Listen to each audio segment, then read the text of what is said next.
Hello, everybody, and welcome to the Twitch Rivals Doritos Disruptor Series. This is a Hearthstone Battlegrounds tournament featuring Hafu, who will be my guest host today. My name is Gia, and together we will be bringing you all of the action. Hafu, how are you feeling today? I'm excited. This has been a long time coming, and it'll be fun to see everyone duke it out today. Yeah, we have some amazing names in our series today, which features 32 total players. It's a lot we have to go through, and it's going to be 8 teams of 4, Hafu. And I've heard that you did reach out to the captains of all of these teams. Yes, I've done some Battlegrounds tournaments in the past, and I've always loved playing on teams. It just makes it more fun. You can kind of banter with your teammates, and there's some fun camaraderie. And yeah, so I handpicked 8 captains. I imagine the tournament to be a little less sweaty than it actually is. However, every single team is so stacked that it's actually going to be a fair tournament, in my opinion. Like, literally, you can't pick out one team and be like, oh, that's a weaker team.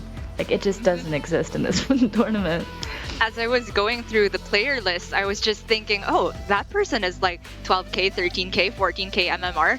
Some of them reaching even like 16K peak. And if you were to look at the Battlegrounds leaderboards right at this second, first page, I'm sure a lot of these names in this tournament you will find right there. So this tournament, I'm very, very excited to see because this is top of the table skill level we have. And in terms of the rules we have, it's actually going to be 10 different rounds total, but the first half, the 5 rounds we play first, will be determining whether the players get to advance to the championship lobby later on, or the bottom 4 teams then go to the redemption lobby. And depending on what lobby you end up on, you have a different chance at the quantity of prize pool. And we also know that each player is assigned a number at the beginning and sort of stays in that lobby for the first 5 initial rounds. And we do also have the point structure here where each player starts with 1,000 points, and then you either get up to 50 points or lose up to 50 points depending on how well you place. And in my experience, Hafu, I've cast a lot of Battlegrounds tournaments where it's just like a flat 0 and you gain like 1 to 8 points depending on how you place. What do you like more about this where you start with 1,000 points? Honestly, this is more like true to MMR systems. Frodan was the one who said that they've been trying this format and he thinks that it works out better. And I was like, okay, you're the expert on this.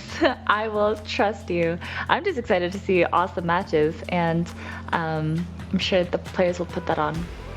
Yeah, absolutely. It means that in these first initial rounds, each player can get a maximum of 1,250 points to end with if you place first in every lobby, which I would say you're a god if you're able to do that, because we talked about just how stacked these lobbies are. And there's also the fact that in the first 5 rounds, the players are essentially on their own. I've cast a lot of Battlegrounds tournaments where it's duos or even teams of 4 versus 4. And at the beginning of the tournament, that's not necessarily true. Our players can communicate with each other, but within each individual lobby, they're fending for themselves. Later on, though, for the 5 final games, our teams will split into duos. So what is it about this part that interests you more, Hafu? I think the duos bring a really interesting dynamic because suddenly you're like against your teammate and you're like, let's try to tie, or like, let's try to make sure we deal as little damage as possible. I remember in a tournament I played, I was with Stan Udachi, and we were top 3. And I was actually much stronger than Stan, but talking about our comps, it felt like his comp would scale and be able to beat the other person. So it made sense for me to throw my own game so he could win. And it actually worked out that way. He's actually able to take it down at the cost of me. So I hope to see, people be a little clever with their teammates. Maybe if someone is Reform or something and they can like steal a premium unit, something crazy like that. I'd love to see that. I love how heroes like Tess and Rafam get a little bit different in their power level when it comes to cooperation. And cooperation is going to be key because there are prizes at stake here. $2,280 for the winning team, plus a Dorito chip, which represents a lot more chips. Hafu, it's a year's supply of Doritos. I've heard that you have quite a few at home. How much is that, do you think? I don't know if you, oh no, I'm not on the screen. I was gonna say, I have a bunch in my background. They keep sending me more. I'm not complaining. I have an open bag right next to me. I think a year-long supply is more than I have, but it will be plenty. I'm sure the winner can tell me how they're enjoying their delicious Doritos. Yep, and I will be watching jealously from the sidelines, I suppose. But we've talked enough about how stacked the teams are, and you can see exactly who are playing here. First team, Sun Glitters, joined by Naflida, Zorgo, and Super JJ. Notably, Super JJ is Sun Glitters' teammate on Complexity as a whole, and I think that team is very exciting to look out for. Then we have Team Slissa, who has invited Tyler, Nina is Noob, and Oliesh, who will be representing Team Solary, which is a French stream team. I think this one is one to look out for as well, because these are probably some of the most well-known personalities. But for these other two teams, could you take us through it, Hafu? Yeah, so Victor, aka Sun Bacon Relaxer, is playing with XQN, Goddammit, and Aw Dragon. Actually, I was just informed by Dog that Victor has placed himself in the 4th lobby. You're supposed to rank yourself. Oh, really? Actually, within his team, he might be the lowest rated, which is crazy. That's crazy, right? All of the players are freaking nuts. Hoppa Bear's team has Mr. Incredible, Pocky Plays, and Jay Kirik. Also, top of the top, like top 20 players all around. Really, really nutty. Yep, I also want to give a special shout out to XQN, who has a very particular style in playing Battlegrounds. I think he's known as one of the greediest players. He goes for a lot of those top 1s or bottom 8s. We'll see if that style is going to pay off, because the points distribution does really favor one more so than an even distribution towards getting, say, middling rankings. But over for the second half of the teams, we have Team RDU, and he is joined by Shady Bunny, Bofer, and Collins, all of them veterans of the tournament scene already, but RDU in particular just managing this amazing balancing act of being a constructed Grandmaster and still putting in the time for Battlegrounds as well. And then we have Savitz, joined by Sho, Jackie, and Be Nice. And here I also want to give a special shout out to Jackie, who I think is a relatively newcomer to the Battleground scene compared to some of these other names. Of course, he's really high MMR already, so I'd love to see him truly prove himself with this tournament. Yeah, and then we have my husband, Dog. I'm a little biased in this. Dog, Matsuri, Death itself, and Taj Sama. And wow, his team is really, really stacked. The one thing is, Matsuri, he is a super amazing player. However, he doesn't speak too much English, so maybe there will be slight communication issues when we do make it to the later half of the tournament. But still, I mean, all 4 of the players are just, I mean, that team is ridiculous. All of the teams are ridiculous. H-Bomb is one of my good friends. He's mostly a Minecraft content creator, but he has such a love for Battlegrounds, and I love that. He hit me up randomly to queue with him in Battlegrounds, and he just loves the game. He also linked me his Twitch stats, and his most watched streamer is actually Dog. So he religiously watches Battlegrounds, and he just loves the game. And I'm pleased to see that he found a ridiculous team. He's got Lee, Jeef, and Ixty, 3 players who are, top of the top, always very frequently on the top 10, top 20 of the leaderboards.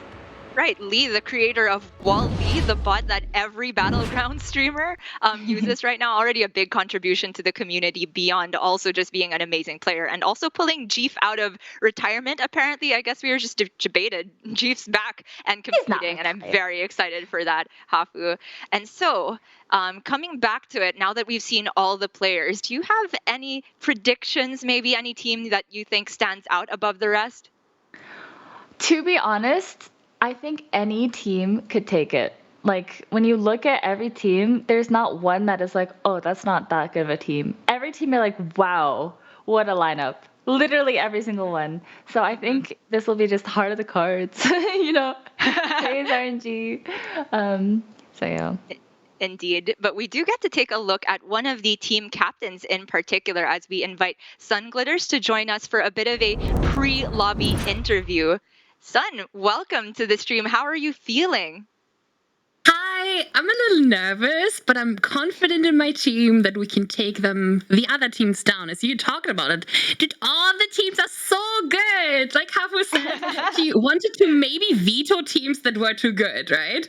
And then I saw Victor's team, and I was like, "Oh my god, they have all been rank 1." But like you said, like you can't kick anyone because everyone is so good. Honestly, the teams actually look fair from where I'm sitting because every team is ridiculous. So it's true. At least I've I'm happy. seen you I'm happy to see that. So sorry, Sun. I've seen in particular that you've been tweeting every past stream you've had recently is practice for Twitch rivals, practice for Twitch rivals. I know you have that competitive fire right now. Is there some level of confidence under the nerves? Yeah, I do. I'm pretty confident. I've practiced with my teammate Zorgo in particular, and he's been on fire lately. He's been like rank 1 together with JJ. They've been swapping places and XQN. So yeah, I've learned a lot. I'm still a little bit shaky, but I will try my best. And yeah, right, it will work out. I'm sure. All right. Did you have any special practice regimens with the team? Because we do know the second half of the tournament becomes one where you can start to play as a duo, as a pair. Yeah, so I found Neflida pretty recently, and I saw her. She was rank 1, and she's a Russian streamer. She's been rank 1 pretty early in the season, and I was like, okay, if something comes up, I want her on my team. So we have been practicing on my stream a little bit earlier today, just trying to tie in the early rounds and these kind of things. So yeah, that's what we've been practicing, and with Zorgo I've practiced, and Super JJ has been streaming for 14 hours and now played Twitch rivals, and I have faith in them too, but oh my god, I would have never done this. All right then. So unless you have any other questions, Hafu, I think we should let Sun go and prepare herself because the lobbies are about to start. I'm excited. Good luck, Sun. No other questions? Best of luck, Sun. We'll check in with you later, hopefully. All right, and that was one of our players and one of the team captains, one of the players that you reached out to personally, Hafu. And honestly, I'm really glad that Sun brought up who Neflida was in particular, because that's one of the few names that I couldn't really find on Twitter or haven't heard of. But turns out she's rank 1 as well, or has been rank 1. So even the names we don't know are completely stacked as well. Yes, I'm excited. I really think anyone can take this, which I think can't be said for a lot of Twitch rivals. Usually things are more stacked one way or another, and this one I really genuinely think, I even think Dog's team can go last. Looking at this, I would be surprised. They could also take it. I love that there's still objectivity there. Anyway, everybody, we will be heading to a short break before we come back with our first lobby. So don't go anywhere. You don't want to miss this.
You're watching the Twitch Rivals Doritos Disruptor series featuring Hafu. And Hafu, I think it's time that we stay true to the name of our tournament here because we do have a special giveaway for one lucky resident of the US who is 18 years or above. So sadly, I am not qualified for this, not being from the US. I'd love And to you're be not though 18. because No, I'm kidding. yeah. 12 by the way.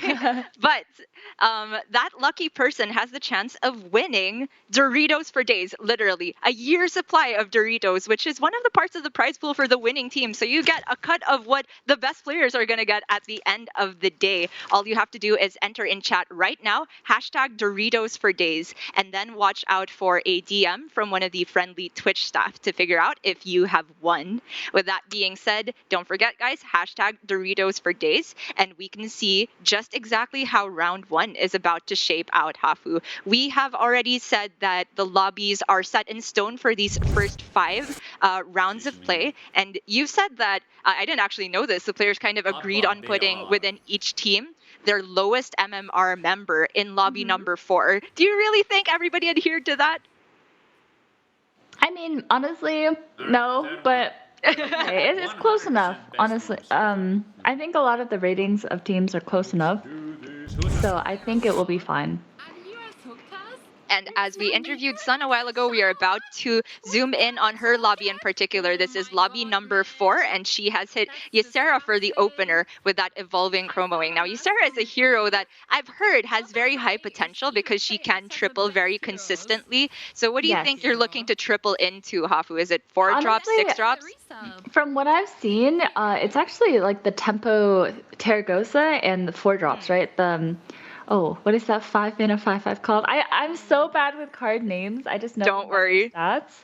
The But prize yeah, promo Drake? Yes, the promo Drake. The promo Drake is so strong. And she's able to hit the token on turn 2, which is important because you have a very awkward turn 3 as a Sarah, since you really want to buy 2 or like level and buy, and this token allows you to do just that. So she has a nice opener here.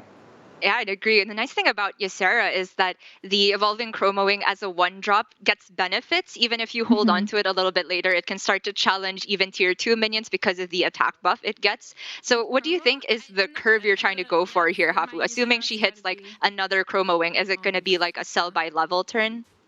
I'm not super sure. I think I think a lot of different lines work. Yeah, she's taking max damage here. But honestly, Sarah is one of those characters you either hit or you don't. Dragons, you either make it or you don't. You know, you can't really float. Oh, she has the triple lock stuff. So she's just gonna play this still in Alley Cat and then level. Yeah. And just keep leveling. I think for me personally, I would go for a 4-drop, so I'd level one more turn and then try to spike that 4, because if you're able to get the promo from the upgrade and you're able to find Terragosa, you're already going to snowball, and that will Very be just true. enough to let you level, hit that Nadino, and just win the game. Speaking of snowballing, we did see that Victor or SBR or Sunbacon Relaxer or 12 Wins, whatever you want to call him, is on Shutterwalk, and he did hit a token, so there is some big explosion potential there later on. We're checking in with Taj Sama here first, though, who's on that Mastering Wen, who at the beginning of this big patch with all the cards changed and new heroes seemed like the most broken one, but has had the frequency of some of the best hero powers adjusted. Where do you think Nguyen's power level falls at right now? I haven't been taking a close look. Ooh, that was a nice trade. Nice, it's a tie. Tie is great for both Sun and Taj Sama. Honestly, neither of them want to take damage because they're already a little behind. But yeah, Master Win just seems like if you get lucky and you hit like a Reno, you're probably gonna win the game, you know? Or like you hit your Ice Block. It's just such a huge spike, right? But a lot of the time you have these dead hero powers, which feels pretty bad. So I think he's like maybe low A tier, high B tier. Like definitely not a premium like he used to be. What do you think?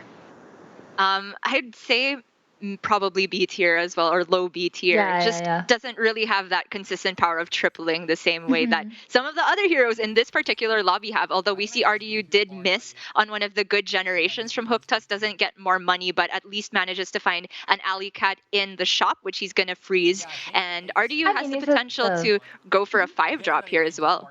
But also he's got the West oh no, the matron, the 3/5 Hmm. that you see on the board, he's already tripled something, right? Because True. that's a 4-drop. Mhm. So he must have sold the triple or re-rolled the triple already. Oh, he must have tripled the alley cat, right? And then now Yeah. he has going for a second triple.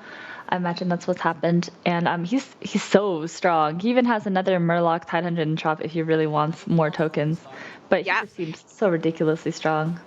This Yep, game looks like going to be able to get value as well from the hmm Nest Matron this early, which is amazing. Even if you don't get something that necessarily synergizes with your board, just presence while you are going for the power leveling is really, really good to save some Yeah. health total. And we can see RDU hasn't taken any hits yet. And Mhm. conveniently, his stream also shows which minion types were banned there. I think it was mechs, elementals, and pirates. Does that kind of change what you think people are going to aim for versus 5 and 6 drops? For sure, right? I mean, they've already nerfed Omega Buster, but it's still a very, very strong card. Although, dragons are kind of like the natural enemy of mechs, and there's no mechs here, so it makes it a little bit worse since we have that. Oh, I'm so bad with card names. I'm so sorry. That one. Press. Thank you. Press. There's fun. So useful. Wow, dude. If that were Sun Glitter's upgrade, she would have been so happy. True. Those were like the 3 dragons that you can literally get. Hmm. But H is trying to mess, I Oh, suppose, with Sun Glitter's pools. Lands a bonker from the Malagos hero that's power, which is really strong. insane. Yeah.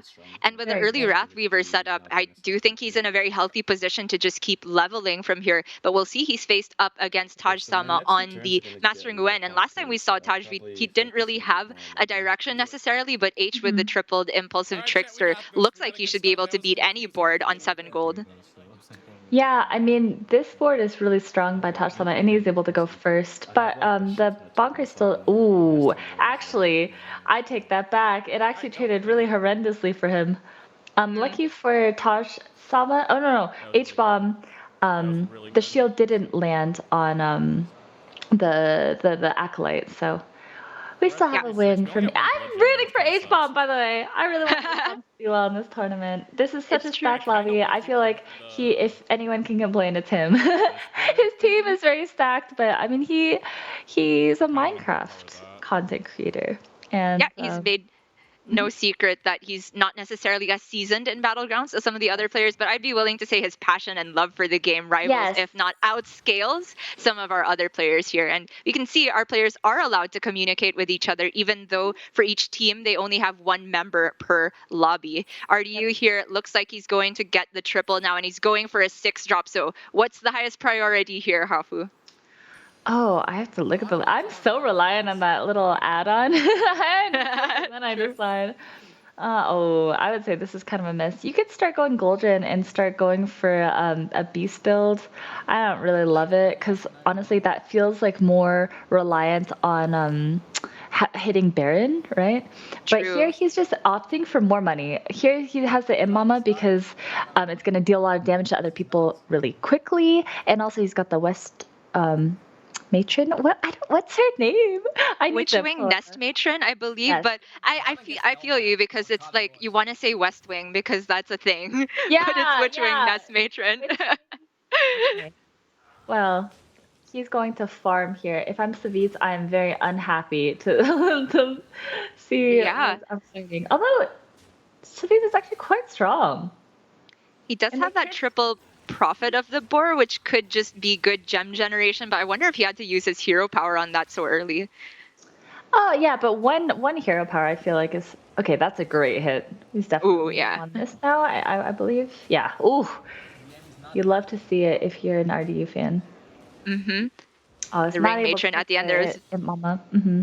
very clutch. And the Imp Mama living is a disaster for Savids, down Yes. to 22. And I believe that our Eudora player, whoever that is probably already Spiking. below the 15-point damage cap. Very scary. Oh, that is very, very scary.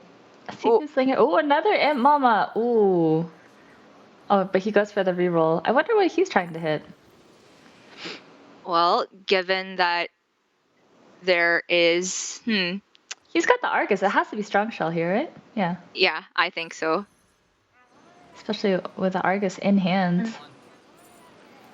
hasn't really taken much damage, so the Battle Master isn't a high priority to get buff, but if there's nothing better to do, he might go for it. And still not insta-picking, so he's not really gotten what he's wanted, but I do think maybe you just take the Goldren now, because that's the only solid direction at the moment, but goes for the Hamul, and he's going to put more demons on board, so he's looking for the Felbat, you'd have to assume.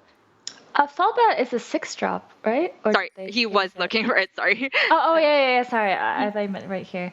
Oh, that's a really interesting shop, though. Yeah, you're just gonna eat up and buff up your Battle Master into Soul Devourer. Now we can buff and then, yep, so good. Yeah. What a good turn from.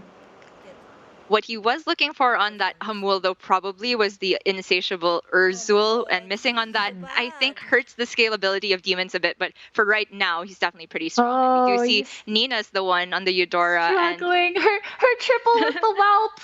You hate to see it. You actually hate it. It's so bad. Yeah. That unit is so miserable, and I don't imagine she wins this fight, unfortunately. Doesn't look like it. I mean, she can get at least the SI7 itself to be poisoned, but there's an 8/8 on the other side, so the 7 needs to take 3 value trades before killing that for this to work out. Okay, at least it traded into the smaller one. I think she lives now, so that's good. Yeah, I mean, she's like pretty much minimum, but ooh, that is a rough one. You hate to see it, dude. Those Eudora games, you just like go next. On to the next one.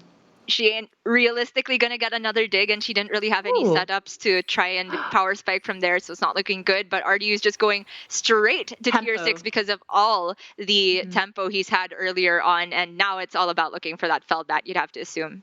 Yes, definitely. Felbat is how you scale with demons when you don't have Jessie. I don't even know what Jessie's called. What's Jessie's real name? Wrathweaver.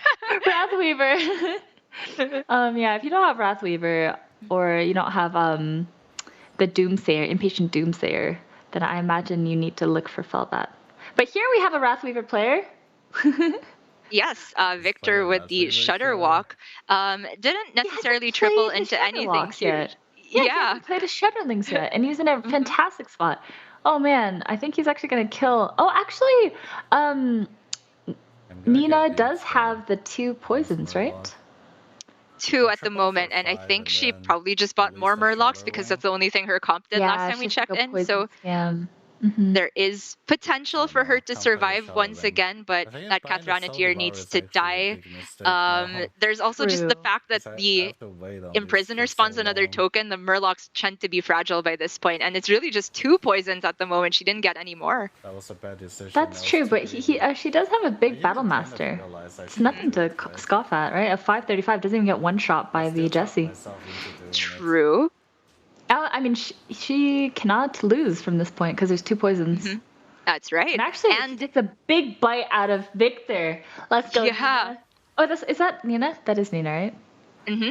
Okay. And that puts Victor below the damage cap as well. Nobody else has died, so that's still a relevant thing. Gets the triple on the Nathrism Overseer, and probably has a ton of battle cries that buff on his Shudderlings, and also some Soul Devourers. It's a bit weird how that works.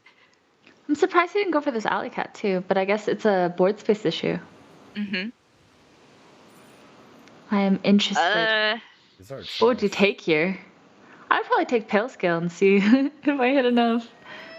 Maybe. Back. I mean, I think that's just a dead one.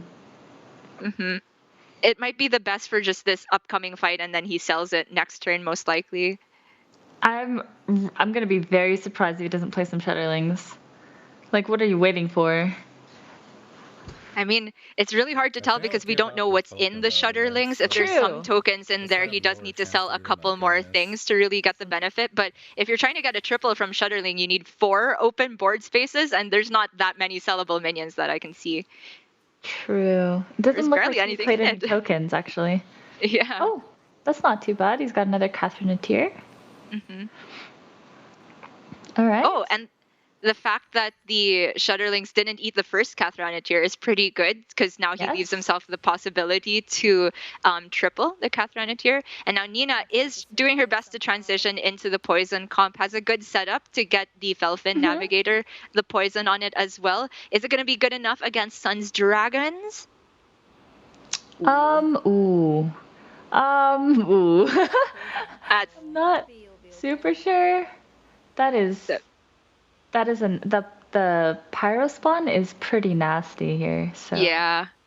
oh, but she is able to take it out. So I think she just depends if she can clear this Razor Gore and the Prester. I think Right. that's too much though. Yeah, I Ooh. think she needed one of the poisons to go in the Yeah. Razor Gore That's to already try and 8 on the isolate. board. Mm-hmm. Oh, even if just the Warden Yeah, survived, she you would have been needed to dead. kill a lot. And that means our first two deaths are decided now. It's Savitz on the Zephyrus, right? And then Nina on the Eudora, 7th and 8th place. That's going to be minus MMR for them. I guess we're just calling it MMR instead of points now, and we're jumping into a different lobby, it looks like. Checking in with Hoppa Bear here, It's the same who lobby, I is... believe. Oh, is it? Oh, we just haven't seen her that whole time. My Yeah, bad. I don't think we've seen her yet because the bottom two are the same dead people. You're right. Yeah. It looks like a lot of demons are being contested. I'm gonna be honest, I haven't been playing Battlegrounds too much very recently. I've played a lot when the new patch first hit, and also when they patched out Leapfrog and Impatient Doomsayer. But Yes. I haven't played since they've changed Omega Buster. True, and So, the I wonder- Mackerel as well. Yeah, and they've changed macro a lot. Yeah. But Well, it's a bit difficult to decide what to eat here. She can't really buy the Cathranatir, but I always make this mistake with the Nerzuls. Is like you always like want to roll before playing your last minion, but sometimes if you have a Yeah. fell bat, you should play the last minion and then roll, so you have the full board of things to eat here. Positioning wise, do you think there's anything special she should do versus? What did the Hook Tusk have? RDU's also on demons, right? The giant imp mamas. Yeah. Oh, he swapped out to poison. That's a really, really good transition by RDU. But she's able to take down the SI Fin before he's able to poison, so that's huge. I think Is this the 0.2%? If the bonker doesn't hit the plant, that was good. Oh, yes. Oh, the 0.2%. It was a Done it. 0.2%. Yeah. Are you kidding? That's what I'm looking at here. Okay. Okay. That's incredible. Well, that's another spot up. And she's up against H-Bomb. H-Bomb is top 5. Let's go. Yes. I love to see. Very impressive stuff. And we saw him also on the Wrath Weavers a while ago, and he's still on 5 demons. This is just a demon-heavy lobby, and so RDU with the poison transition, it makes a lot of sense. Poison Divine Shields tend to beat demons pretty decisively, but he's also put those demons back in the pool, maybe for some other people to triple into. Gets the Felfin, the Primal Fin for Swolfin here. Okay. Triple. He's just looking for as many Amalgadons as he can get, and more rerolls. I mean, look how much money he has. He's just chilling, you know? This is like one of those games that you just have like 20 more gold than everyone else. Yep. And double golden stuff, and probably with the help of the Seafood Slinger, but still missing, I suppose, some Divine Shield generators. Really, Selfless would be high priority at this moment, and he's had this Rattler in hand, which you'd have to imagine is being saved for an eventual Myexna. Definitely. It looks like Artie is just making sure he's going to win the lobby, which you just want 2 reborn Makesnas, 2 or 3 perfect dongs, and then some poison murlocs. Why not? Get some selflesses if you want, triple that one. There's a lot of different things you can do. Although, man, Sunglitters is strong. So strong. Those are... I mean, there's like a few individually big dragons, but the thing is, the small ones don't even kill the poison minions. So I think that RDU is very favored here. Definitely. Yeah. Poison is still poison at the end of the day. And at least he was able to get his other siphon poison. Alive at 1. Oh. She's alive! Everyone's alive. This is so tense, Hafu. Oh no, not H-bomb. Unfortunately, I don't think H-bomb is gonna live this turn. Looks like he But- lost the last fight as well. I'm hoping that someone else dies with him. I'm biased. I'm rooting for H-bomb more than I'm rooting for David. Fair enough. I have to admit, H is my friend also, but I promised him that I would roast him and be objective here. So we're different kinds of friends, apparently. Well, it just feels like we've thrown him into a pool of sharks, you know? So I'm hoping he survives. He's recruited some sharks of his own to help. True. Don't worry true. about that. That is true. But still, it kind of stinks to, you know, not be able to do well yourself. But he was doing well. I mean, he's already outperformed 3 super amazing players. Yeah, So absolutely. He's doing great. And Hafu Checking there is back just in. hanging on. But her build is going to get eaten by that Murloc build. Mm-hmm. And more people are, you know, picking up poison as they can, right?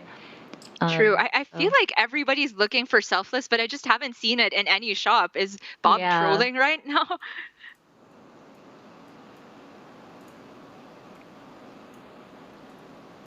Just going for the shop refresh to get as many things eaten by the Felbat rather than going Rafam hero power. I think we're just playing for fine. one placement higher.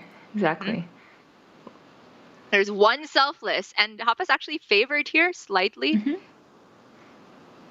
She scammed the 0.2% a while ago. Will she get scammed here by Victor? I think she Doesn't already got look the like winning it. hits. Yeah, I Because think so. Yeah. So it looks good. She did get the winning hit, and that will be it for Victor. Why did I think it said And Murlocs? she I mean, secures top 4. I don't know. I Maybe do it's 'cause believe H-bomb somebody is this also person dead says here. Murlocs. 19, yeah. Yeah. So yeah, we have a tie for 4th and 5th. Dragons. As well as for 7th and 8th, I believe. And that means that they'll be splitting the MMR Also a ghoul. changes Yeah, that's not too bad at evenly. I all. need that ghoul. Mhm. That is not too bad at all. Ooh.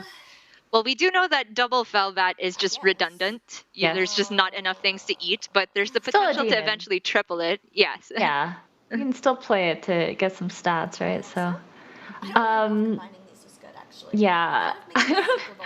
I'm not even sure if you want to combine that, because I feel like maybe 2 different ones were better, especially against Sun Glitters, because we know she has the very, very powerful Chromo Wing, you know? Hmm. So it's almost like a poison itself. Super high attack. And so maybe this ghoul coming in at the last minute for Hoppa Bear could try and eat that first attack as the taunt 50-50. Unfortunately, it just gets eaten instantly by the Oh, the Pyrospawn, right? yeah. I mean, it doesn't matter because school doesn't have much damage, but just like everything is so kind of miserable, you know? Yeah. I think she needed to hit a Mayaxna off this triple rather than second Felbat, but we'll see. Maybe there is a way to scam once again. Do you think she should freeze for the triple Kathranatir in case she I'm not lives? gonna have to. I don't think tripling matters at this point, and attack isn't really what you want. At this point, I think I would full roll Oh, true. for Divine Shields and Poisons, right? Because, like, your stats mean nothing, right? Yeah. Like, here, Oh, this is actually favored. quite good. She's actually in an okay spot because Sun is actually putting her Poison in the very back. Oh, but she does get a very good hit there. Oh, that's also not the hit. Oh, that's oh my! I think she got. Did she? I can't see the percentage, That's but did okay. she get scammed there? It's 16.8% to lose there. The reverse scam. With the reverse scam. I mean, But you know, it was scam, but you not can't as you big of a can't scam as the complain ice scam, when right? you shouldn't It's have okay. even been alive, right? She Yes. the I'm very 0.02 percenter. I don't want to True. be too loud. Oh Um, my god! I think there. Oh, the Need, Nadina! I think there though, Sun Glitters had a slight positioning issue. You know, she should know that with big demons, they tend to have that really big taunt. And so if she had just put her 2-8 first, she would have just wiped that fight, right? So I think that was a slight positioning error there. Do I need But now she's I don't facing know. against RDU's Murloc comp. Where Yes. do you think the Mayaxna should go? I think I tend to put my weaker poisons like further up and then like my 136 last, right? You kind of want those things to kind of eat up multiple hits. So that's how I would position. But I'm stupid though, because here we have Nadina. So you do want to make sure you get the hits off. Yeah. I forgot that we've picked up a Nadina. Okay. And it's kind of crazy how much worse Razorgore is than Terragosa.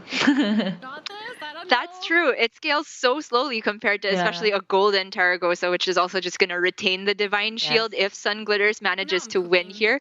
But I think it looks good for her because of the Nadina, because she kind of checks Divine Shields on the other side as long as the Prester's Pyre spawn doesn't get sniped. Shit. Oh, but there's already shields to begin with and a Nadina Oh, that was a for good hit RDU. though. True. Good hit. Uh-huh. That was not a good hit. It doesn't matter because we have, It's the same. our Prester thingy. Uh-huh. Okay, Oh, that's snipe did shield we again. kill it though. Oh, Our Prester's alive. Oh, that's not the hit. yeah. Needed to free. Oh, that's also not the hit. Well, she can There's- try. Just go left. 50-50. Okay. Oh, he's alive. Okay, just 20 more times. Actually, just like three more times. We need taunt for this. So Reborn she for needs this. taunt and another Nadina, you'd have to assume. Yes, I think so. Oh, that's what you want to see. Definitely. I would Ooh. just get rid of the Razorgore. Like, we don't really need. Oh, okay. Oh. Never mind. Ignore That's a me. chance. Oh, can we go back to Sun Glitters real quick? Is there any chance we can see Sun Glitters board? That's okay. We don't need to. Oh, yeah, there we go. Oh, so she does miss that, unfortunately. But she is able to pick up the Rattler, and she has to pick something up. I think I would just take a Dragon. I don't think this Zap is going to do anything. Do you? Yeah, I can't quite remember what RDU's board had entirely. Okay, from her Sun's last perspective, the Zap would just end up hitting Nadina, which isn't great. So you could make the argument. Oh, She's a genius. enough She's got money. this game. Yeah, Wow. looks amazing. I think for me, I would play my Presters even further back. I just want that thing to live. And do we like Taunt second still. Nadina so far back? I'm not really sure about this, but I feel like think if it it's should be anywhere up in the by second one. half. Yeah. But it's just a little awkward because she's got the prize promo Drake, so I think she's thinking about the True. value. But I think at this point, you don't really care about value. It's true. All just trying to survive here. But then Okay, again, going first is huge. Yeah. And not sniping the second Adina. Getting that free trade, also huge. Didn't bump off a shield, perfect. That was a perfect hit. That was also perfect. That was It not perfect. was. But this is so good. Looking good, my friends. it is looking good. It's always so entertaining to watch Wow. Sun and listen to Sun. Oh, yeah, okay. I'm gonna win. So now she just needs to do that 2 more times. Okay, one more. True. Two more. But what else to about win improve the here? Because lobby, RDU though? seems to have more How about win the whole scalability in terms game? of putting health on some of his taunt know. minions, whereas the promo Drake is quickly falling off for Sun. She does hit the taunt though, which is big. Yeah, but what can you sell? You can't even sell anything. I think I would sell that 10-10. Yeah, the promo Drake. Mhm. And does she ever take Hamul here to find a dragon to replace with? There's not even that What are many you good looking dragons. for, right? Like I can't think of a dragon Malgadon? that you would want. I'm really surprised she had to sell off her Chroma Wing because that's pretty much a poison unit, right? Yeah. But I Oh. suppose she has space issues.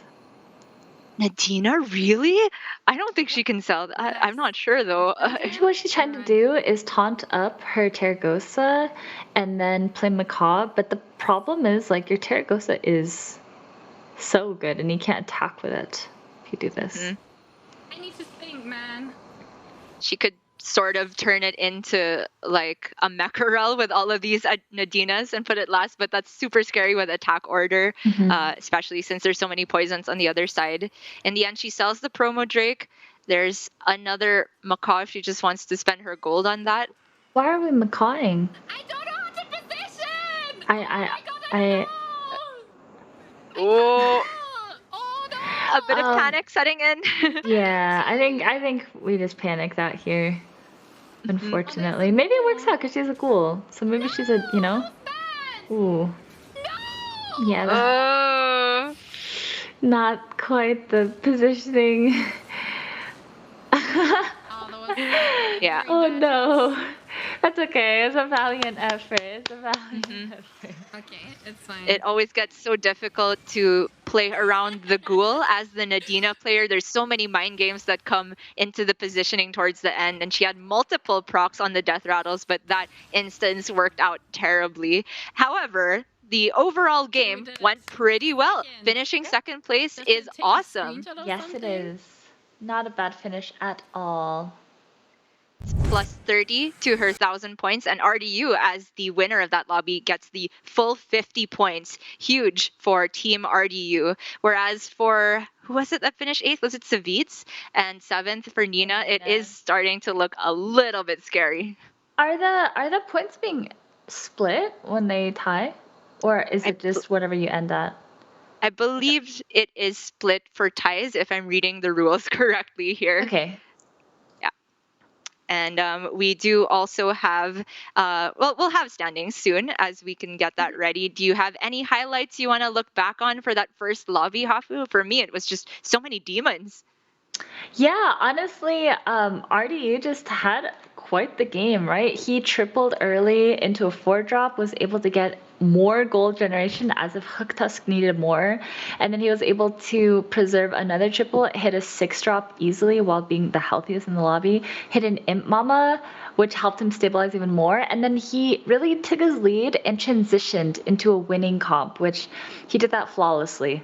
I think a problem that I have and that a lot of other players have is knowing when can I give up this strength to look for something that will win me the entire lobby instead of just like having the, it's kind of fun to have like a 30 40 it mama that's just like donking people down, but then people just start having like reborn makes nuz with True. triple selfless perfect amalgadons, and suddenly your mama's not looking so hot.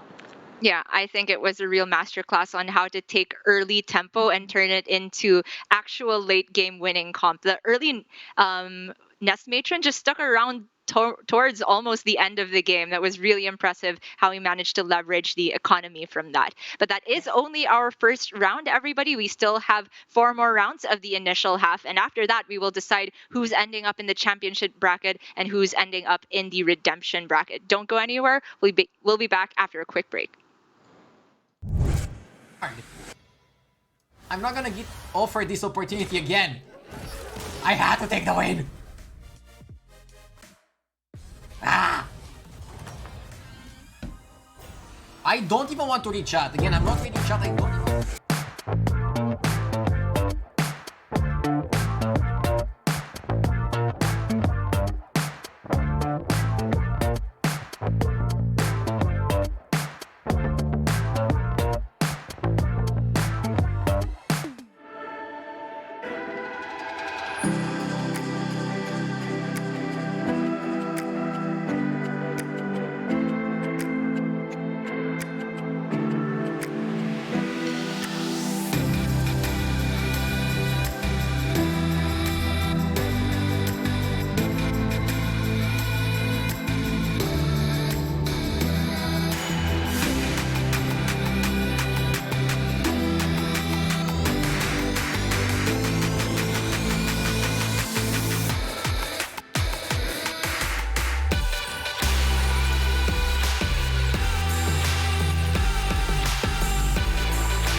Welcome back, everybody. You're watching Twitch Rivals Doritos Disruptor Series featuring Hafu. We have just finished round 1, and that means we can take a look at our standings here. Hafu, I heard there was some good news from Dog last round.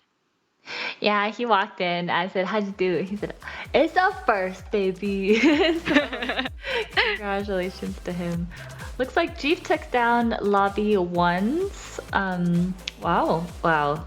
Look at that lobby though. It's I know. disgusting. Actually gross. If we add the total MMR, it's probably like in the 200,000 zone. Yeah, definitely.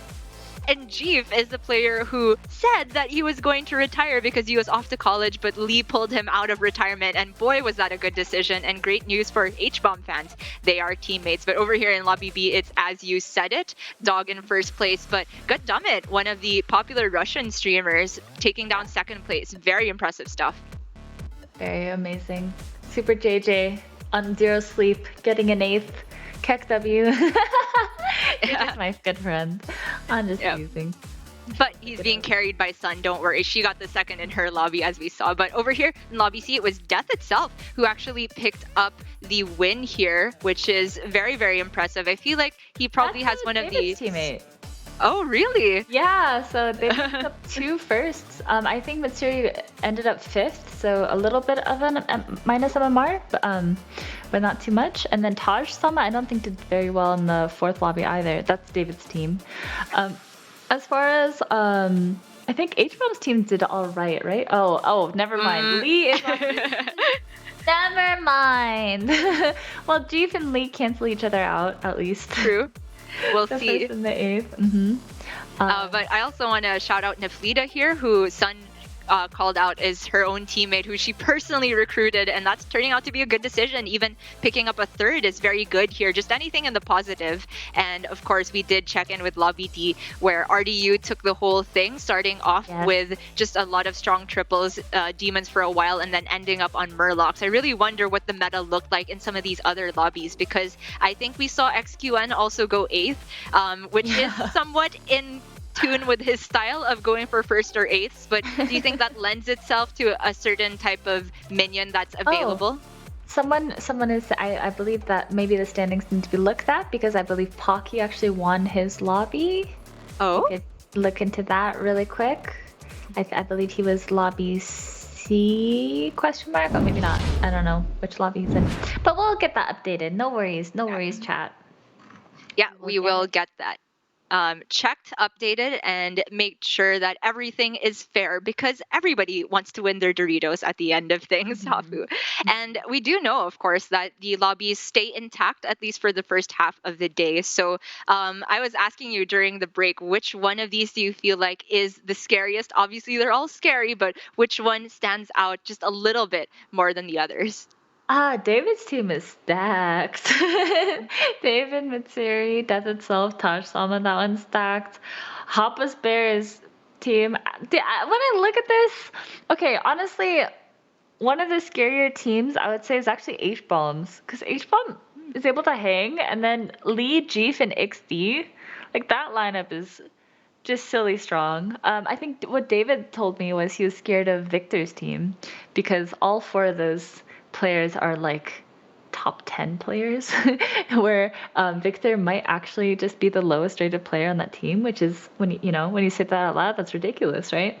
Yes, like one that of the is. highest rated streamers.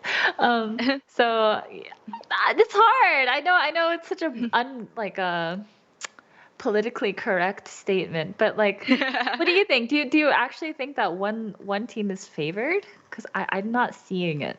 Oh, well, I wasn't actually asking so much about teams as lobbies, because we did have like the discussion of, well, apparently some of our players said that there was a gentleman's agreement that the highest peak MMR players of their team would go in lobby 1 and then in descending order to lobby 4. I'm not necessarily sure if that's true, but even looking at peak MMR, that might not even be the best indicator of the strongest player right now, because there have been many different metas. And talking to Lee a little bit before the tournament started, he mentioned that lobby 2 is probably the scariest in terms of players that are strongest in this current meta. So that's a compliment to Dog once again, I suppose. Yeah.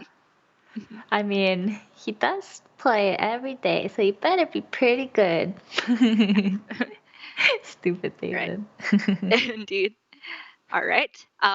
Looks like we are going to start observing Lobby 1 soon, and this is the one that contains Zorgo, Tyler, XQN, Mr. Incredible, Shady Bunny, Sho, Matsuri, and Jeef, and it's the one that Jeef won a while ago. And I'm so glad that we get to see this because I truly think that style is a thing that exists in Battlegrounds that might not necessarily exist in Constructed, right? I believe in Constructed. There's a correct play and a wrong play, and you can decide that with enough minds coming together. In Battlegrounds, sometimes we see the best players disagreeing with each other over the right line and still managing to get great results no matter what they go for. So I'd love to see how particularly XQN and Jeef approach this because they're two very different styles of players. Look at his beanie! Cute. Oh, wait, this is lobby 2, Oh, actually. This should be lobby B, because David is in lobby B. all right. I do think we will get confirmation later on as to where we're actually pivoting, but I know I'm happy to watch this one Yeah. as well because this is a George game, which I actually think George got really good with the introduction of Gem Splitter. I just look Quill for that Wars, every yes. single time. Yes. Honestly, Gem Splitter George, mwah. You know, it's just such powerful scaling for the mid game, and it really lets George stabilize.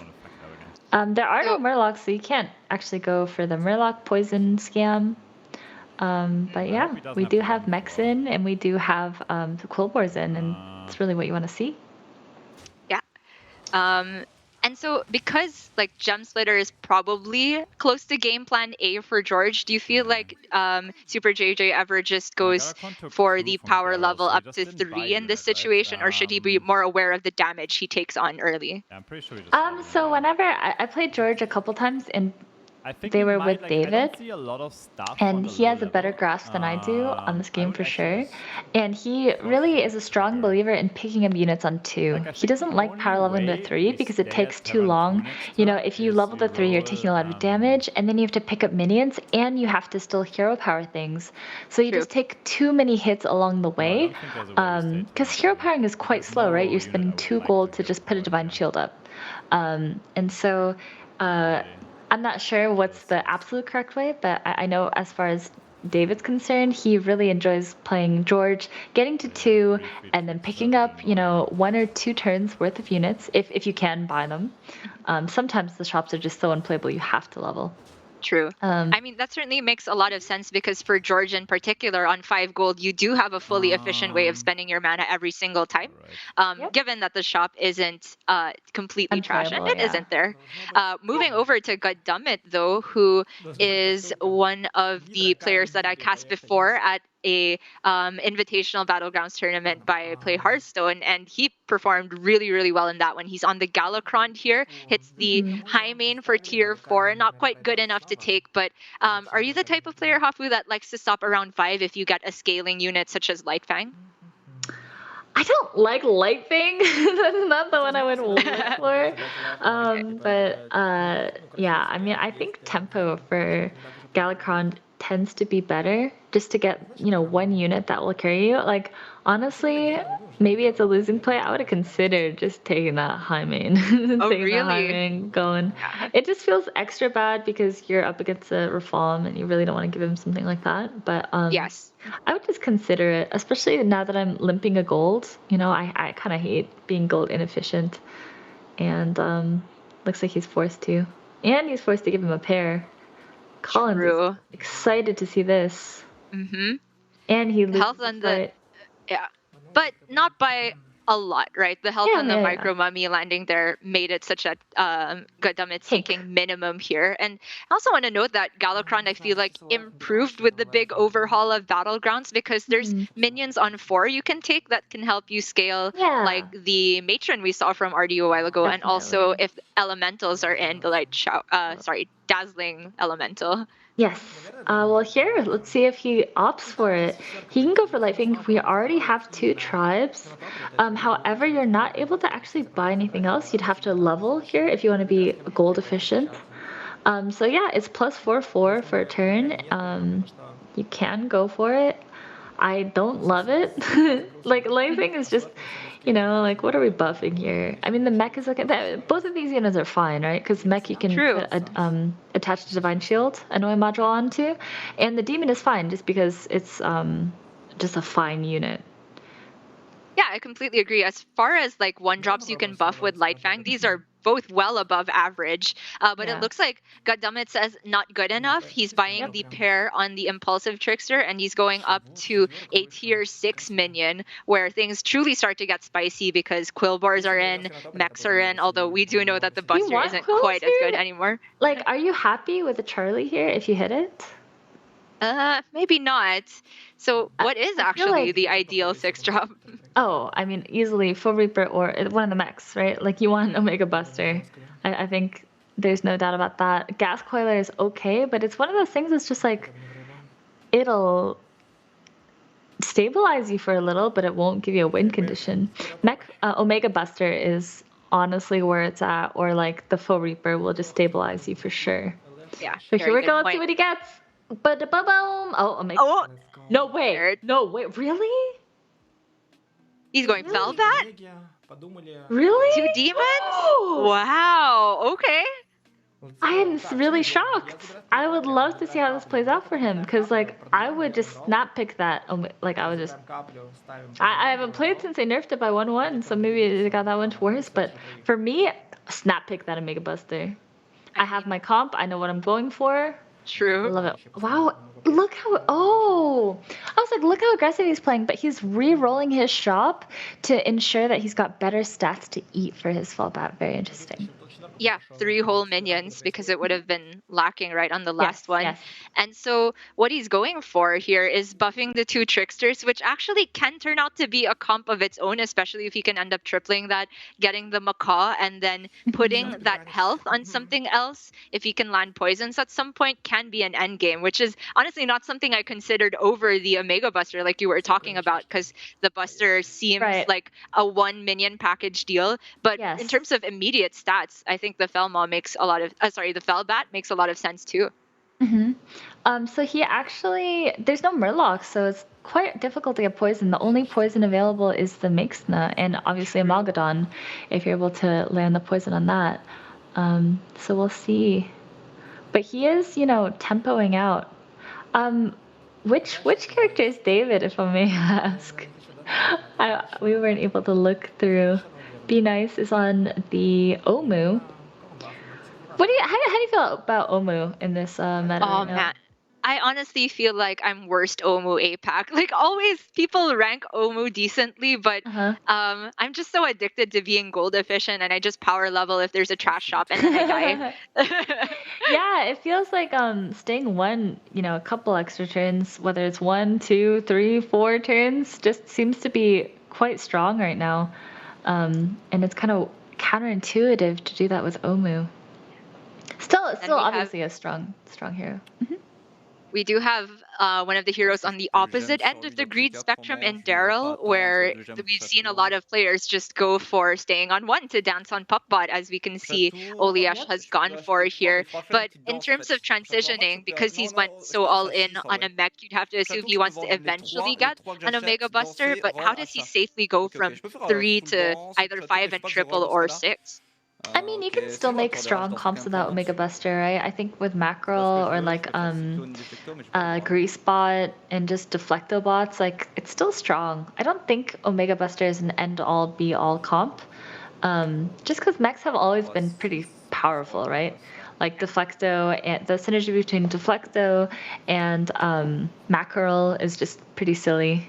If you're able True. to actually you can just scam people in their mackerels. Ooh, but the George of Super JJ starting to get the shields online, doesn't quite have gem splitters, so it's not auto scaling, but it's quite a lot of stats for now. Does this turn into a tie? I think it's a win. Oh nope, it's a tie. Exactly, wow. Yep. Both players are quite happy to see that. Ooh, the Soralisk is tempting, even though it's very slow. It's just one of those minions that has splash benefit from going Daryl because you're buying and selling a lot, and every death rattle you buy will continue to buff it. Do you think it's too late? I think it's too Dans late. tous Like les at this cas, point, Royem, ça a du sens. we're past that. It's like 9 gold, right? Mhm. At 9 gold. Oh, this is David. What is he going for? Um. That's very good. It's ticket. I'm okay with taking it for Oh, he wants Nomi. Oh, he's going for scaling, but he's not able to get a Nomi just yet. Ooh, those are good ones. Ooh. Can I tank? Has the we two can reborn probably minions, best. so the Nest Matron's a bit tempting, especially with the Ring Matron in hand right now. I mean, Looks like Mechanic he tank has is to. so strong though. Yeah, he just doesn't True. want to die, right? And the tank is so powerful against George, so I actually like this choice a lot. Kind of Mhm. expensive pair, honestly. Great tempo allows him to maybe ping off some shields. Mhm. Although I guess 6 damage is more than a ping in this situation. It'll be enough to kill the minions through the shields. Mhm. Ring Matron pair is very nice, and the Master of Realities, ever since it went to 5, just became a decent unit with that Molten Rock synergy. Every elemental that Dog Whoa. plays here is gonna keep buffing. He's going Look at that, champion, he's- maybe? Considering it, right? It's 4 taunts, and the Matron in Yeah. hand. Whatever, I think I'm doing this. I don't want champion. Okay. He said, "I don't want to get baited." Bumper. 2 pairs. It seems like a good setup to find that Nomi, because that still feels like a pretty decent direction from here. Feels a bit late to pick up the Dazzling Elemental if he finds it, though. I gotta ditch. Not the best positioning by David here, but it works out here. This is definitely not a first place game though. This is like playing for top 4. Yep, as you can hear him say, it's definitely not a first place game. The music is loud. I agree, David. It is looking like a pray for top 4. If he's able to find a Nomi in the upcoming turns, it might do it because the Nomi will scale with the master, right? Mm-hmm. So it's not too bad. Like sometimes it's too late. It's just like too late to get Nomi, but with the master, I think it's okay. Indeed. But it looks like he's kind of giving up on that dream. Mm-hmm. It's Ooh, the interesting, right? thinking, Because oh. especially on Silas, there's some temptation to level to just get the Nomi off of that Discover, but Dog has clearly been playing for tempo here, just trying to get that top 4 ever since taking the tank. This Smogger looked pretty interesting, but I wasn't quite sure what he was going to end up buffing with it. I mean, buffing one of the taunts is fine, but Ooh. getting more rolls is fine too. So Edwin is, I don't know. I don't really love Edwin. But he's got a cleave.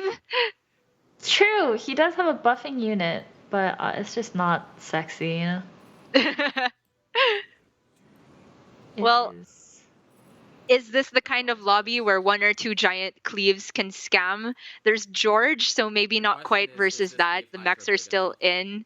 But, you know, he's also got this Divine Shield. I don't hate J-Kuruk's position, especially since like the Necrolytes are especially effective because he has the Bristleback Brute, so you can get even more bang for your buck when you transfer the stats onto the Hydra.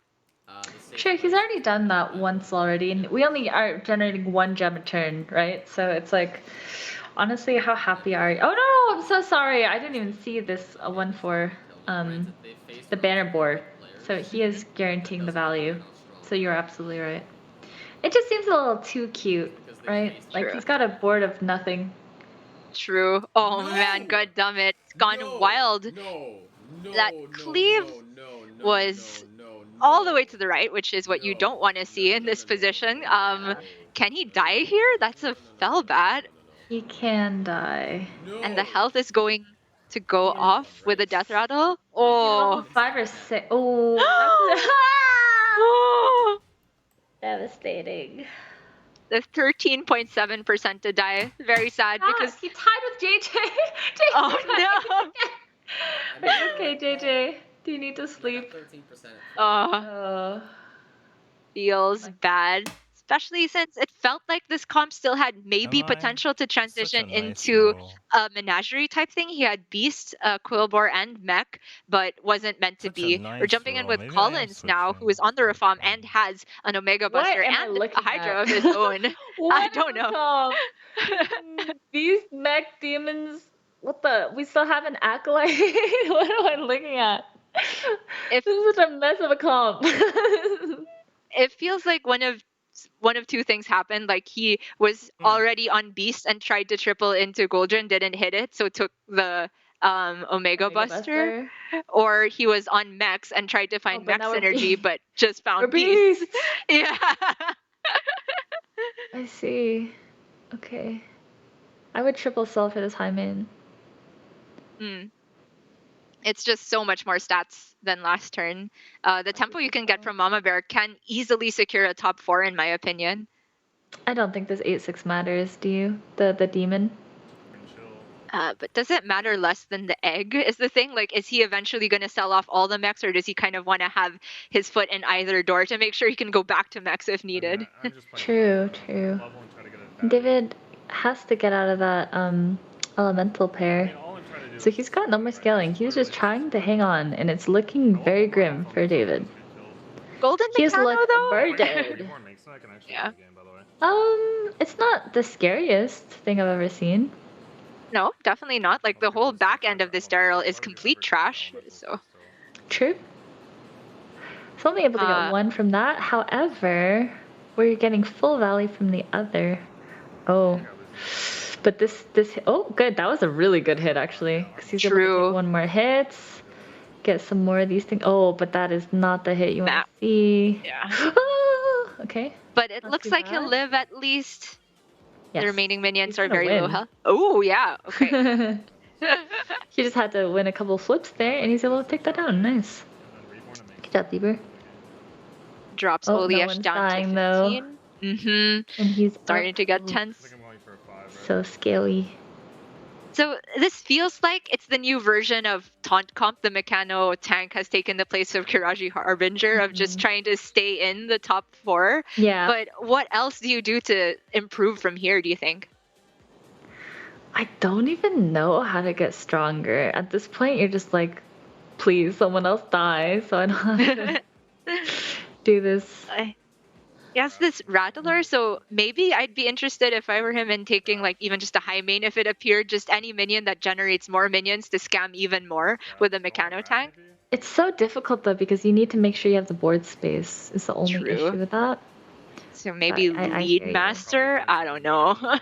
Yeah, I mean like maybe just this rat and have it be a 2/2 and put it back, but David is uninterested in it. I Did don't discuss know what it he's for a bit. looking to do. Like none of this looks good. You could just get the arm back, I guess. It looks better than any of these other things. Yeah, the arm or like a neck. Or one more roll, I suppose, Mhm. is also doable because he has the Rattler, but it feels bad to lose that insurance. So he is just going for the arm again, leading with the Devourer to make room for the Juggler to get max value and the Meccano tank. I'm just trying to get top 4. I didn't He even is. This guy is 0 see triple four, XD's so board. it's okay. Yeah, we haven't seen it yet. Yeah, I think Also Ooh. looks like a scammy build. Looks like the stronger scammy build, but I have maybe the Meccano tank can pull it back. I don't know why you I think the McKenna tank is actually stronger than you'd think, right here. Because he That is doesn't have a true, lot of yeah. stats. Like look at his look at his health on his units. You know, this Yeah, Master of Reality is able to get a free trade there. good point. And And he doesn't the have fish any dying like that is physical- huge, right? No board space to get back all the tokens. Okay, and that's In this everything. lobby, it was so fast that I literally had to go for some shit build like this. Because Yeah. there's just David's saying how fast the lobby is, but he's taking it down. I mean, he's like I had to do really understanding when he can go for the win and when he has to kind of just donk people down and get a couple places higher. And he's able to knock out XD here. He's hoping for one more person to get knocked out. Cool. Nice. He's got the top 4. Managed to All sneak right. in there. Second master feels way too late here. Yes. really good. Oh, the daddy. Where's daddy? Is that not for Yeah. consideration? It seems very good here. Is there a Yeah. chance- Over the arm, right? I think the attack Mm-hmm. you get from the arm is negligible by this point. He just wants more token generators. And I have to say, I'm so impressed that this worked out for Gadamit. Like, Mhm. I would not have even considered the fallback in that situation. And look at him. Look at him, just absolutely crushing it. He is thriving. Yes, he is thriving.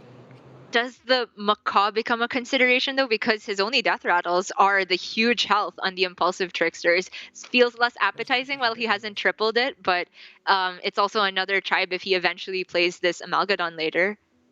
Yeah, I just wonder if it's too cute. Oh, now he. Oh, yeah. And do you even want to divine shield that? It's a demon, you know. So you can divine shield, and it's a demon that's growing. True. But it does turn off the chance at the macaw working. Mhm. Just gonna let So that rolls go. past it. Yeah. 1, 1, 3, 2, 2, 2. What a Bit bad sad shot for to eat. Goddammit. Yeah. Oh, he's Bit like, sad oh, for... the shop's Wow. worth it. Oh, and he'll eat the triple. Unlucky. Nom nom Uh, nom. but at least the stats are good, right? In general. Yeah. A bit sad that no Murlocs are in, so he can't end up poisoning the Amalgadon, but can maybe hang in there.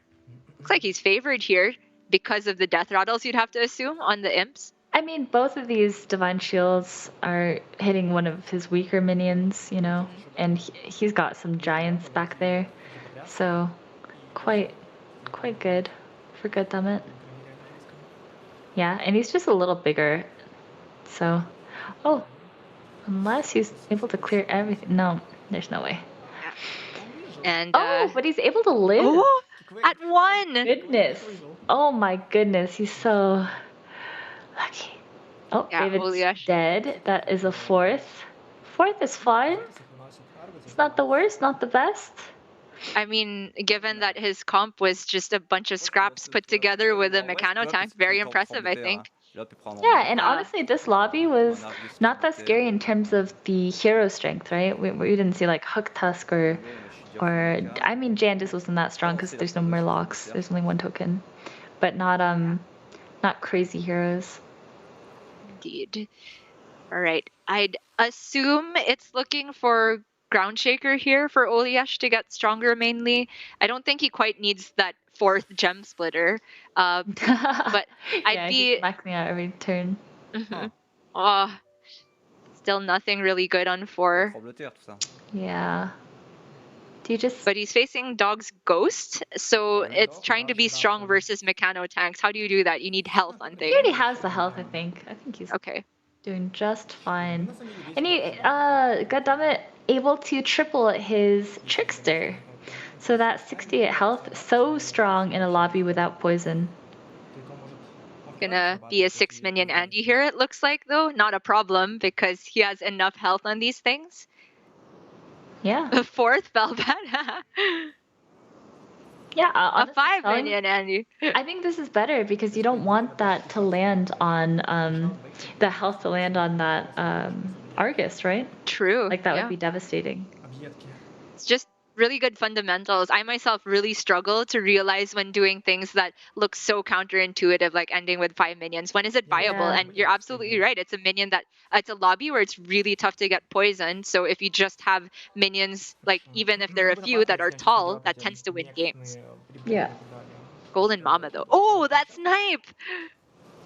That's insane. I think he was pretty. I can't see. How are you able to see the odds? I can't see the odds.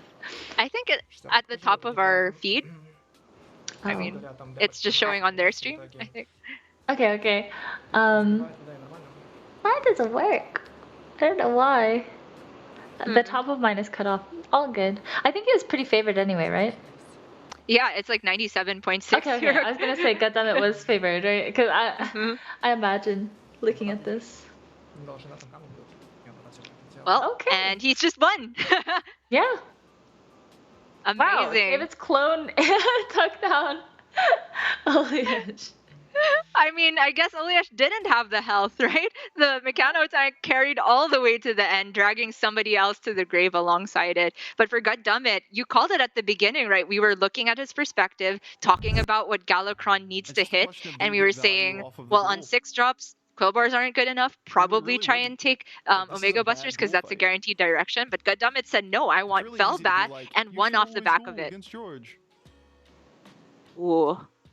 Wow. Lee looking really strong here.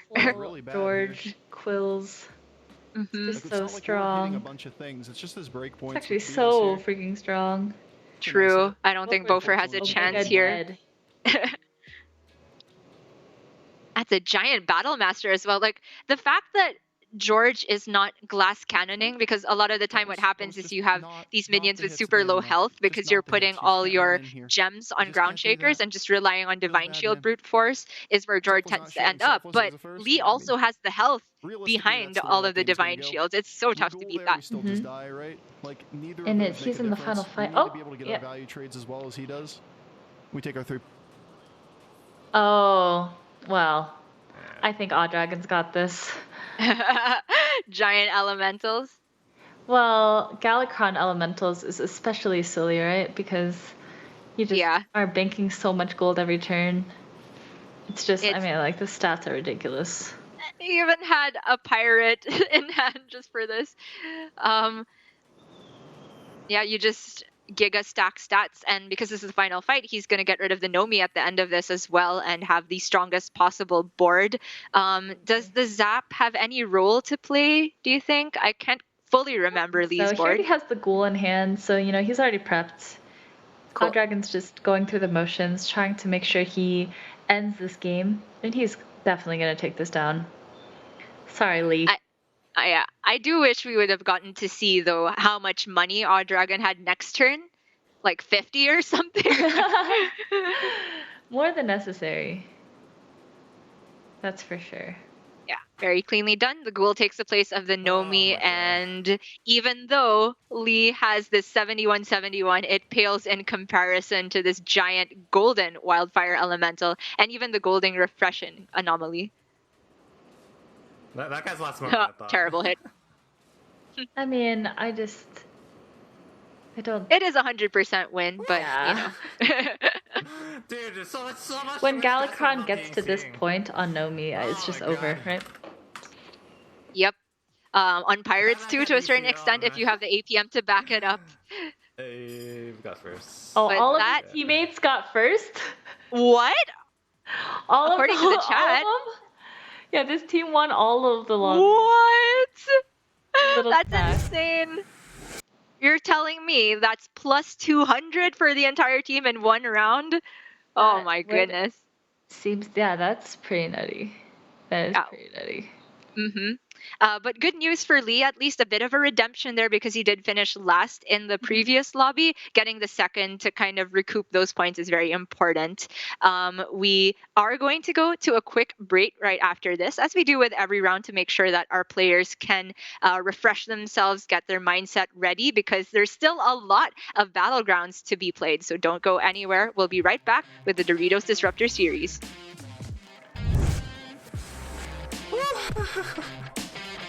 Dude, there's so much more stressful without being seeing. Oh my god. The fact that I can't DC, oh man. Hey, we got first. We did chat.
Hello and welcome back to the Twitch Rivals Doritos Disruptor series. If you're just joining us now, we are just getting started, honestly. We've just finished round 2 of 10 total rounds of Battlegrounds action. And so far, Hafu, what are your favorite moments, do you think? Honestly, seeing David, he got a 4th, but then his clone actually took out the Daryl. It was Oliesh. That's kind of comical. I really liked when Hoppa Bear was able to escape the 0.2 percenter. Or she secured the 0.2 percenter, and then she ended up losing to Sunglitters when she was favored, but you know, RNG giveth and RNG taketh. But yeah, that's kind of what makes Hearthstone fun to watch. Those like really lucky moments and like, oh my god, I can't believe that happened. For sure. And Battlegrounds in particular, you can see the odds of it happening. Whether or not that affects your mental game, though, is all part of the game. We do have the ability to take a look at our standings so far because if you missed the opening of the show, we are playing a format where each player starts out with 1,000 points, but with every first place, they get a maximum of 50 points. And if you end up 8th, you get minus 50. So over here in Lobby A, it looks like Matsuri actually tied with Zorgo here, so they split for plus 15 points, and the winner was XQN, reversing his 8th place from round 1. Very even lobby there.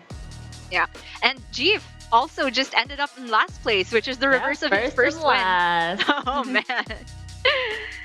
How quickly the tides can turn in Battlegrounds. And over here in Lobby B, the winner was Gudummit. Very, very impressive stuff. We took a look at this lobby just a while ago, taking a very early fell back from the Galakron. And like you said, I completely agree. Impressive that Dog managed to still secure positive points despite not having a very strong composition towards the late game at all. Super JJ really needs to pull it back though, and so does JQ.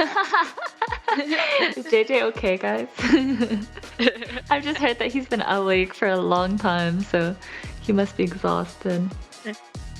And over here in Lobby C, the prophecy is 3/4 complete. Hafu, Odd Dragon also winning. Odd Dragon, XQN, Victor, and Gudummit all in the same team. Round 2 is resoundingly a victory for Team Sun Bacon Relaxer. Lee, though, managing to pull it back from a poor performance in round 1 is very good stuff. But looks like we have a 3-way tie for 6th, 7th, and 8th with Jackie, Slissa, and Pocky. I wonder how that happened. Oh, what do you mean 3-way tie? Oh, I see. Yeah. I guess 3 people just got knocked out at the same time. So somebody lost to a ghost as well? No, I think just 4 fights, sorry, yeah. 3 people got knocked out, right? Yeah, that's my mistake. We have Neflida also on the minus 10.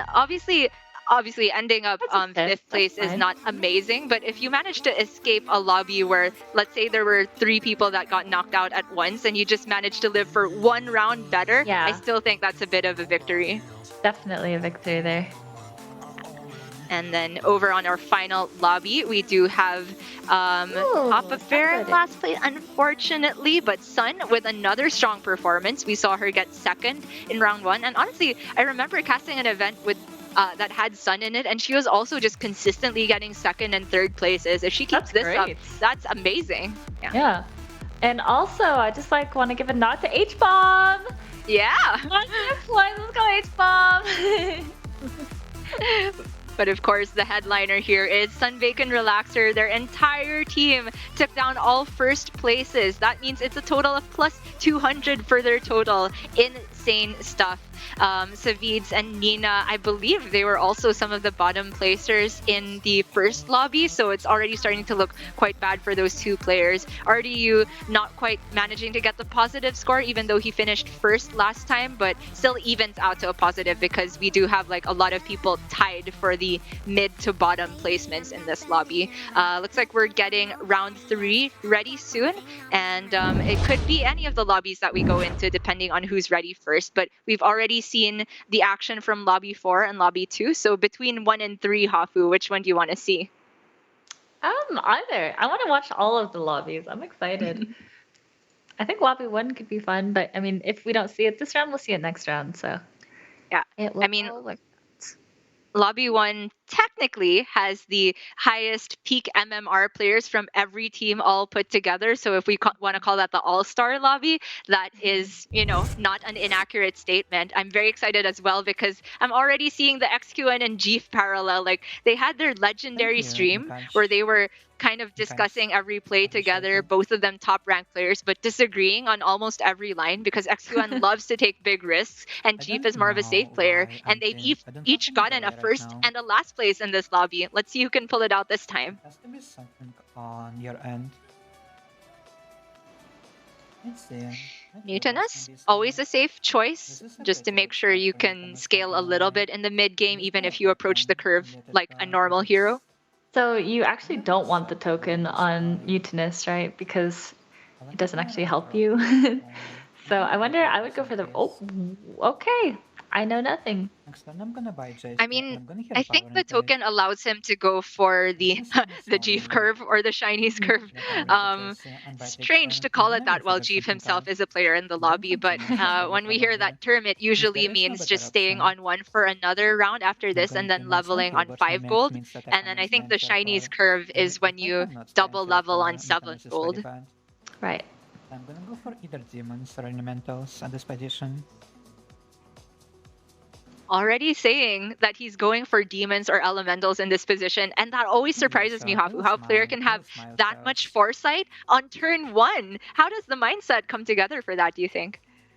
I mean, on Mutinous, you just get double value for elementals, right? So it's something you want to lean towards. And same with demons, is like you're gonna double dip with these stats on Jessie, since it's like a very strong early game unit that you can just eat and put on something else for later. So I think it's just like a natural thing to lean towards, to have an idea of what you want to play.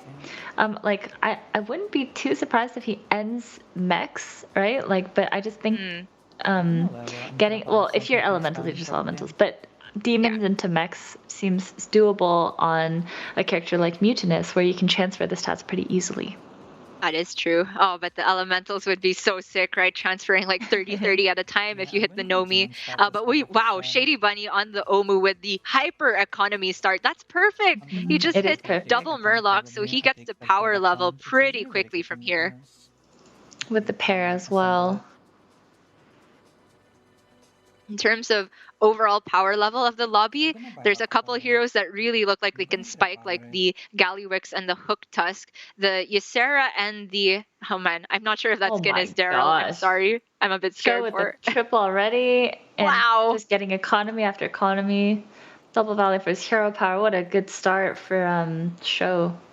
Show so fans perfect. love to see it. It's quite perfect. Oh, sorry, that is not a Daryl skin. That's a Flurgle skin. Now, Flurgle is a hero that I have a lot of middling success with. It feels like if you don't hit the Murloc on turn 1, I know they've changed it so that any minion you sell will then get you a Murloc, but it still feels so important to hit the token so that you're actually buffing things with your Salt Scale Honcho, for example. Yeah. I mean, he's got an incredible start. Oh, that was the worst hit. But is it enough? I think it's still enough. It's still enough. Yeah. Unlosable. And just to sneak the win here, it's Tyler on the Flurgle, which I wonder if there is any room for him to ever pivot. I always ask this about heroes that have a tribe attributed to them. Sometimes Bob just doesn't cooperate, and I always find it most impressive if you end up with, like, say, patches with mechs, not out of the realm of possibility. Flurgle's a little bit different because you actually, like, guarantee them in your shop, right? Whenever you sell anything. But yeah. Definitely still a possibility. Curve looking perfect here for Show, and he has like a one drop that he actually wants to use the hero power on. Sometimes with Hook Toss you might miss a good cycling target, but the refreshing elemental can be got rid of and could give him more money, or even just a demon to buff the Wrathweaver. It's good stuff. It's just a question of, do you think he's taking a 6 drop or a 5 drop? Honestly, he's so ahead. I'd probably 6 drops if there's no beast in the lobby.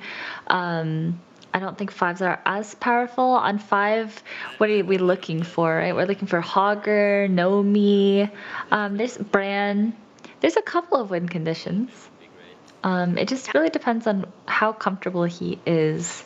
Sorry, And did you honestly, catch all of the band types? Sorry, I only saw Beast and I- Killbor. I didn't see. Maybe dragons. I don't think we've seen any. I'm just looking from what we've seen on these players' boards. Okay, gotcha. But I don't think we've seen any dragons, so I'm assuming it's dragons. Okay. Oh, actually, we saw a chroma wing, did we not? Am I crazy? Oh yeah. Sorry, we did. Let me think then. No, there's Maybe a it's chroma mechs? wing. No, we saw mechs, I thought. Am I crazy? Okay, there's murlocs, there's no beasts, there's no quills. There are dragons. There's murlocs, pirates, dragons, demons, and elementals. Oh, okay. So there are no mechs. Okay, cool. Wait, there's no mechs. Why did I think there were mechs? I don't know. Crazy. I'm starting to get confused as well. I'm so sorry. Crazy. No. Let me. Okay, we can see it on his screen now. No mechs. My bad. So does that kind of change the average like cost of minion you would want to go for on your triple because one of the best 6 drops is not available right now? I think so. I think 5s might be very reasonable because you can. I mean, Nomi. I don't know about you, but I feel like I get a Nomi. I know what I'm playing. You know? Yeah, true. Yeah, you spike that, you're like, yeah, this game is easy from here. And in terms of heroes that can sort of support the Nomi game plan, Hook Tusk is definitely above average because you can generate yourself free elementals or refreshing anomalies if you're lucky enough. But this Omu here, wow, early double Wrathweavers, still maintaining that pair of the Tide Hunters, and that's just the power of the Omu economy. Definitely. So I wonder what kind of leveling pattern he went for though, because like we could have seen him power level with all that economy, but he's taken a bunch of 1 and 2 drops. It looks like he just hit Wrathweavers, right? And he was like, well, I can't not take it. True. Elemental, more monies. Yeah. Well, here's the question. 5 drop, 6 drop? No, it has to be 5 if you took it here. I mean, he hasn't leveled yet and he could still, but okay. Triple sell the level? Oh my god, if he gets Nomi, oh, unlucky. I mean, that's honestly, a double dazzling light spawn shop. I would go for it, but that's just so good, right? But what do you take from the triple? Yeah, Lightwing is fine. Sell this 2/2 Murloc, double buy these things. I wouldn't even play this. Why? Oh, he's taking the dragon. The dragon? Well, no. Wait, what? Okay, I guess he just considered the dragon here because of the life hang, but I do agree it's probably bait because the double dazzling looks like the direction here, right? So he kind of just wants. And had more flexibility with the elemental, but maybe like because the stats might not hit on the, or it might hit this elemental and you have to solve them. I don't know. That's such a small consideration, right? Yeah, I'm not sure. But I guess I think I was even looking at is there some way to get the other Scallywag just to have more tokens, but you end up selling more minions than you get back. So maybe next turn. So how many times do these actually get to go off in one turn? Too many times. Wow. And he gets a tie as well. It's very solid. I mean, in this position of the game where both players aren't even on 10, all players aren't even on 10 gold yet, I feel like the Dazzlings are even better than Nomi. Yeah. Wow, look at this comp from Zorg. It's a lot of tempo. And a Doomsayer now as well, which with the double Icky Imps has the potential to generate a lot of stuff, but yeah. Like what are we playing here? Are we playing both or just one? I think he might give up on the Dazzling. Like he has so much demon set up, but he disagrees. Looks like he's playing both.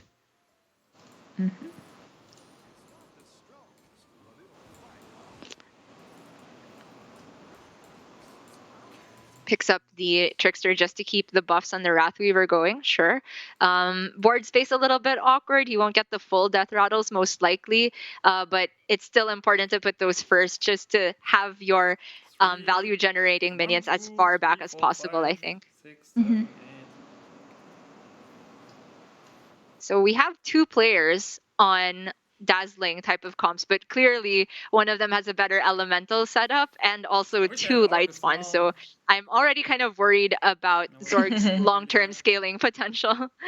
True. Still on 3, yeah, that's really annoying. Ooh. XQN with the Executus on a Molten Rock. Worst Not hit by far. ideal. Into another worst hit. Definitely not ideal. Dude, fuck But Steam, enough to take the win, it looks like. Fucking Yeah, I mean, he's still very powerful and he's got scaling. I mean, Mutinous just needs any way to scale up and kind of utilize his hero power, and he's able to find a way to do that. So that should be good. This was such a huge round too, and I get no value. Yeah, he got very little value as well. No generation from the Impatient Doomsayer. Kind of awful, but hits a big Fernal. That's some scaling. Matsuri with an aspect ratio I did not expect to see.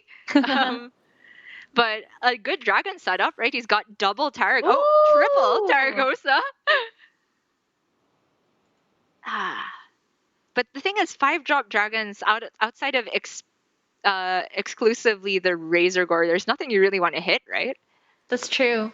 You really want to hit the Nadina. Even Like, more you don't than even need Kaligos here. Kalikos anymore. Yeah. Oh, you can reroll. There's nothing, but you have another roll, so it's fine. I would definitely take this, and then... It depends on how strong he thinks he is, though, because maybe the Imp Mama saves him some health. I do think the comp needs to reroll at some point, so I agree. I'd take this. Okay. Matsuri wants the tempo here, but I was just kind of thinking damage cap still intact here. So another shot at Nadina was where my head was at. But wow, another prize promo Drake as well. Wow, he's hitting. I mean, it is quite easy to hit them, right? Because you are a Sarah. But how strong is Show here? That's the question. Big. I mean, if Matsuri took the Imp Mama, you know he's kind of scared. As he should be. Oh. It's a lot of stats, but you know, our Terragosa does have it covered, so... Can take down the entire backline, I think. Yeah. What's left? Nope. Okay, that's fine. That's actually fine. He really wanted to hit that mama. Oh yeah. Hit. And he gets a decent minion as well. Yeah, not too shabby. Ooh, worst hit. That hit was terrible though. Oh, pain. What? Go right. So unlucky. Matsuri doesn't have the odds on right now, but I'm willing to bet he was very favored here. Definitely favored. But there's the good guy. Oh, but we cannot get him. Ooh. Scary. Scary. Back to Zorg. Not even Amul. It's currently a 2-tribe Amalgadon. Not amazing. He's got this golden dazzling and a golden... Okay, obviously this golden minion's way better than the dazzling, but there's just no time to make elementals work anymore. So the dazzling, I think, is a failed investment. Yeah. Is it ever Eliza just for tempo and another tribe? Yeah. He's not in the best spots. He's greeting it though. He says, I'm facing a ghost. I'll live. Hope he's right. This is fine. Copium against a ghost. Always picking up freewheeling gambler is always good. With Galliwix free money for the next turn. Throws the Elementals into the free money pool as well. Nicely done to see that perfect economy usage. Not the sexiest. Yeah. Nadina taken for the Amalgadon at least. But this is like the least respect possible, right? He's not even selling the Murloc to play Nadina, even though you get the money back for the next turn. But still 100% win, so nice job.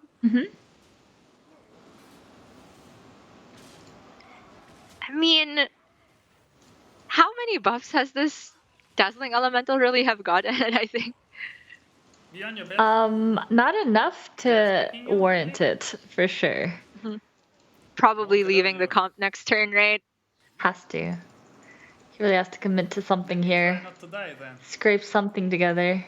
I feel like just rolling for Kathranatir maybe, so he can play more demons, because he can only play one demon without dying here. Yeah.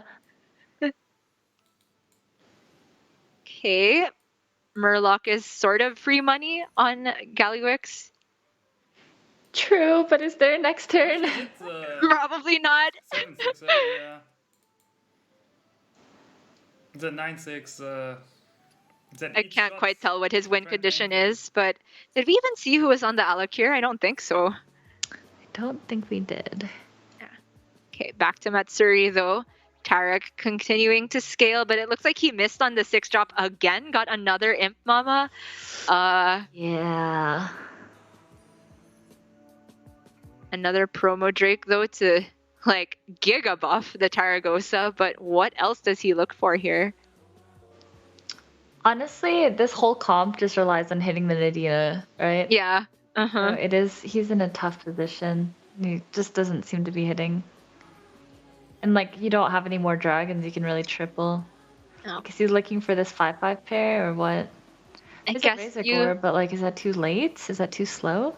it is, but I think he kind of settles for it. It's got to be better than the Scale Bane, right? Probably even better than second Imp Mama. That's true. I would just play the promo Drake if I'm being honest. But I'm more of a scared player than other people are. Oh, he sold both of them. Selling the taunt, so he gets maximum Razor dragons Gore. retained, which does help with the Razor Gore. So it is not ideal, obviously, to have the Razor Gore this late, but you gotta make do when you don't find the Nadina. It looks like he is dead. Okay, that was fine. Okay, that was good. He's very alive now. That was the Yeah, best hit. that was the hit. At Okay. least I get the Banshee value and good trade. It just Hey, feels like good hits dragons are for- pretty content. Oh my god! That hit by Mr. Incredible. Quite gross. Zorg is dead, I think. Yeah. Yeah. Oh, ah! Fucking flip this By 1 health. game. Should've set It them. hurts. Mr. Incredible barely surviving himself. It feels like this is a very 1% lobby, the hook tusk Yeah. getting all the fortune. And just like that, we have 3 players left. I mean, Hook Tusk is just so strong. Can't quite remember who was playing it. Matsuri was, and wait, why is this? Oh, Matsuri was Ysera, right? Sorry, I wasn't sure who was on the hook tusk in particular. Oh yeah, show. Um, I mean, he doesn't even have a Nomi. He doesn't even need one. yeah, it's just So executive strong. comp. I mean, like if he could have picked up a Master of Realities pretty early too, that's quite strong with the party elemental. Yeah. But it's a bit late now. Obviously he has a giant tanky minion on the right and a good strong high attack party elemental, but I think it's possible for Matsuri to maybe not outscale this, but beat it if he finds Nadina still. It would have to be Nadina and very soon. But like, he has a pair of what, Razor Gores? That's it. Yeah. But there's no chance that the Alakir can beat this, I don't think. Yeah.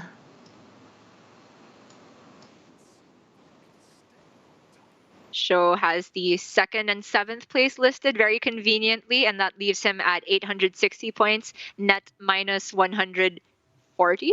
Wait, that can't be. Wait, maybe that 2nd and 7th was from his own previous stream, because that doesn't add up, right? He shouldn't be this below 1,000 if he had a 2nd. But he should be completely even, right? Yeah, Alakir getting too. demolished. Goodbye, Mr. Incredible. But I mean, still getting a top 4 with Alakir. Not too bad. Yeah. chalk that one up as a small victory Oh, and for Matsuri Team Hoppa Bear. getting Yeah. top 2 here. It is Mhm. dragons versus elementals. Oh man. This is a lot he can get played. And yet it's only buffing one thing because it's Executus and not Nomi. Still feels pretty good though. Ooh. We can look at both players' perspectives. Thank you very much, production. Matsuri has still not hit the Nadina, but he has the Seafood Slinger, so like one last chance. He needs to roll for a Murloc though. I mean, not really sure what the Ghoul is for if he knows that, yeah, okay, getting rid of it. He should know this is just giant elementals, right? One last chance. Nadina? No! Still misses another Slinger. One last chance. Copium? Can he do it? Oh man. I don't even know if Nadina's enough here, honestly. Like, there's only one real threat on this board to the size of elementals that Show has. Mm-hmm.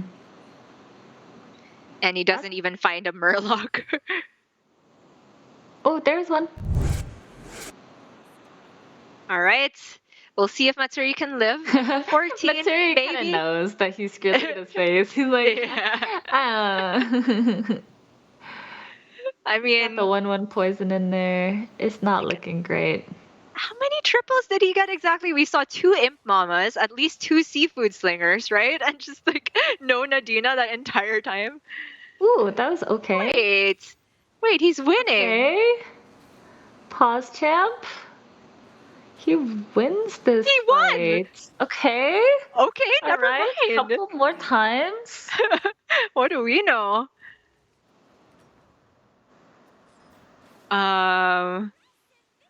Okay, Murloc on the board. And it's a pretty good one, even if he misses. Like, it could just turn a poison by itself. Mm-hmm. Oh my god, still no Nadina. Are you joking? Well, It's not right. he has another pair of promo drakes, like not likely to hit the last one because he already has a golden, but that's gotta be the best shot, right? Yeah, he Okay. hit it. Alright, that's our another chance. This is the one. Hafu, I can feel it. This is the one. This is the Nadina. Yep, here it is, Nadina. Right. 3, 2, 1. Here. Oh my god, no! Like he's laughing. It's just like, It's unbelievable. But, like, I mean, he did win the fight versus Show last time, and we know that Show scaling is limited to just the Major Domo, right? So, with another golden promo Drake, does Matsuri just win again? We see that Show's teched in a Spore now, though, which will eat. last time too. Oh, did he? My bad. Yeah, it hit into like in his imam, I believe. That's what happened. Okay. Well, now it's gonna kill the Zap, looks like. Yep. And Matsuri deliberately putting more buffs on the Razor Gore than the Taragosa, even though the Taragosa gets more long-term benefit, which I agree with. Like, in order to live this fight, he needs more than one giant tank, I think. Yeah. Oh, that was not the hit though. Ooh, that was not the hit. Ooh, that's fine. That's a hit. Okay. Go left. Okay. He wins. He wins again! All right.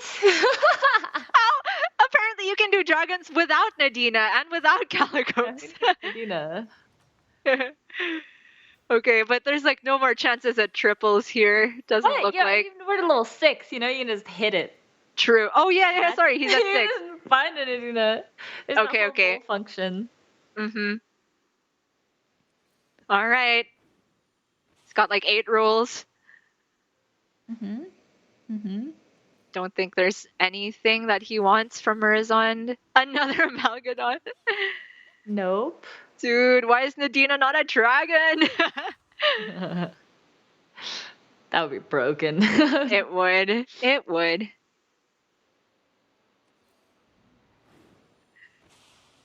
Oh my goodness. She is not showing her face. Stuck.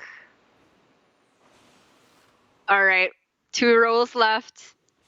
1 roll left. Last roll.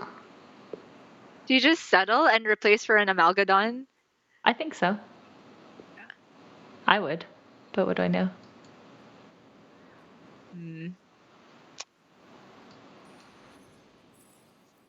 Oh, interesting. He goes for another poison target. Very likely that it eats the poison or it gets the poison. I wonder why that one and not Amalgadon, because Amalgadon is a dragon too, right? So, Yeah. True. I don't know. Okay, so you trade. Oh, maybe. Oh, because I think Amalgadon has a chance to get taunt, right? And if you get that, then it'll die before it gets the poison. Ooh. Maybe. That's the only reason I can think. Oof. Oh, okay. Decent I don't hit. think this time is Yeah. enough. Actually, Wait. it's a tie. Oh my God. How is he still alive? Another chance. Okay. Another 8 rolls for Nadina. Where is she? I don't believe this, Hafu. He's had like a million triples and he's been on 6 for ages now. And okay, let's check in with Sho. What is Sho looking for here? More. Like, how do you? I think He might be looking for more poison. No. maybe like he does got he rid ever of want his Ghoul Ghoul. for himself? Like if he expects that Masuri finds Nadina, and while we weren't looking, he's finally found Nadina. Oh, we were the problem. We were True. looking at it. But does he not have the gold to buy it? No, he does. For sure. You Oh, I just do. replace I the see zap, right? But does Sho respect the possibility of Nadina and take the Ghoul? Nope, he's rolled over it. I think Okay. it's hard because Eh. if this 3/2 buffs the Nadina, you're Omega sad. True. What? What are we whatting at? Look at his order. He still wants the zap in play. I can't remember what for. Maybe he thought the spore would still be there. Yeah. Okay. Just Okay. Okay. All right. Oh, I didn't bump up a shield though. Okay, that did. That's fine. yeah. Okay. I think he's got this. Yeah. Yeah. Yes. Is that's the W? Yeah, that's lethal. That's lethal. That's where he did it. I can't believe this. I thought he was so dead after not finding Nadina for so long. Gosh, Nadina that buffed. He was like a 1 minion Andy, and showed Yeah. deal with this Terragosa. No, but like the round before that, taking the Cold Light Seer was also a stroke of genius. I just did not realize that another poison would have helped there. I was tunnel vision on the Nadina, and then, the idea to not take Amalgadon so that there's no chance of getting taunt and losing the poison was also and very also smart. Cool. Having the foresight to sell his promo Drake, saying like enough scaling is enough, and hedging that he still had the spore and to ensure that he was definitely going to take out the spore. Any chance of having poisons that were going to knock down his Terragosa, because his Terragosa was just this giant unit. It's like a 1v5. True. With some poison background. And that lobby turned into a 1v1 player lobby for like 4 rounds in a row, which is very impressive stuff. I love how this meta can turn into these kind of grindy fights, or it can go very fast and one where you just have to hedge like what Dog did a while ago. There's a lot of diversity, and I think our players are giving such a good exhibition on how to approach each and every situation. But that is round 3 in the books. We are going to go to a quick break, and when we come back, we'll look at the standings so far and get you round 4 ready. Don't go anywhere.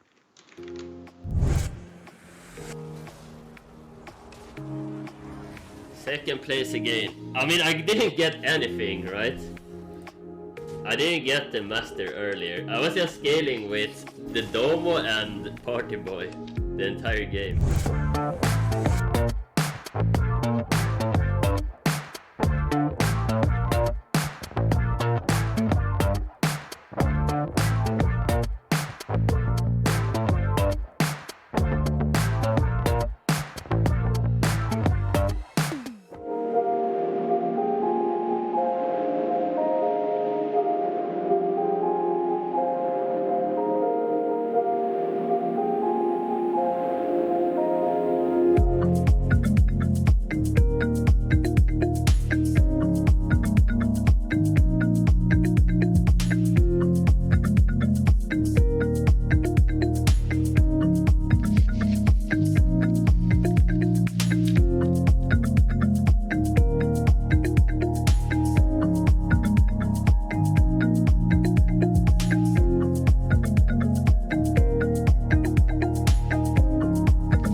Nice.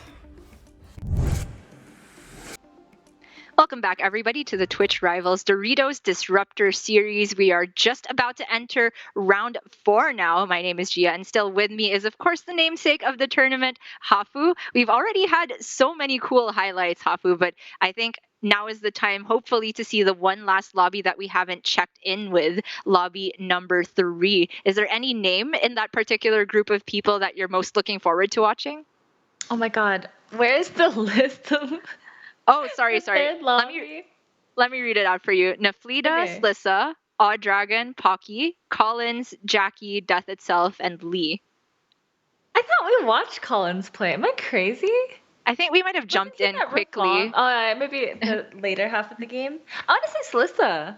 Honestly, I love watching her play. I know she's kind of had a rough tournament so far. I don't know how she did last round, but she's a very solid player. Plays very well under pressure, so I'm excited to see her.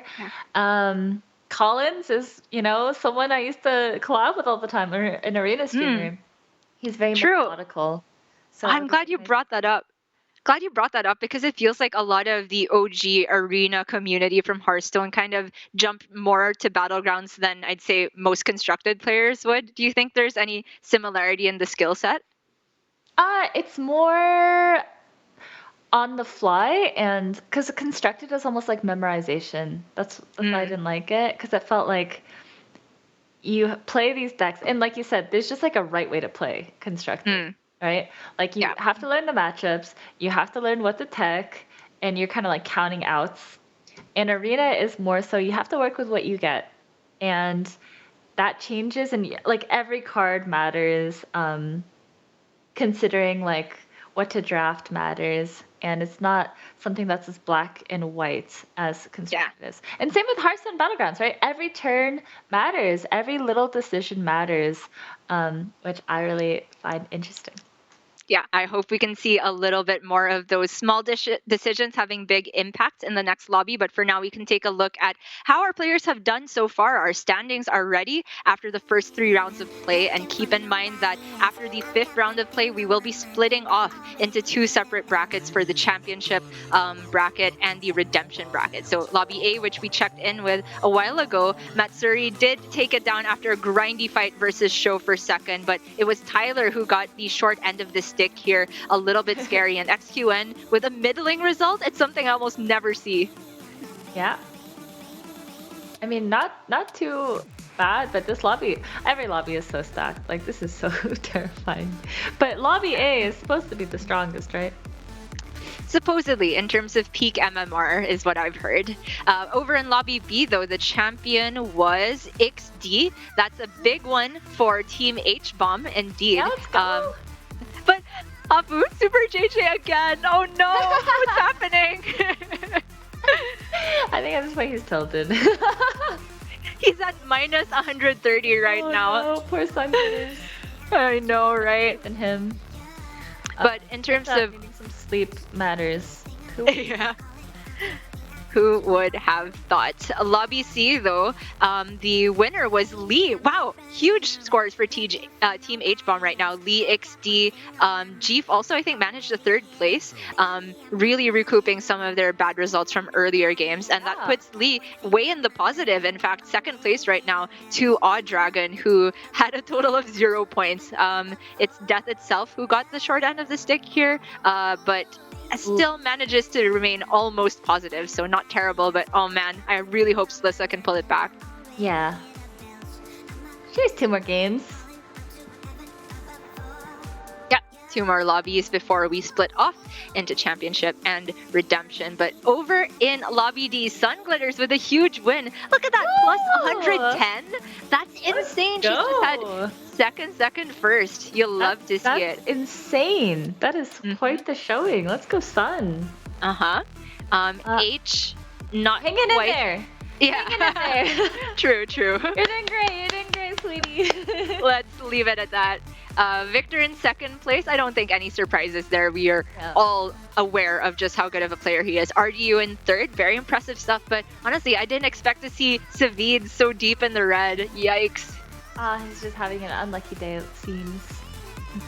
Happens to the best of us. Indeed. And we can look at the entire team placements, the most important thing. Of course, Team Victor, Sunbacon Relaxer still at the top because look at that game 2, plus 200. I Yeah. don't believe it. All 4 players winning their lobbies. I just did not expect to see anything like that this tournament. Yeah, but you know, still within striking distance. Team Dog Dog in second, only by 55 points. That's like 1 first and a 4th, right? Like, so it's definitely closable. The gap is closable. Team Sliss is struggling, but you know, they, I don't know. In 2 rounds, if they all get first, they can do it. Possible. Yeah.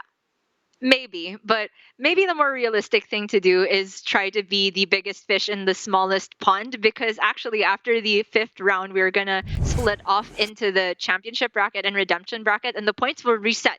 And then you can still end up first among the bottom half, for example. But we are going to check in with Slissa now with honestly a terrible hero selection. Yikes. It's just one of those days for her, huh? She looks stressed, and I can't blame her. I mean, who wouldn't be stressed? Yeah. But so you know, it's still young. Like the day is still young. Plenty of game to be had, and you have to remember that even though the scores don't look that great, every time you gain points, you're taking points away from other people. It's like they can minus points, right? So the gap isn't as, I mean, it's pretty big, but it's not as insurmountable, in my opinion. Yeah, as it looks. Very good point you brought up here. So in this lobby, I did finally manage to take notes on what has not been available in minion type. So Demon Dragon Mech out here. So how do you think that affects the overall quality of tests in a lobby? Demons? Sorry, what and mechs? Demon Dragon Mech out. Demon Dragon and mechs. Demon Dragon and mechs. Okay, so what are we really going for in this lobby? Beasts are going to be very strong.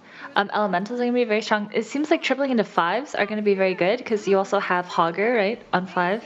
Right. You have the Mama Bear and the Pale Scale Croc. Yeah. And then obviously you have Nomi. So I think going for 5 drops is going to be really powerful. Also, tests in lobbies with beasts tend to be really strong because you just, like, they ramp up so fast, right? And so if she's able to just play someone else who spikes and then take their comp, Tess, you know, is kind of notorious from the leapfrog days, but still is quite playable. It's something that I think David was telling me. Is like, oh, you know, Tess is just fine. You just play for tempo and then like take other people's spikes. It's very interesting though because I think Slissa hovered this Jandis, Leon the Jandis. He has Murlocs as well, ×2, so she has the chance to steal the pair if she wants. So she's actually just going for staying on tier 1 here. I think that makes a lot of sense. You can get major economy and easy triples if you face a lot of these heroes that are also taking the tokens. Mm-hmm. Oh, but of course Lee did swap over 1, so she's only going to be able to steal the token and not the 2-1 itself. Not worth it at that point. Not great. Yeah. Not the nicest. But she still has a very high economy lobby. I think it's worth buying the 2 minions here. Or does she level maybe with 1 buy? I don't play Tess. I can't tell you what's correct, but at least she's hitting a lot of these tokens, right? Mm-hmm. Her economy is doing quite well. All right, so she's decided to stay on tier 1, which means that next turn we could see her go like level button buy if there's anything good enough to buy from the Barov, which is likely because Barov usually doesn't level this early either. But for Tess, it feels like it's all about finding the best way to survive until you can copy tier 5 minions. Mm-hmm.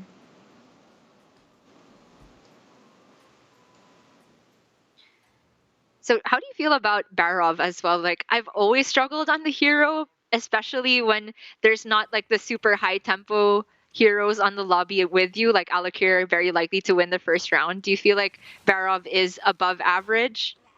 Barov in the hands of a high-rated player is so good, like S tier.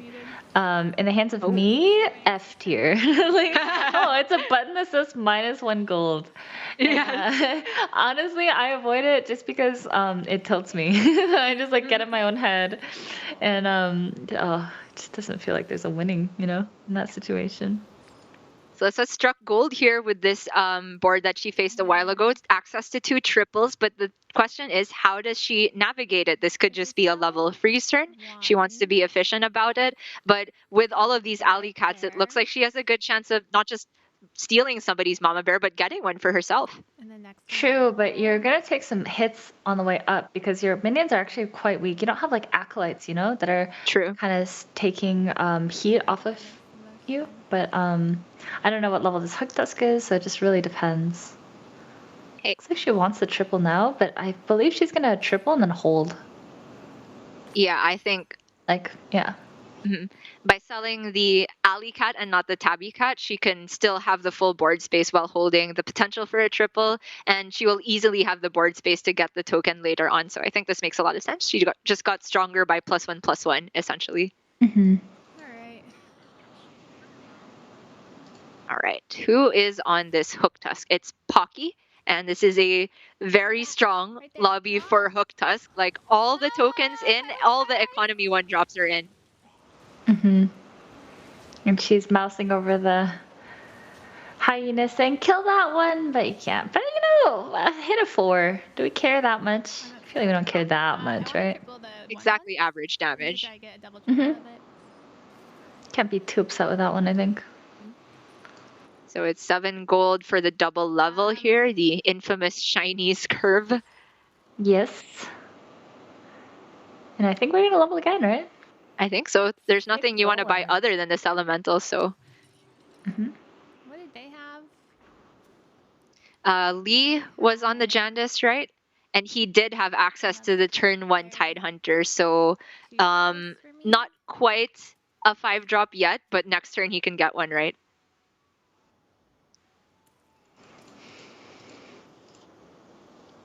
I can't get. It's always interesting to see how people play these when all of the tokens are available, right? Because even Pirate was available this game. Yeah. Even Quill Boars, the 1/2. So a lot of economy to work with. Yeah. And Lee has hit, with Jandis, sometimes while you're accumulating all of these tokens and holding the triples in your hand, sometimes you get unfortunate with what you swap into, all 1-drops, but Lee's picked up 2 2-drops in the meantime. I guess the Saralisk is kind of 1-drop shaped without any buffs, but he's not the weakest in the world. I don't think he'll even lose this fight. As long as the spawn dies. Never mind, he lost. Okay. Unlucky. Unlucky. 8%. Nice first list, though. I mean, honestly, losing 8%ers like that, whatever. It's like when you lose the 8%er and you take 20 damage out of nowhere, you're like, what is this? What is this? Oh, the Nomi! Okay, there it is. Looks like Lee is in a fantastic spot. We'd love to see it for H-Bomb fans. Oh, I wish we got to see his second 5-drop as well. But for now, we're checking in. Yep. Checking in with Death itself first. Probably just take the Galux for here, right? Yeah. There's all these economy minions that he can sell. Very true, very true. Stack the gold for next turn. The 2/2, right? Like it's a pair, but. I think that's fine. Like if you buy that, sell the. Oh, okay. Sorry, I thought he was gonna level as well here, but I think he's just looking for token generators. He's got the golden Khadgar somehow, so. Oh, it doesn't hit. That's a lot of rolls. So painful. Yeah. One more roll, I guess. He still has the Gambler. Oh, but he can like sell the Gambler and buy the Gambler back, right? Yeah, he has to, right? It's just strictly correct when you have Galliwix. I think so. What is happening though? Oh my god, you're out of time. Play it! Oh my god. What is it? No, I think those gems were supposed to go in the green thumb or something. Wow. Oh man. This Hook Tusk is strong. Pop in. He's got 2 5-drops, the Hogger and the Light Fang. I doubt this is endgame Menagerie, but it has that potential, right? If he hits an Agam, but also if you hit like another Hogger, you could go full Pirates. So much flexibility. Oh, so Ooh, painful. take 15. Ooh, Yikes. drums on. He got punished. Uh-oh.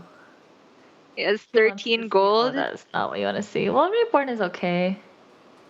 He is dead. Yeah. And this is Shutterwalk's pop-off turn. I don't know who's playing Shutter, but Uh-huh. Oh, he's looking- okay. Huh? You got a token. You can get a 5-drop. Okay.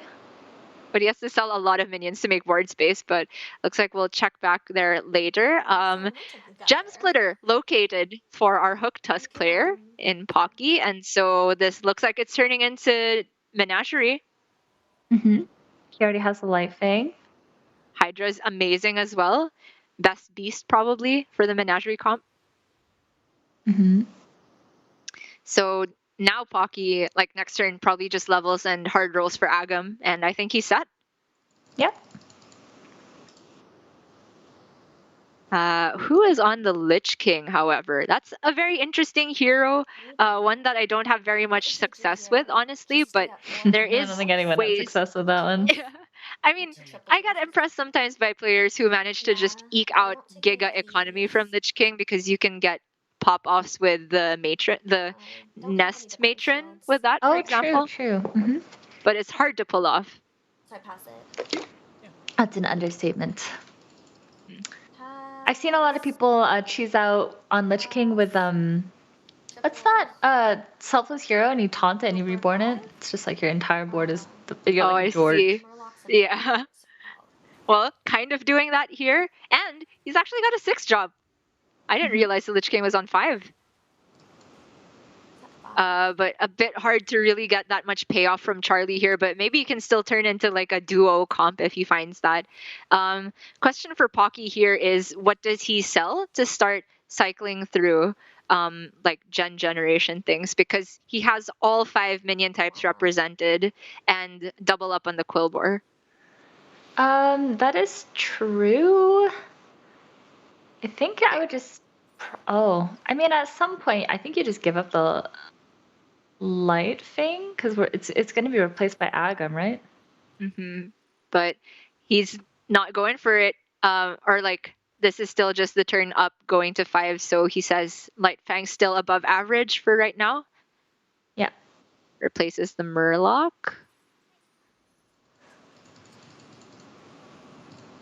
Okay, does he take the Hydra pair here, Dan? Yep, I like this. The great thing about Gem Splitter is that you don't need Flat Tusk anymore to make Menagerie work, but having the opportunity to still get Flat Tusk is, of course, positive. Mm-hmm. Oh, sunglasses. Yes. Nice. Yes, I'm not 8. Well, I think. Oh, I wonder how Sliss is doing. Is there any way we can go and look at Sliss's board? Yeah, I would like to know as well. And she's second. That's amazing. Exactly. I wonder what win condition she has. Yep. It's That looks good. That looks comp you want to see, and it's not looking good for death itself, because I would not want to face this. I would not want to face this. It's so much stats. I Yes. mean, I don't think this board loses right now. I think last time we saw her. Oh, wait a second. Super. That's no. Yeah, It's not he's even favored. close. Okay. I don't He's think favored, it's close. but it's 50-50 to kill, right? And if she doesn't kill, death itself could really pop off with this setup, right? Flat Tusk That was Agam. not the hit though. That was Oh, that was yikes. also not the hit. I think she's got it, right? Hold on. I mean, I'm not really thinking about winning. It's just whether or not death itself can live. Oh, they tied. And it tied. Oh my god. Oh, he is. And then Shutter died. Jaws. Yeah, and Shutter was, I don't remember who. I'm not sure either, but man, guess they didn't hit enough tokens. Of death. Death itself, escaping death, you know? That's one way to escape it. Just be it. Okay. Oh, that's Checking in with Naflida. Naflida. So she got an 8th, unfortunately. just wasn't our game. Shudder is one of those heroes that if you just miss, you just miss. And when you hit, you freaking hit, you know? True. It It felt like not in a good spot either. But he got the dead guy. Lucky. true. Yeah. It felt like literally everybody but the Shudder hit tokens this lobby, Yeah. so understandable. Slissa, last time we saw her, had those 2 triples kind of in the bank, and she made big money with the Mama Bear Pale scale. I wonder how she scales from there, but for now, this looks like he needs a brand to really improve significantly from here. But can he afford to level? I don't even know if we can go for a brand anymore. Like, it just feels too slow. Yeah. It's just weird because he has so many units he has to replace. I'm not sure how he escapes out of this hole. But if anyone can do it, Odd Dragon can do it. And you can really see Lee is just donking people down now. Yep. Wow, and this board got an 8th. Look at that.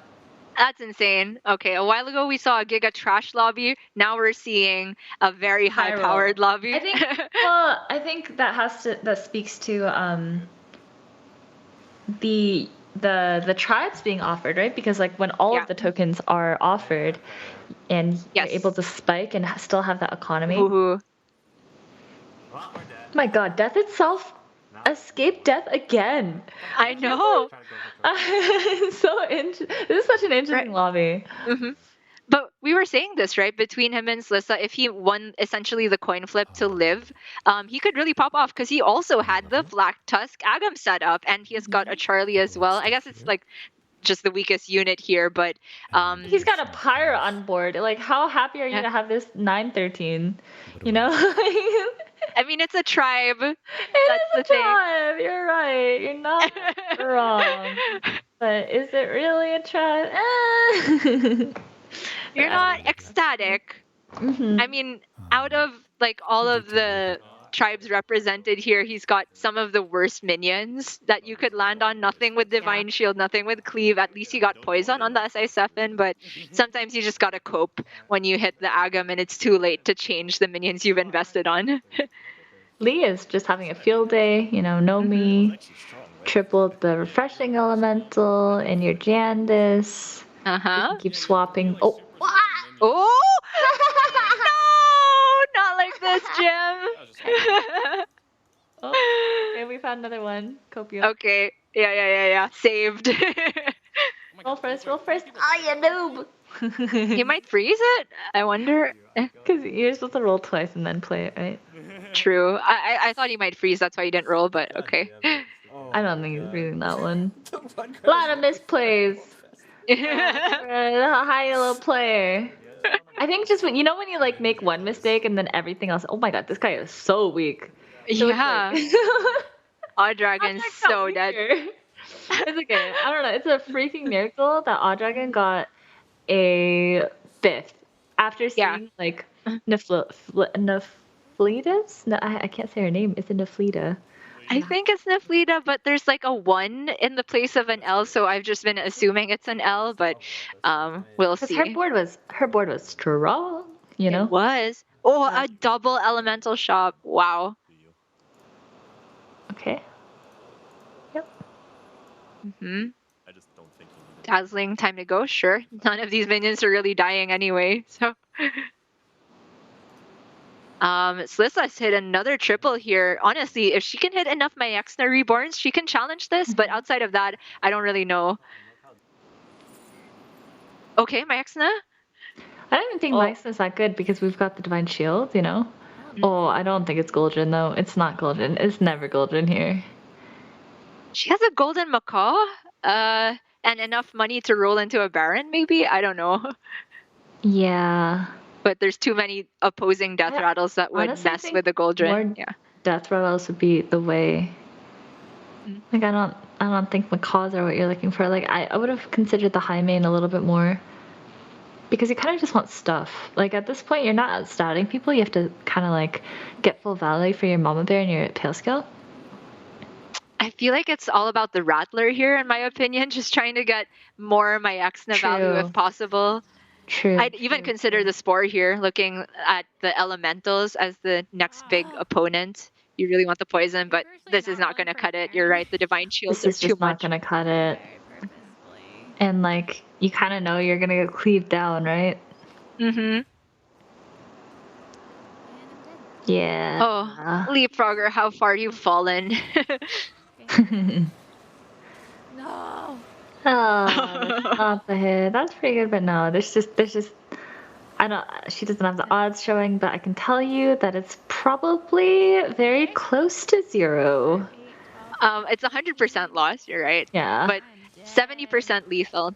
But this is part of the 70%. Lissa Definitely. is going to It's okay, say she's a goodbye top to four. Exact Top here.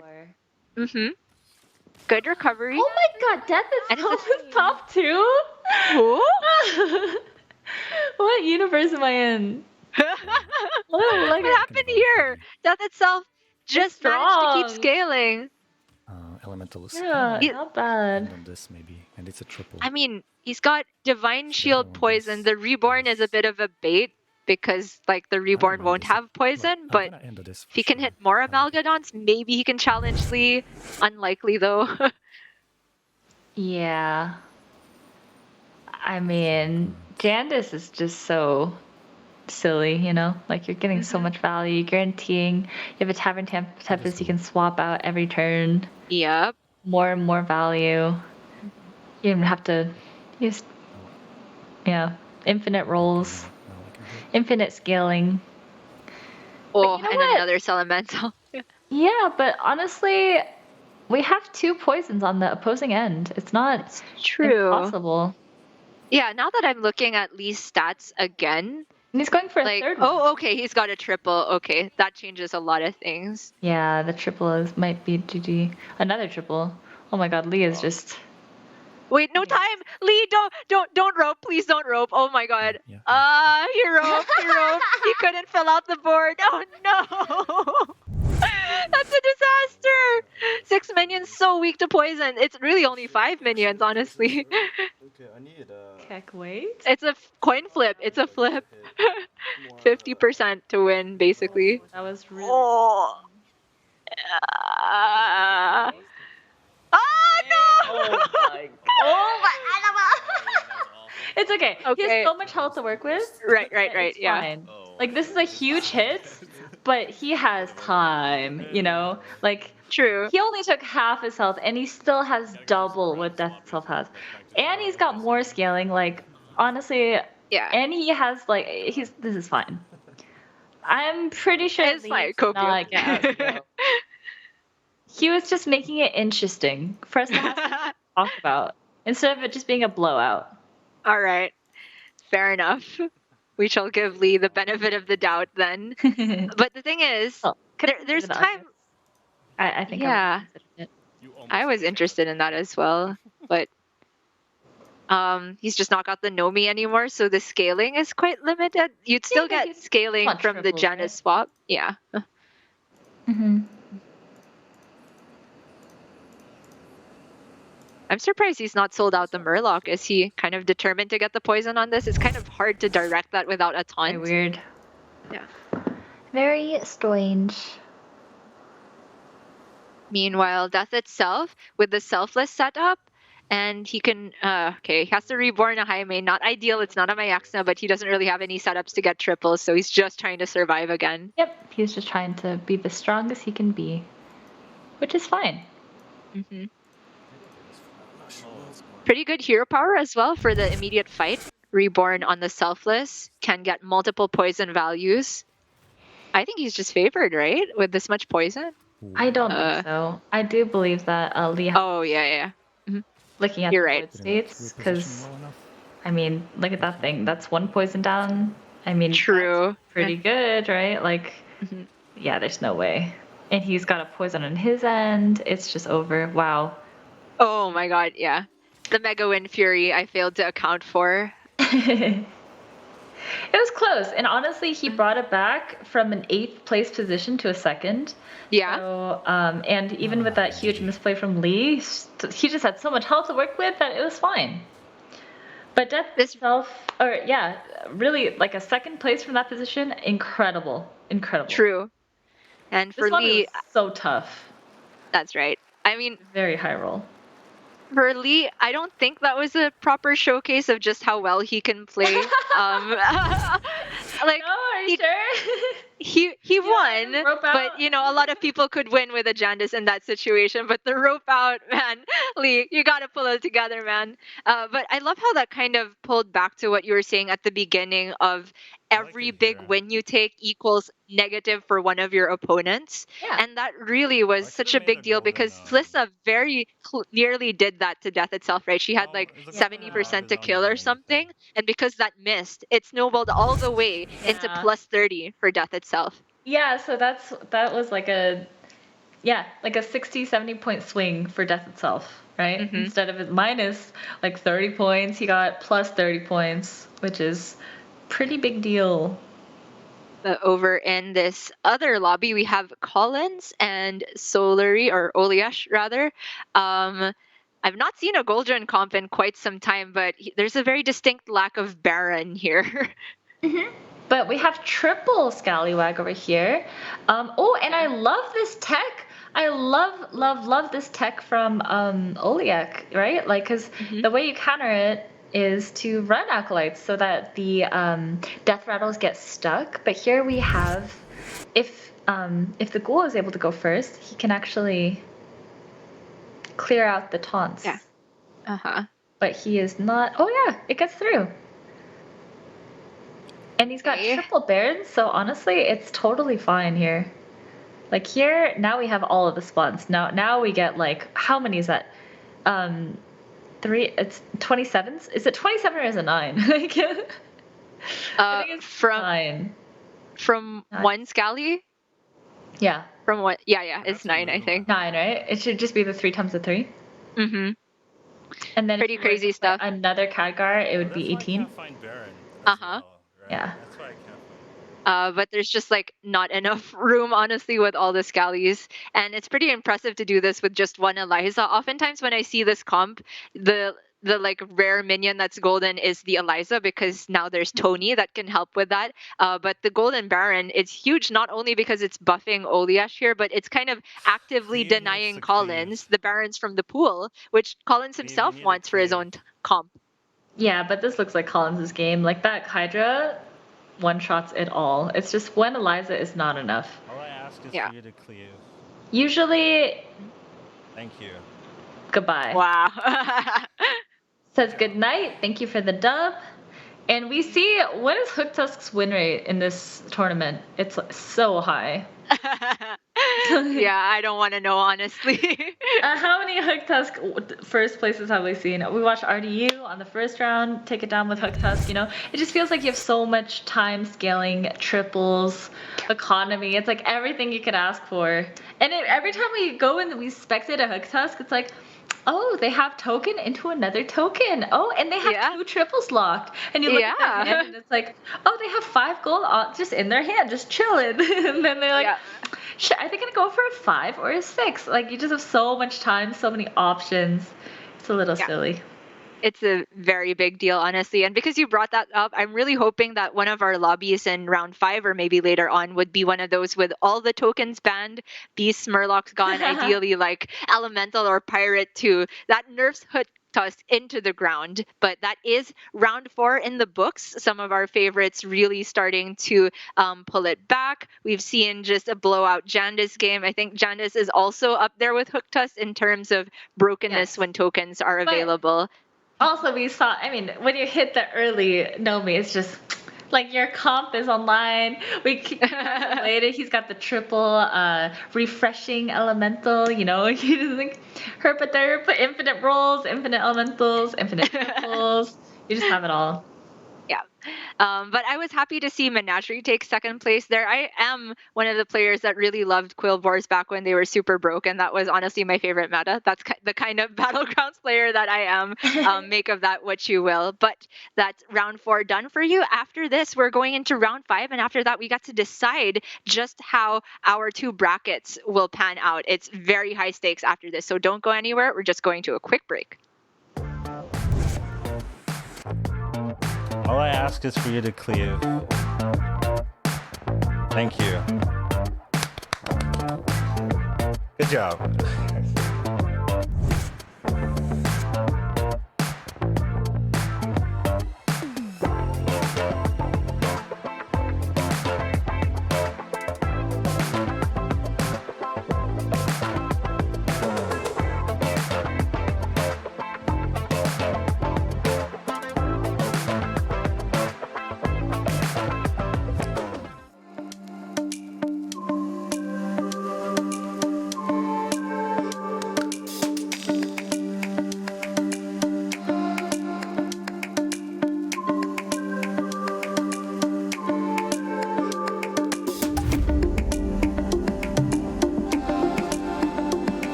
see. Oh, Hello, I'm everybody. typing in my chat right now, but which lobby do you guys want to spectate for the last round? Because we actually have 5 matches in the first half of it, and we have spectated one of each. Sorry, I'm eating Doritos during my break. So which lobby we have? You know what? Oh, they want to see David's lobby. You guys are a little biased. They want to see David's lobby, so that's lobby B. I Yes, believe. So that is. if possible, can we see that? Love to. Those chips? Man, Hafu, share some of those Doritos. I don't have any on me right now. These- the spicy sweet chili. This is like a newer flavor. I want to say this didn't exist when I was growing up. I had Honestly, like Cool Ranch and nacho cheese growing up, but this I'm addicted. I'm actually addicted to these chips. I only knew of one flavor growing up with the red bag. I don't even know what the name of The it red is. bag?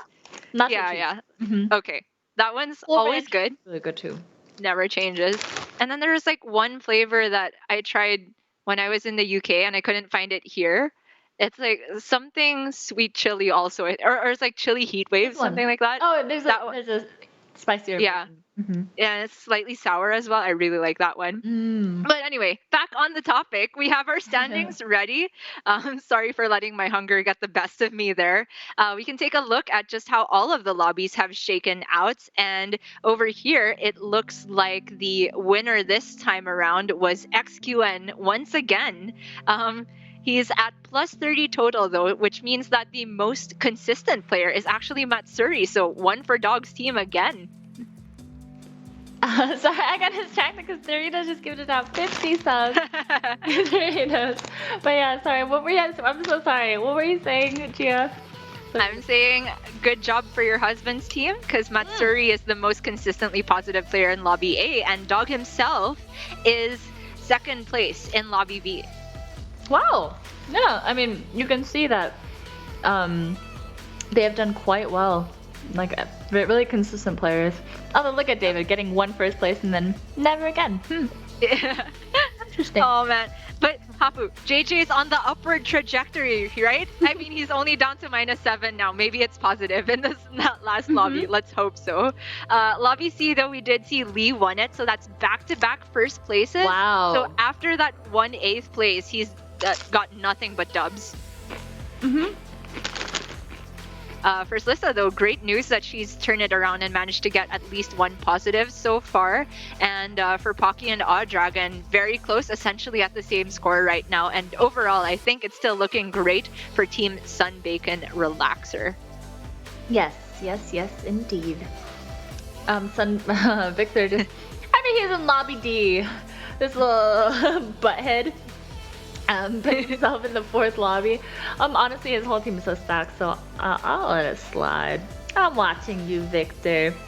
Don't you forget it. H-Bomb's still hanging in there. You know, he's doing fine. He's doing fine. He's hanging in there, which is all that matters. And then Sabit's getting that 1st place, so bumping the score quite a bit. Maybe he can get 1 more 1st place, end up positive here.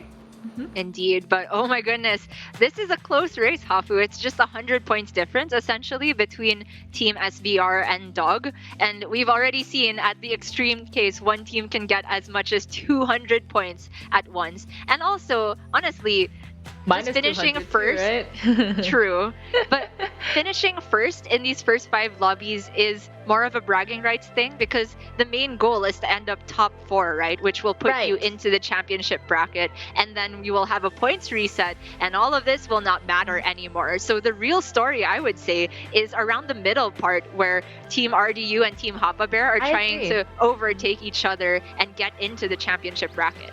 Yeah, as long as Team Dog, I don't think even if they get -200, they're still secure. So Victor's team is definitely going to be in the finals, right? Like literally, even if they -200, they will make it. Yes. So if David's team bombs 200, they might actually fall out, but it's unlikely. So it's really looking at the middle 4 teams, because if there's any huge swings, then we will actually see one of the bottom teams go up and the top teams go down. And here we have what you guys requested, chat.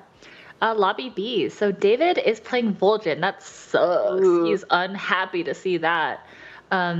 but let's see. There's Kurtrus, there's Isera, Jandis, Hook Tusk, of course. Were you able to look at what was out of the lobby? I didn't see it, sorry. Got distracted by Vol'jin's outfit here, looking very relaxed. You said that you're not happy to see him, but I will say if mechs are in at least, that's a positive, right? Because you are able to put stats on things with Divine Shield, which is a very important thing. Full bores and mechs, it's okay, but honestly, it's not. I would say it's like a B tier hero, right? True. Definitely not something you're happy to see. And some of the other B tier heroes kind of have more upside. It feels like, and I'm not sure. I mean, I guess he's in a position where you want less upside and you want less variance because you just want to guarantee that you're doing okay. Indeed. But speaking of B tier heroes, there's quite a few of them, honestly, in the selection of Flurgle, and Yogg's even worse than B in my opinion. But there's also Hooktusk and Jandis again, and now we've confirmed beasts are in the lobby as well, and dragons. Right. Okay. Oh, I'm surprised he just casually rolled over the pup bot. Yeah, it seems decent with the Micro Mummy, huh? So next turn he wants to just sell this Alley Cat and pick up this Micro Mummy and Acolyte. Looks like that is easily the play there. Unfortunately, he doesn't have much to swap in terms of stats, but that's okay. Still picking up 2 giant minions here. Acolyte is honestly like stronger than most 2-drops, right? Like, yes. Like it definitely has the strength of a 2-drop, and Micro Mummy is a nice scaling unit as well. So I think that is. What do you think about that? That 2-drops are so weak. I would agree generally. I'm a player that really loves staying on one, doing the Jeef curve more often than not, especially if you get Micro Mummy. There's almost no situation where I'd pass up, like, especially the double, staying on one here. And for players in chat who don't know what the Jeef curve is, it is a curve that Jeef popularized. I don't know if you came up with it, but essentially the meta for a long time was buy on turn 1, level on turn 2, sell, buy on turn 3. That was like just very standard for a long time. And then Jeef goes, what if you buy on turn 1, buy a token on turn 2, or like have a token ready, and then sell buy for sell level buy on turn 3, and then you just have a perfect leveling interval from there. So this is not the Jeef curve. David just opts to double buy here, but as you can see, leveling up is only 3 gold, which is the same as buying a unit. So if you were to level up, the next level would cost 7, but on the next gold it would cost 6, and you have 6 gold, etc., etc. So it lets you level up very efficiently while still being very strong. David is whining that his buffs hit the wrong thing. Yeah, they both hit the minion that he is about to sell in the near future, which is pretty unfortunate. You ideally want all the buffs to land on the Micro Mummies. They're the most permanent units in this comp, but not the biggest disaster. Like, just the fact that he's hit double Micro Mummy, I would be happy about. And as Vol'jin, maybe you can leverage that 4-1 onto a Divine Shield at some point. Sure. So this is kind of a tough situation now because generally you want to double buy. Another option he could opt for is to level roll buy. Just not very nice though. Jake Carrick in a very good spot, right? We have 3 pairs with a pair locked up. So the gold is a little awkward. Like, I'm not sure what you do. He just opts to keep the Alley Cat in hand. Which is fine. This is actually a really good reform curve because next turn he has 7 gold to work with. He can just level hero power, you know, and then all the way up until you end up tripling, and he has opportunity to triple even more. And the greatest thing is Acolyte is people can't really opt to not give you an Acolyte because it's just a taunt and it's got low health. So he's very likely to hit this Acolyte triple. Yeah, I mean, Rafam, honestly, I feel has declined a little bit in power level ever since the start of Battlegrounds, and as players have just gotten better. We could see it spike in power level again as we enter the second half of this tournament, because players will be in duos in these lobbies from round 6 onward. But right now, just being able to hit these pairs and triples is great for Jake Carrick. Hits the Acolyte, like I said. Yeah, So yeah, he's in a great position. Has 2 triples while leveling up, still at 34 health, which is a very solid life total. Yeah. A lot to work with. Still has potential for another triple. At this point, do you hold here? I would opt for the 4-drop with this Acolyte because I would just feel too weak otherwise. It looks like he agrees. Yeah. Not what you want to see, but not the worst, right? I think you just pick up a Cobalt and call it a day just for some tempo. Oh. Wait. What? Oh, is he getting 2 4-drops or is he gonna hold this one? 2 4-drops. Wow, I've not seen this. Double scale lane? Or He gets a so- pair, but that's not That's great. so interesting. Okay. Wow. This is not what I would have done at all in any sense, but he is playing for full tempo. He's saying, screw you, XD. Eat this, Yeah. you butthead. I would be wonder- so mad if I were this Jandis. I'm in last True. place. You're over farm. You already tripled 1. You could hold it. He's not even opting to hero power, which is, Yeah. you know, Didn't get my grease spots. it just felt like he had like a perfect interval and like level it, like taking 1 was enough, but he says no. I want to kill you. And XD is think- like, This might be a symptom or at least a side effect of the fact that we are cutting to point reset after this, right? It could be that JQRX team is in a position where like all we need to do I is see. not Kill punch. him. All I need to do is finish top 4 every time and then we are through to the championships. That's a very real thing. I think it's a valid that's strategy. true. But That's I'm not true. I've just not looked at the standings that closely. I don't know where his team is right now, but if that's the meta we've created, that's pretty cool, honestly. And he misses. Whose team is XD on? XD is with H-Bomb, I think. No, XD. Hang in there, buddy. Oh, dude, doesn't XD? Okay, when I said this, a lot of my chat agreed. I'm not sure what you think. Look at XD. Tell me it doesn't look like Crip and Dog had a baby. Oh my god, you're right! Oh my gosh!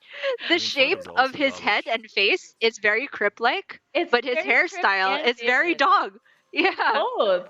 I know. Both of them. And that's Oh my I can't unsee it. I can't unsee it. Basic right here, and then you frown, and you're so sad. You're Omega. Yeah, You're Omega. that's a big dude. sad face.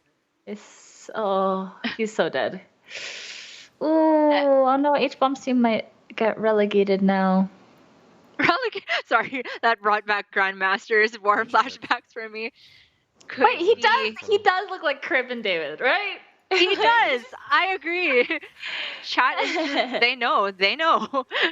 Is he dead? He might be dead. That's good. That's good. What is this? Respot position, dies and though? he lives, right?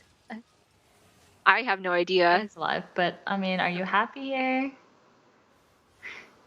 Not particularly. Like he's not even in that win condition. He's so screwed. Ah.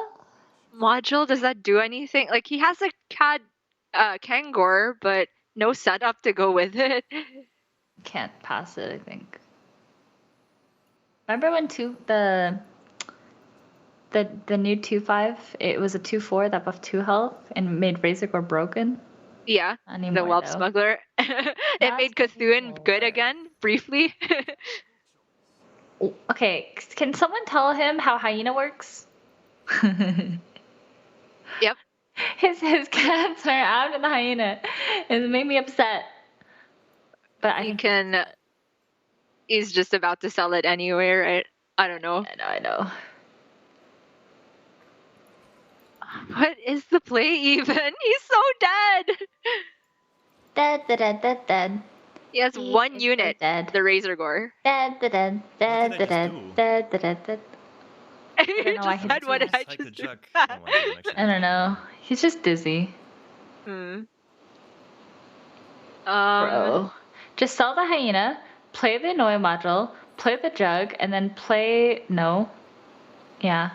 And This. then sell the Just play jug like a and 4-5. buy, the duo, I guess. Yeah. Oh, Double sell? I would double sell. for the Deflecto. Yeah. True, it does get a reset with the Kangor, most likely, right? Or it just spawns Oh. another one. Wait, he's fine, right? These are also. This is also a No. glass cannon board. Oh wait, no. I don't think he's fine. Huh? Yeah, it was not good. That's not the hit. He might be. Like the module's actually That was nuts good. here because it. I'm not dead. Yeah, he's because I'm fine. dead. Fine. Oy, oy, oy. Yeah, after this is we're gonna fine. drink This coffee. is it. We're gonna play better again. We're coping real hard promise. here. David's almost dead too. Yep. Oh, one of them's gonna die. This Sarah's dead, right? Oh no. Someone easy. Okay, what does dog have? Trash? Nothing. Okay, wait, what if you just take the double high mains? That's tempo, right? If that's all this is now? Okay. Maybe? Dude, what is this garbage? It's exactly what you said it is. Selfless is something. Dead. The person is so dead. Dun. He gets mad when I sing this song. 5-1 then? Oh, I didn't realize this was already an established song. I love Oh it. yeah. But wait. Or 4-4. Probably 4-4. Dude, you're dead. What are you doing? I have to sell a couple. But he's cards, okay in the grand scheme of things, right? Their team just needed to not super punt, and they're through to the top 4, right? Right? Mm-hmm. though. Okay, skip this thing. So you just take the 2 dragons here, right? In the middle, and I think David's more dead here. okay. Yeah. Looks like he's Just doing get it. as strong as I possibly can, actually. I should just get as strong as I possibly can. Yeah, go. Okay. Play. Use it. I don't know about positioning, but looks like he's got small attacks up front. Oh, okay. Yeah, I might be dead here. Mummy's back to 3rd again. I'm like, obviously this is like a terrible situation, but do you know the reasoning behind 5-1 Mummy 3rd? I'm dead almost for certain here. I mean, So early. Oh, we expected I think he's just. to kill it. I don't know. I don't know if there's anything he can actually do. And now the Mechano tank, the emergency switch in these situations. That Mhm. boy is dead. Dead though. Might be able to live here. Yeah, but it comes Can live? back. It comes Can he live? back. Right? No. Dead. No. That's super yeah. Oh, good. I got 8! I was doing so well. Man, He was not doing so well. Disclaimer. What a big noob. I mean, I was Oh, sorry. He meant doing so well overall. Yes, that's true. Just not this lobby. No, this was not his lobby. That's Okay, we have It another needs player to- that's kind It's of a great coping. sacrifice for H-bomb, you know? It hoping is. H-bomb gets through. Mm-hmm. Lay an sacrifice at the altar of H-bomb. What is this comp? Like, what am I looking at? It's more coping, I think. I've just not really seen champion in this day and age, but he has the mackerel and reset on the deflecto Mm-hmm. and a lot of health, so this could still turn into a win if he just finds a buster at some point. Nothing really tripleable at the moment though. I'd have to get rid of both of the taunts. Or get rid of the champion. I think I'll lose the champion for the sake of getting this done. Not looking great. She just looks lost. It's one of those games. Nice. It's temporary menagerie. Like, this could still work if he finds, I suppose, Gem Splitter, Freezing Necrolite's right?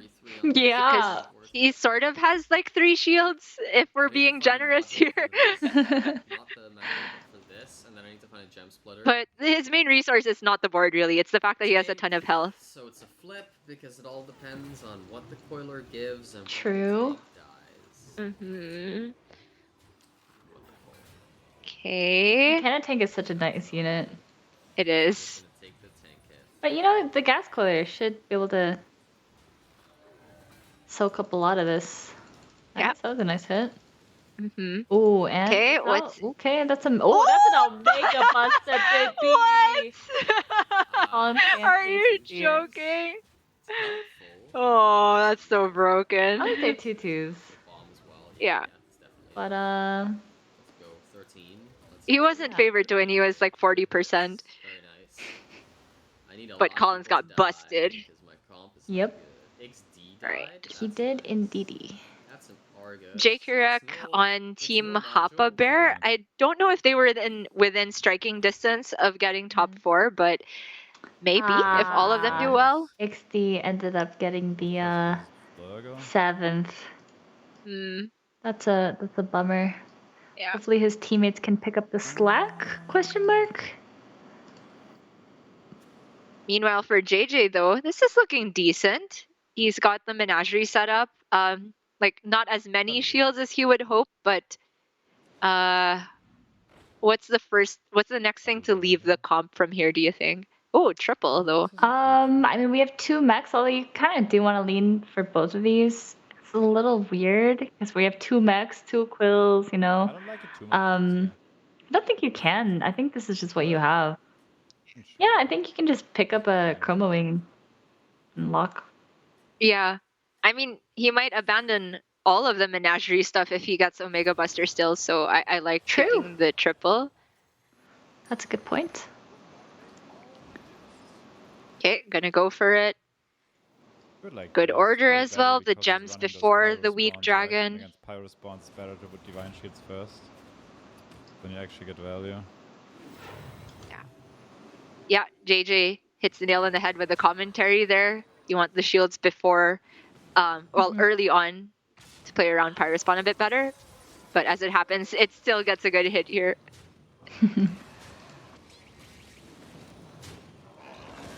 And he might die. Yep. It's not looking so great. Hey, that's alive? Yeah, he's alive. Yeah. That's not 25. Yeah. Mm-hmm. But he needs to Ooh, hit. top Oh, wow. Yeah, and the Yeah, bodies 2 are people falling just died. down.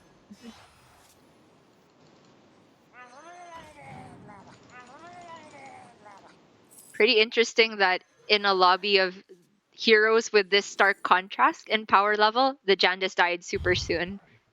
Mm-hmm. But it might be a snowballing effect of just the super tempo options. It's time for Yeah. Spirit to leave. Okay, Amalgadon's insane here. What else does he sell? Gem Splitter, right?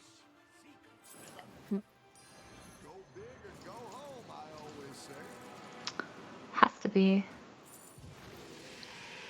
Oh, another Hydra pair? Yeah. Yeah. Free pair. Take those. Ooh.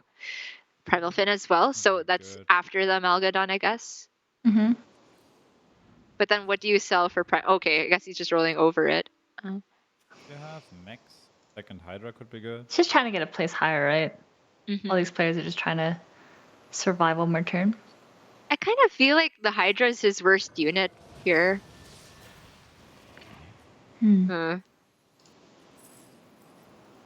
But he does still have like a couple more gems, and he's still taking the Agam pair. I'm a bit surprised by that, honestly. There's just not that many gem generators anymore.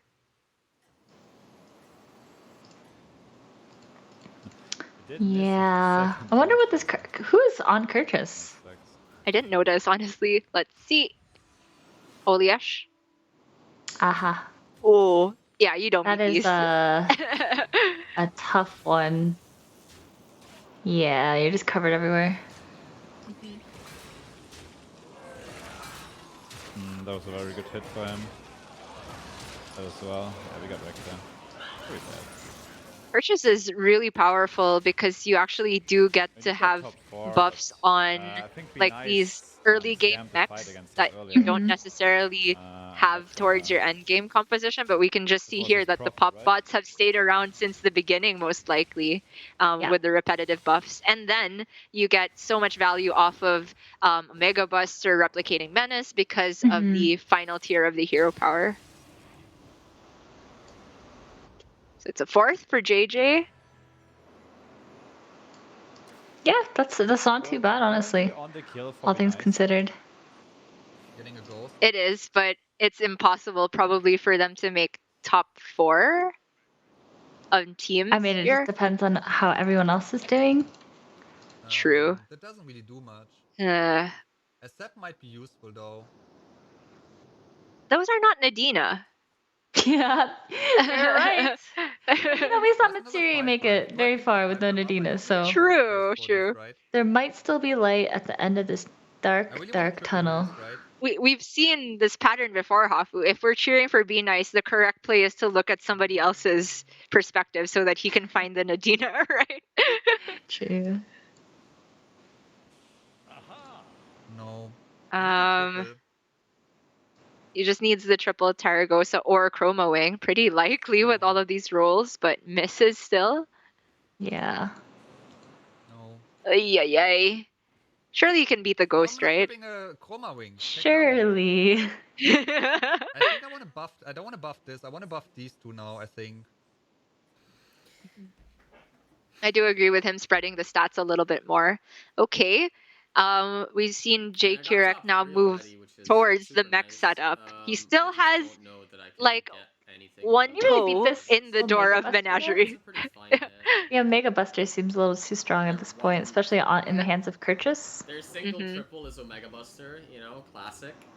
He does have the double mech roll, which is very nice, but he is relying on gas coilers to spawn a mech, and yes, he's got 2 chances, but got one. I mean, okay, true. It's something. It's never 0% when you have 2 Mecharels because you can just win coin flips forever, right? Unfortunately, one of our Mecharels is dead, so that dream is dead. Look like it, but I mean, he's also not dead, right? So that's nice. True. No. Probably just gonna be the. Oh no! Okay, that hit was a bit of a disaster. but it's okay. He lives either way, but his health breakpoint might matter because he might have wanted to do something greedy here. Incredibly infuriating. However, he picked up the Buster from the hero power. That's huge. Okay, whatever. True. That's not stuff. So is the game plan here try to find modules? That's bait, right? That's a bait. That's a bait. If I do not, I mean, you can get pretty early when you can get like 3 mech girls, and that's really fun. But yeah. So okay, Kangars is big. Would you say this is a situation where Baron is still good with Buster? I'd say probably. Yeah. Kangars is great. So wow, that's weird. It's just Giga Tempo. Oh, fuck. Yeah. So most sought after minion for J Kirek probably Module, and after that Baron Rivendare maybe. Yeah. Another Omega Buster maybe. Yeah. Triple it next time you play that guy. Wrapping the tier 6 units for tomorrow. Okay. Be nice here with a module just to have a taunt at the end. I try to play around it as well as I can. Looks like he did end up finding the second Taragosa triple, but the 6 drop was garbage. Yeah, here we are. Yeah, it looks like Nadina has been very fickle today for our players. Even though we did look away this time. True. It's not That's he's 99% favored. Really? Yeah, I wouldn't have guessed that. Like I said, the dragons are kind of like Mech's natural predator, because like the divine shield just doesn't exist. So yeah, I mean, you just see like it's like he doesn't have divine shields. Yeah. Well, that lead was major though. Oh, but maybe. Yeah, because we're out of that, and you might get the reset here. Oh my goodness. I still think the Terragos is too big. The Terragos is still too big, right? Yeah. So he's like still able to take it down. Just barely. Yes, just barely. But I mean, Terragos is still scaling, and then you're gonna, you still can hit your Nadina as well. A lot of chances to. I love how you amended your Gunna into you can hit Nadina. I can't really do much, so I just level up and try to roll for. Like his board looks pretty locked. Try to roll for Nadia, right? Yeah, he's just gonna level to look for it at this point, which I agree with. Nope. Same here. So what we've seen here is this Buster is not currently enough to outscale dragons, but if he faces again and say has a Baron Rivendare, or I was even looking at the Macaw honestly, but I guess that's not great while he has the Menace on the pup bot. But if there's a Baron, maybe he can outscale dragons? Yeah.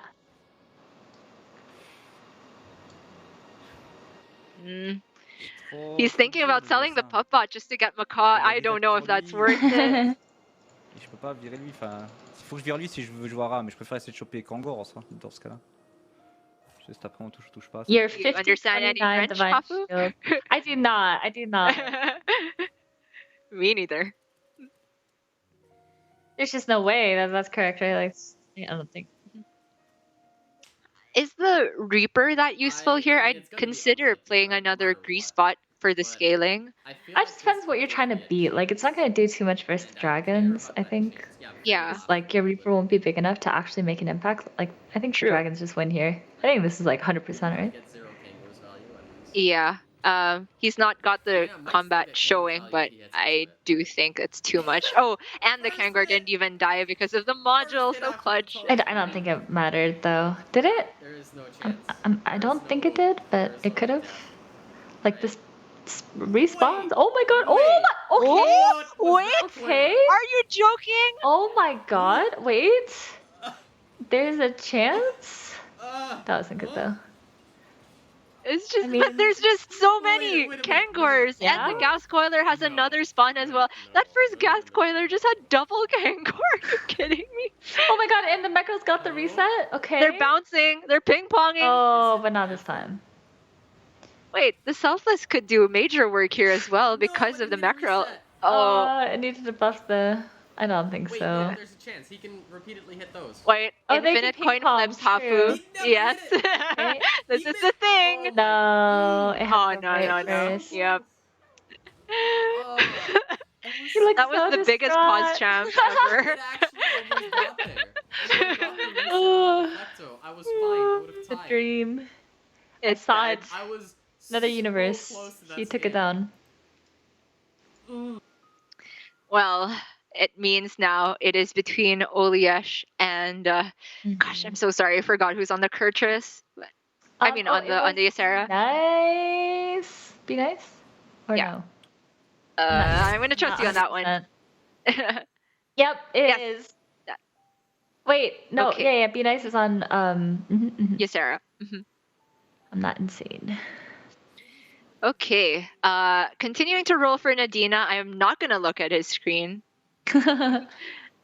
Whereas for Oliesh here, He doesn't even need it, honestly.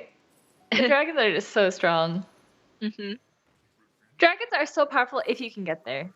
It's just the getting there is the difficult part, right? It's like dragons are pretty weak early.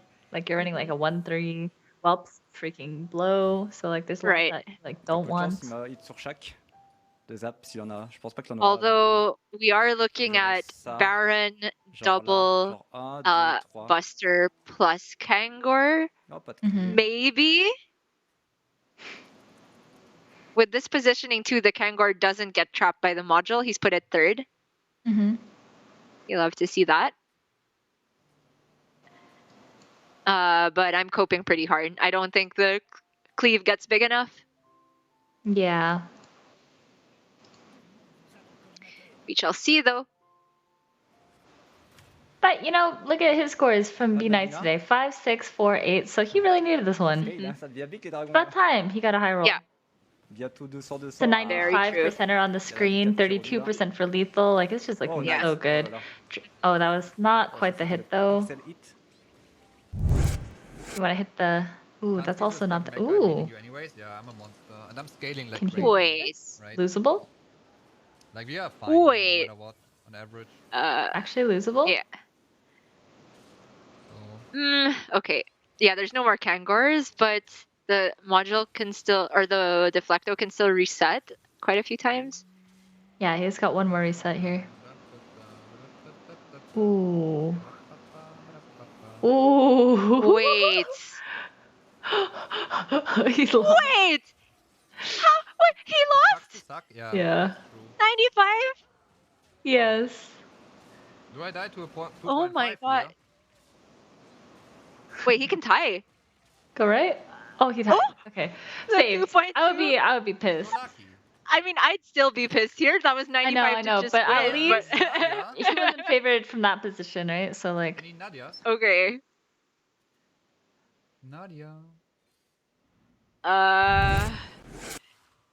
He's calling the card Nadia. Maybe that's why she's not coming. It's not the right name.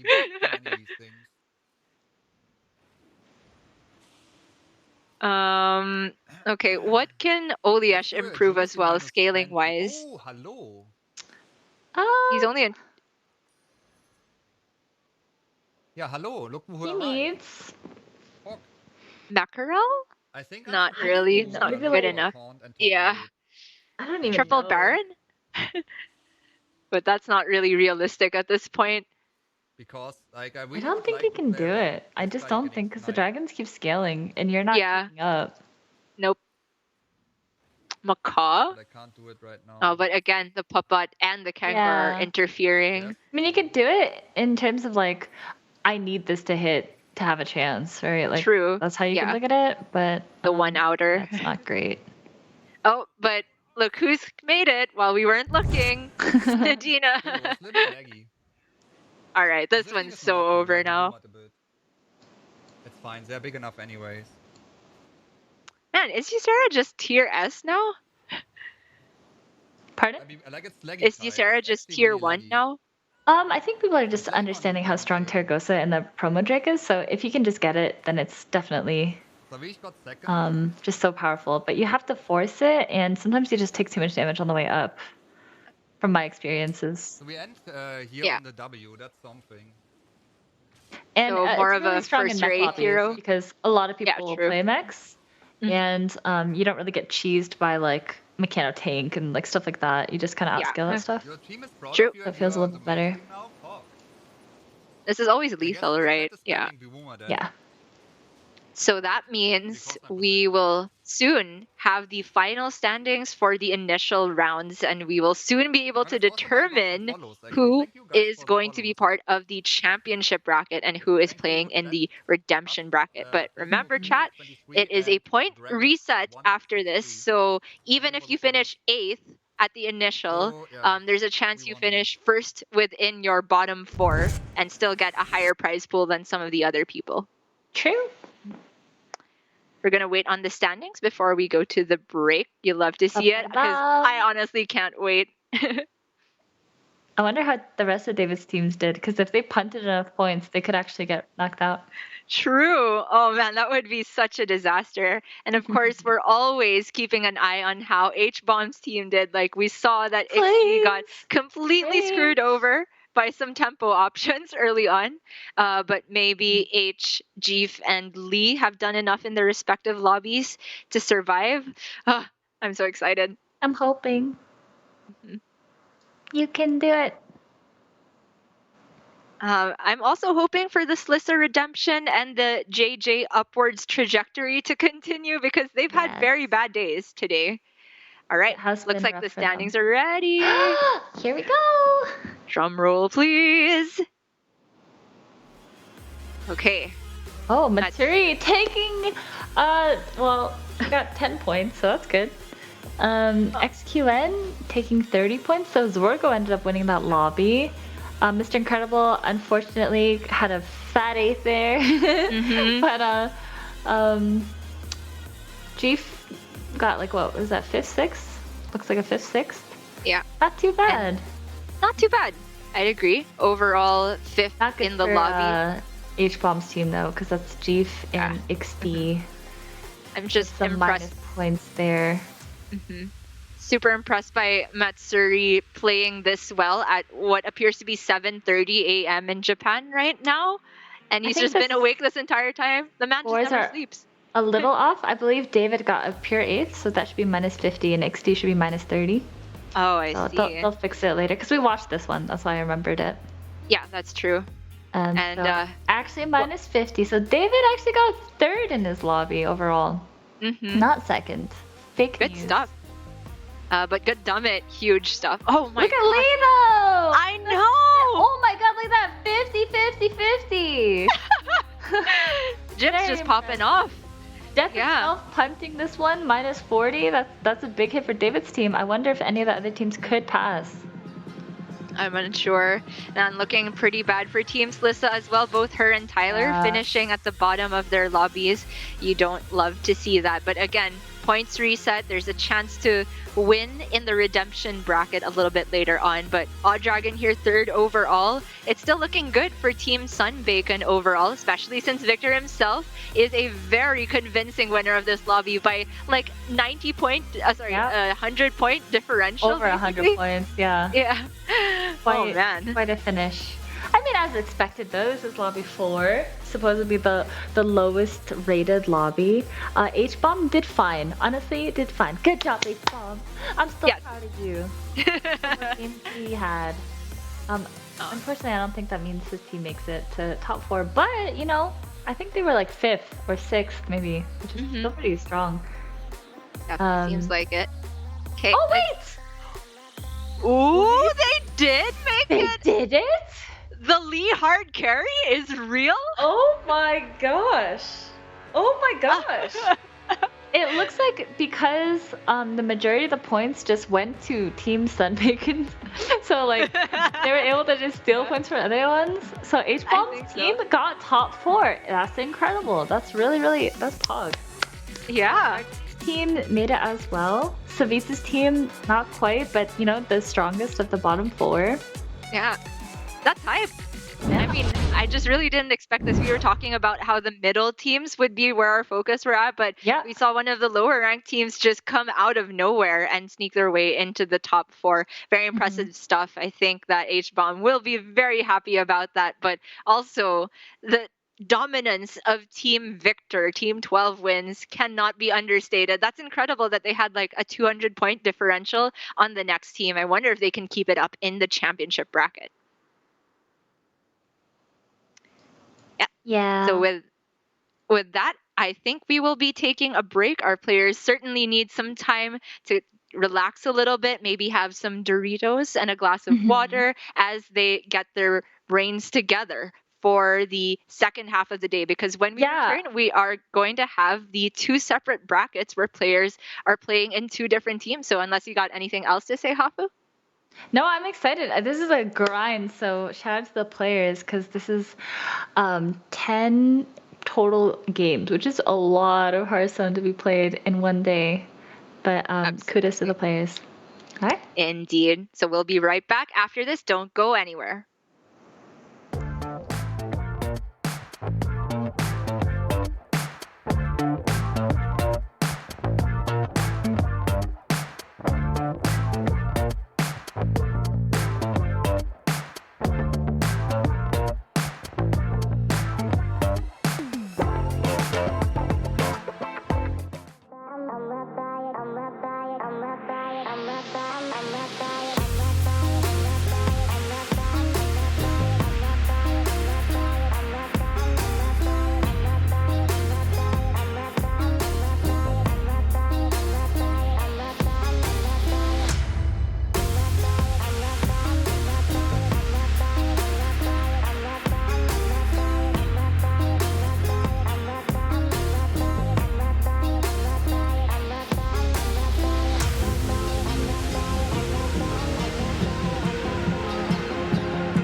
Oh, looks like we're back. Hello, everybody. You are still watching the Doritos Disruptor series. This is a Twitch Rivals Hearthstone Battlegrounds tournament brought to you by Hafu and me, your host, Gia.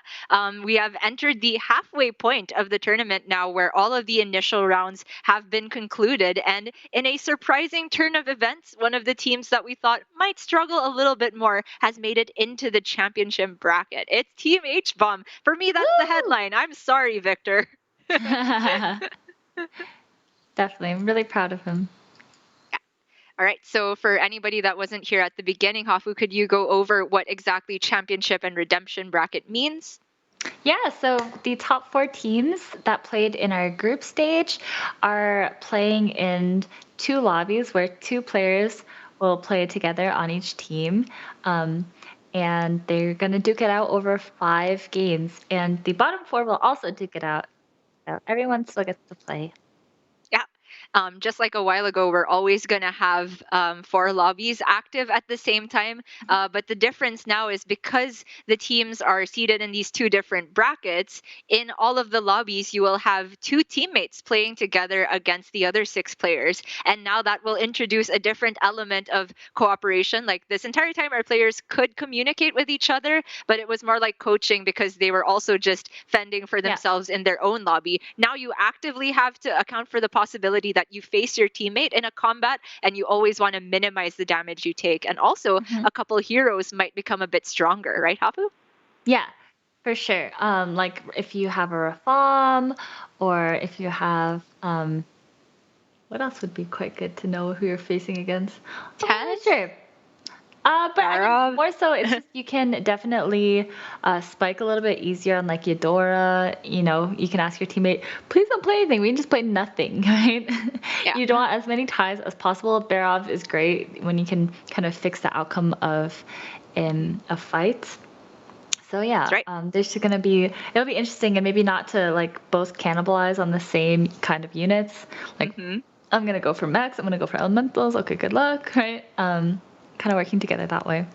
Yeah, I've actually had even more experience casting these team-based within the same lobby battlegrounds tournaments. For some reason, all the invitationals that Hearthstone has had so far are generally with the team format. So I'm used to players doing very weird things like selling down to 3 minions if they feel like they're never going to beat anyone else. For example, placing your best unit at the start if you're facing Rafam. It gets a little bit wonky and it creates its own little metagame. And I think it's very, very interesting that we have this format before like Battlegrounds becomes its own like tier 1 esport. We're still kind of pioneering, in my opinion, what the premier format should look like. And I love that we're trying all these different styles. The pairs in particular has been pretty popular. And at the beginning of the show, we had Sun Glitters come on and say that she specifically practiced like building a board to make sure that it would have the highest odds of tying with your opponent. Do you find that, Hafu, something that's a bit easier to do or a bit harder? For me, I find it really hard to just eyeball a board and see the odds that it's going to tie. It is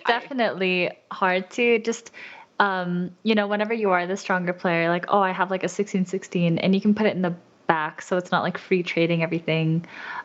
You know, make sure more of your minions die, right? It's more about just like minimizing the damage. So yeah. All right. Looks like we're into our first lobby, and we do have all of the players seated in their respective lobbies, which we'll talk about a little bit more later. But for now, looking at it, it's XQN on the Greybow, which strikes me as not an XQN style hero because I've always heard that he's a 1st or 8th kind of gamer, whereas Greybow is kind of like good tempo, maybe not necessarily a 1st place hero, but I'm sure he can finagle it into a good position. True. What is that character that David's on? What is that? I don't know the skins that well. Which one is like from 1 to 8? Which one is he? I think that's a Maiev. Oh, okay. Maev's a good one. I know he feels very comfortable in that. Yeah. It looks like the heroes are okay. Like there's no real like beat. I mean, Silas isn't the best, but not the worst, right? Edwin also not the best, but not the worst. There's no Hook Tusk or Jandis. The Girl King Bolvar is Lich King, right? I'm a little bit iffy on that one, but still doable for sure. Yeah, and, I mean, you're definitely right about that. That's definitely one of the weakest ones for sure. I want to bring up Zyrella in particular because when she was first released, I thought she was an amazing hero, just another one with flexible economy. How do you think she factors in power level right now? Zyrella, honestly, I mean, she's got a lot of economy, so it just depends if you're able to turn that into something, if you're able to spike with it, because your hero power falls off later, right? But you know, there's a lot of tokens in this lobby. We see Murlocs, we see Elementals, so there's a lot of good targets for Zyrella. And a pretty good shop for this Grey Bow here. Okay, we're moving on to Dog on the Maiev though. He did buy on turn 1, which is not something you used to do as Maiev unless you had a token, but things have changed a little bit now because Maiev takes a long time to get online. So it looks like he's buying token. And what do we hero power here, do you think? Oh, easily the Acolyte. So strong. The Trickster is cute, and you do get, you know, more health, but I think it's just cute. Whereas, like, Acolyte is just, like, you're playing at late game, right? True, like, yeah. Units, it's just, like, too solid. Too Fair solid enough. unit. Oh, maybe not. All right. So the lobby we are looking at, Guys, it's fine. This is fine. hold on, is winners 1, and the teammates here are Dog and Matsuri, XQN and Goddammit, Jeef and XD, Shady Bunny, and Collins. Let's just keep that in mind. All right. So I want to lock this. Shady Bunny and Collins are used to collabing with each other quite often. Great comms. True. The arena days. Real OGs. All right, for Dog, 2 pair, or like a pair already Took 2 damage. dormanted. Does he ever freeze for the pair on the Icky Imp? It feels kind of bad, right? I think it feels a little bad. I agree with that. I don't have a triple yet. I only have 1 pair. The Wrathweaver has some potential though. It's just like 3 demons in the shop, but do you settle?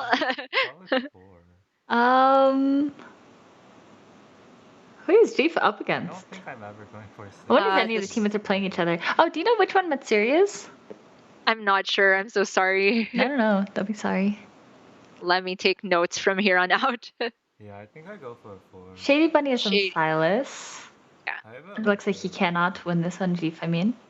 That's okay. He's got a good hero.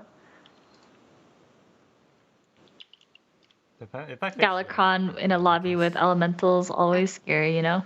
Okay, Matsuri's on the Lich King. Yeah. Oh, they got some poo-poo heroes then. Okay, triple available for Jeef, but it's just a level turn. I think he has plenty of time here. He's facing off against Dog, and Maiev starts to get some minions from this point, so or from the hero power. Right. Might take a bit of pain. I think I'm going for 2 5-drops. I don't feel like taking 4 drops. Yeah. Jeef saying he's going for 2 5-drops. And oh, this is a different background from his old stream because Jeef did say in his quote-unquote retirement tweet that he was off to college. That part is true, but he's clearly not retired from Hearthstone Battlegrounds. They always come crawling back. So he said he's looking for 2 5-drops on Galux in particular. Yeah. He's obviously going for the elementals, right? Like, you get it, you win.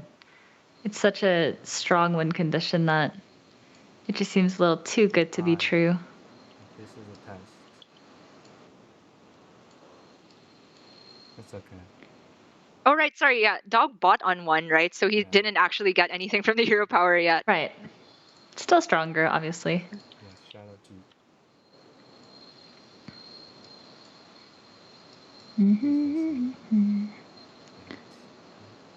Okay. More leveling, and he's gonna take it. And let's see if he can hit it. Okay, that's not bad. That's not bad. Pale skill, insane. Insane right now. Yeah, he's got tons of beasts. And another triple coming up. Like, he could just go for a double pale skill or Mama Bear type of comp. I don't think there's another option here. Oh, I agree. XQN leveled with me. XQN levels here. Maybe it's master. So you play your I don't think that changes any decision for Jeef though. Crockless or Master? Master has like more potential. He's 'cause I wanna be seriously playing considering the elementals master anyway. this early on. I've honestly not really I think seen that. because he Like, leveled if with you me, don't already have I take the Master route. Nomi or at least the Molten Rock or Like, I Party don't see how a Elemental to regular scale some character can beat me if I elementals. take 6-6-6. I don't want to Yeah. play these. I want to play Ellie's. Yeah, I'm gonna take. But he's already saying this early on. He's dreaming big. He wants elementals. He's going for the big points. And you know what? It's a clean slate, right? The points are reset from here. He's going for first. True, true.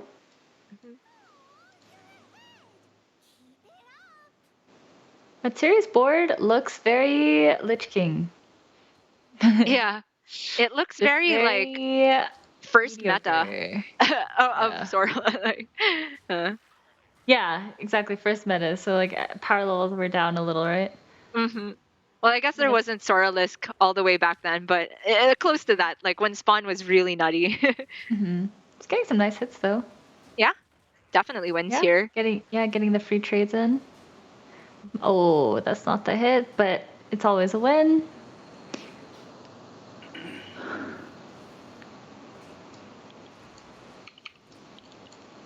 And it means that Team Dog are actually first and second right now.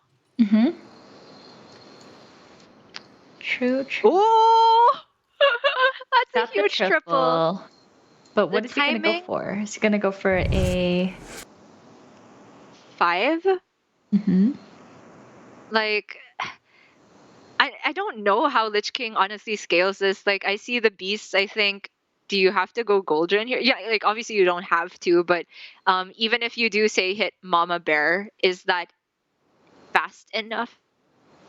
I think Mama Bear is fast enough, but Okay. It is kind of weird with the spawn because a lot of people are playing acolytes. Your spawn doesn't even die a lot of the time. You know. Yeah, I don't think he buys it here because he doesn't want to ever get a 4-drop. I think he buys Red Pack. Yeah. Yeah, you definitely. I like this hedge. I don't think we've looked at a fight between teammates just yet, so no super Yeah. weird board positionings. But hold on, guys, it'll happen at some point.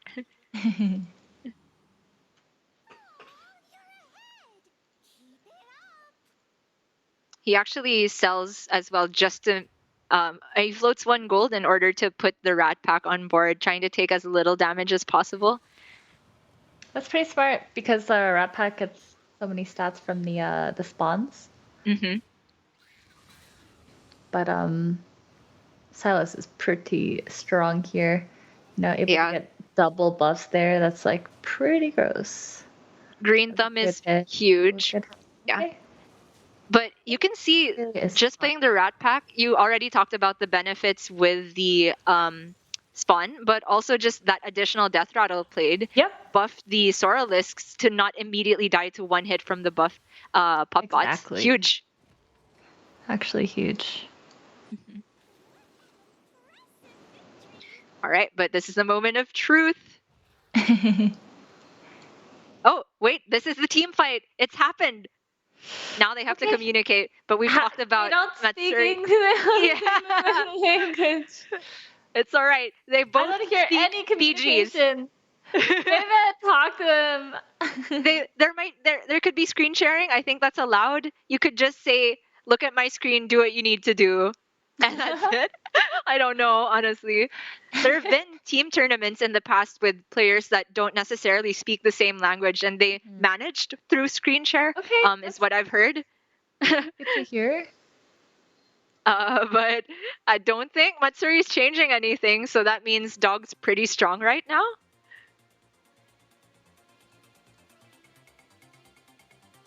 Wow, this looks like a good setup for Doomsayer, but not going for it. Gonna get major buffs instead. Yeah, that's probably the smarter decision, right? What are you gonna do with a bunch of demons?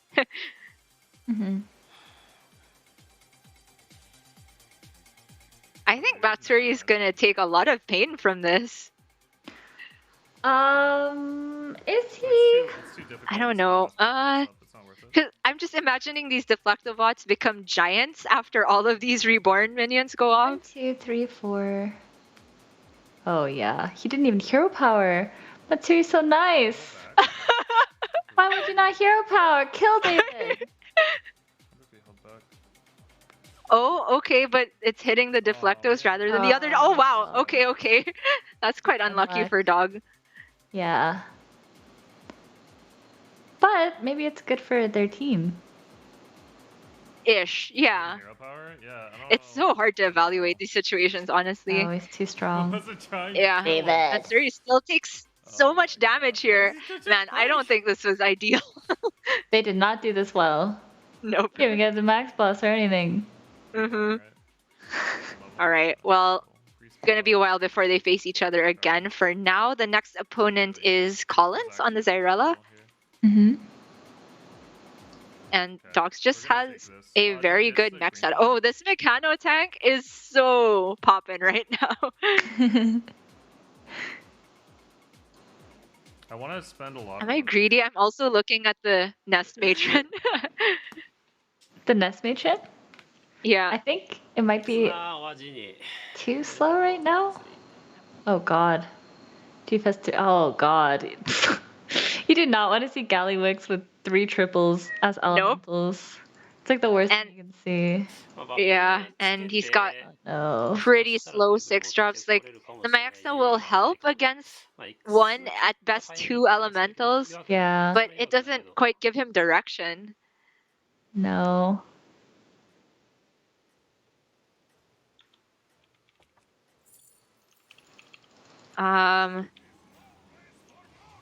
So in this lobby, we don't have dragons, pirates, or Quillbore. I'm not sure if that information is relevant at the moment, but maybe for people's 6-drops, less good ones to go for. Oh! Okay, I understood that one word from Matsuri. He said, that's huge. The master of realities. Is he dead? No, you can't die. No, one's no. dead yet. So it's max 15, but it might look like we're taking 15 here. Maybe not. Oh, although this thing might not. Okay, that's good. It's good that thing died, right? Yeah. Ooh. Not the. I was a doubter of the master. I wanted the Croco, but Master of Realities did I can't major believe you work did that. here. I wanted the croc for sure.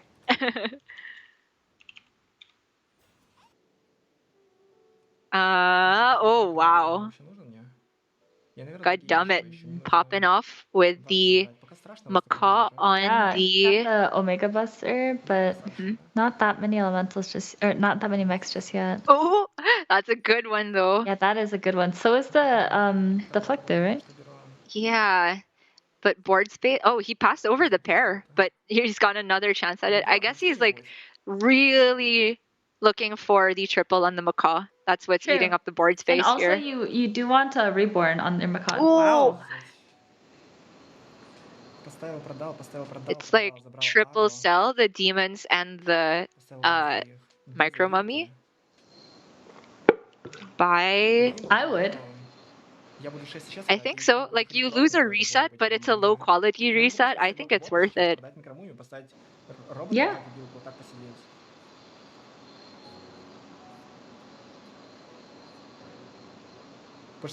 Oh man, not that much time left. He doesn't look like he wants to do it now. Yep. Oh. He's not facing a teammate. He's facing Matsuri.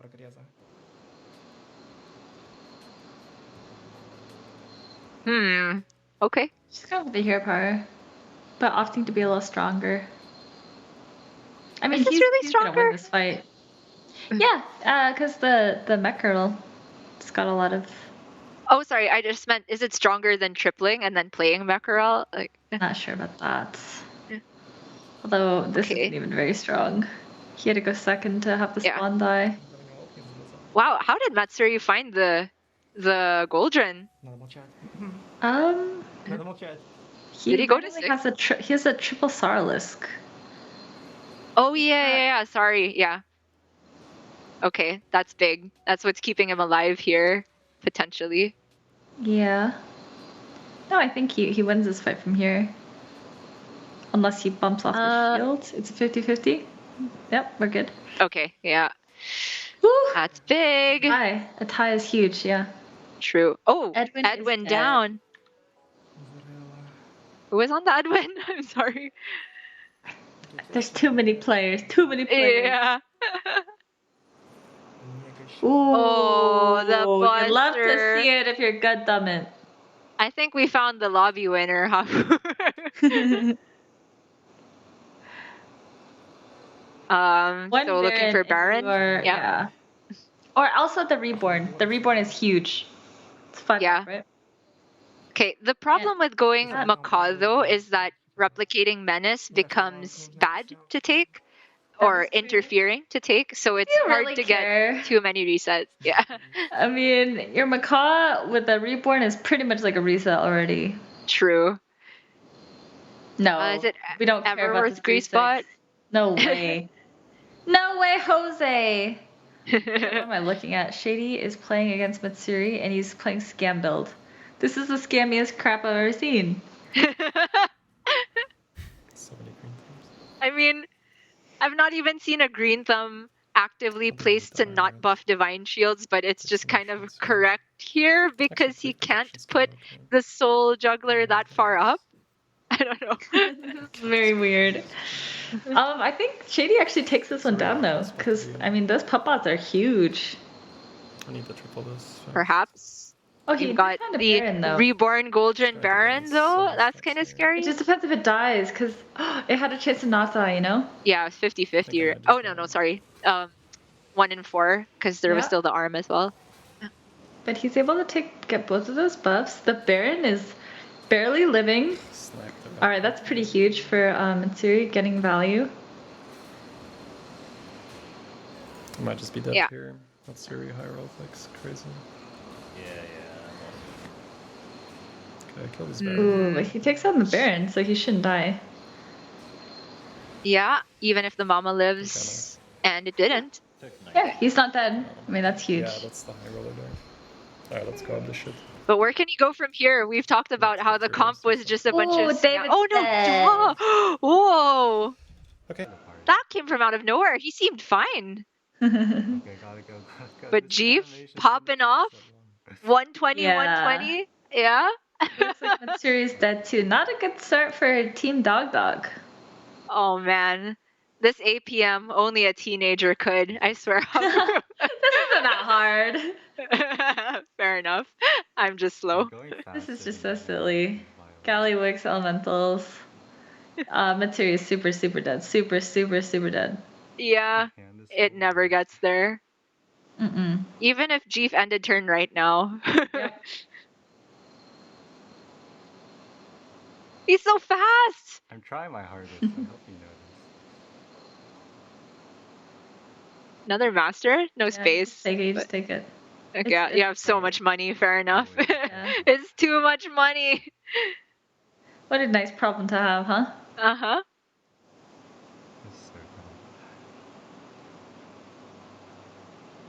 Yeah, okay. This time we will get to see how much money Jeef has after the giant Gallywix turn. Any bets in chat?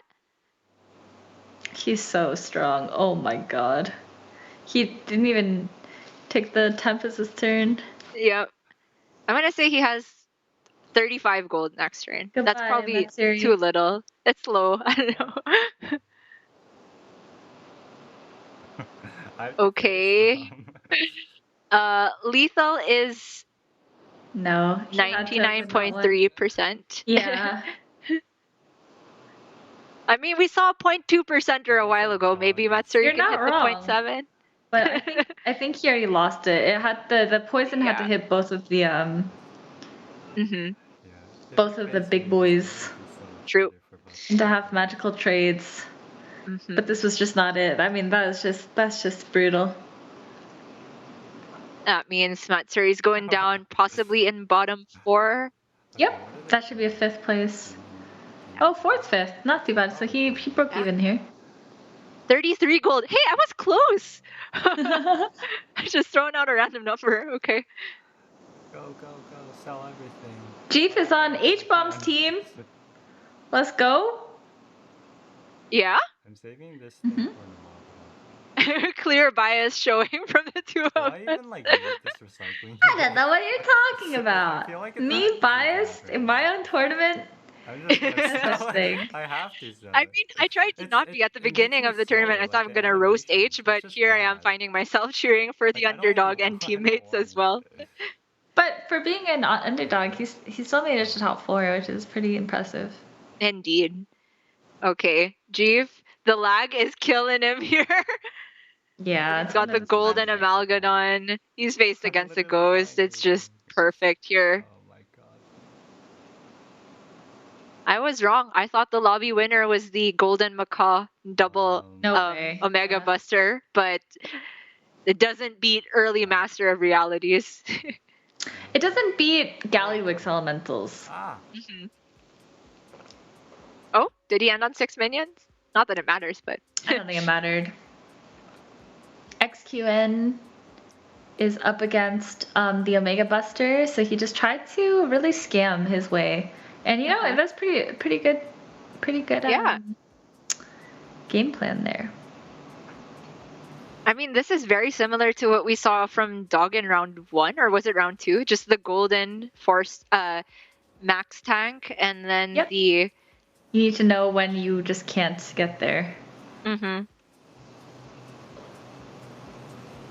Got far enough, for sure.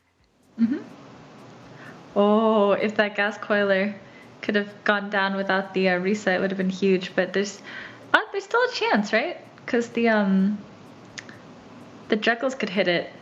You have one more chance to hit it. This is the last shot to hit it. Nope. Unlucky. Nope. That should be XQN's then. That means Shady Buddy is going down. In 3rd place, so kind of a net negative because teammate Collins was in 7th. Chief. I cannot really Yeah, guess, goodbye XQN. Good night. If the end one was XD, then it just completely cancels out for Team H. If yeah. Was it XD? I'm not sure.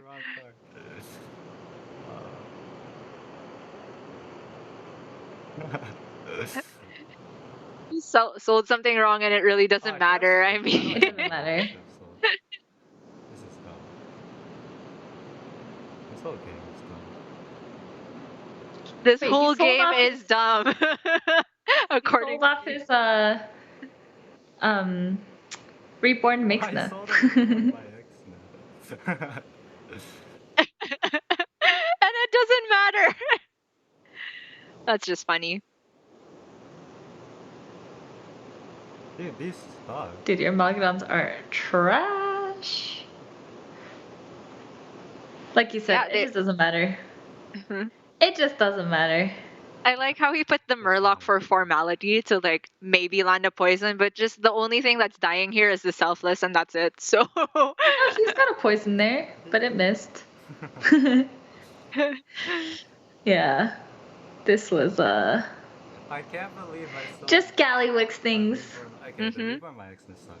It was intentional. You can really see how far the top players will push their advantages, right? Yeah. And they really If I sold the have I would have gone for the Pale Scale because it would just feel stronger. But he opted for the Master of Realities, and it absolutely put him in this winning position where his, non-tiered up Master of Realities is a freaking 230-200. So he, clearly made the right decision, and it's one that I would not have considered. I would have snap picked that Croc. Yeah, I am learning as well. Even from somebody who's retired, quote unquote. Would you say that Gallywix, given that all the heroes had, say, their ideal minion types available in the lobby, is Gallywix stronger than Jandis or Hooktusk? It can be if you are able to find one of your win conditions before you die. So it just depends how fast the lobby is. But generally, I think it is because if he has all the tokens, then you have like two or three triples to find 5 drops, right? And then it's really hard to miss from that spot. It's just like the consistency is definitely there. Yep. And you don't even need perfect APM, just enough. Precisely.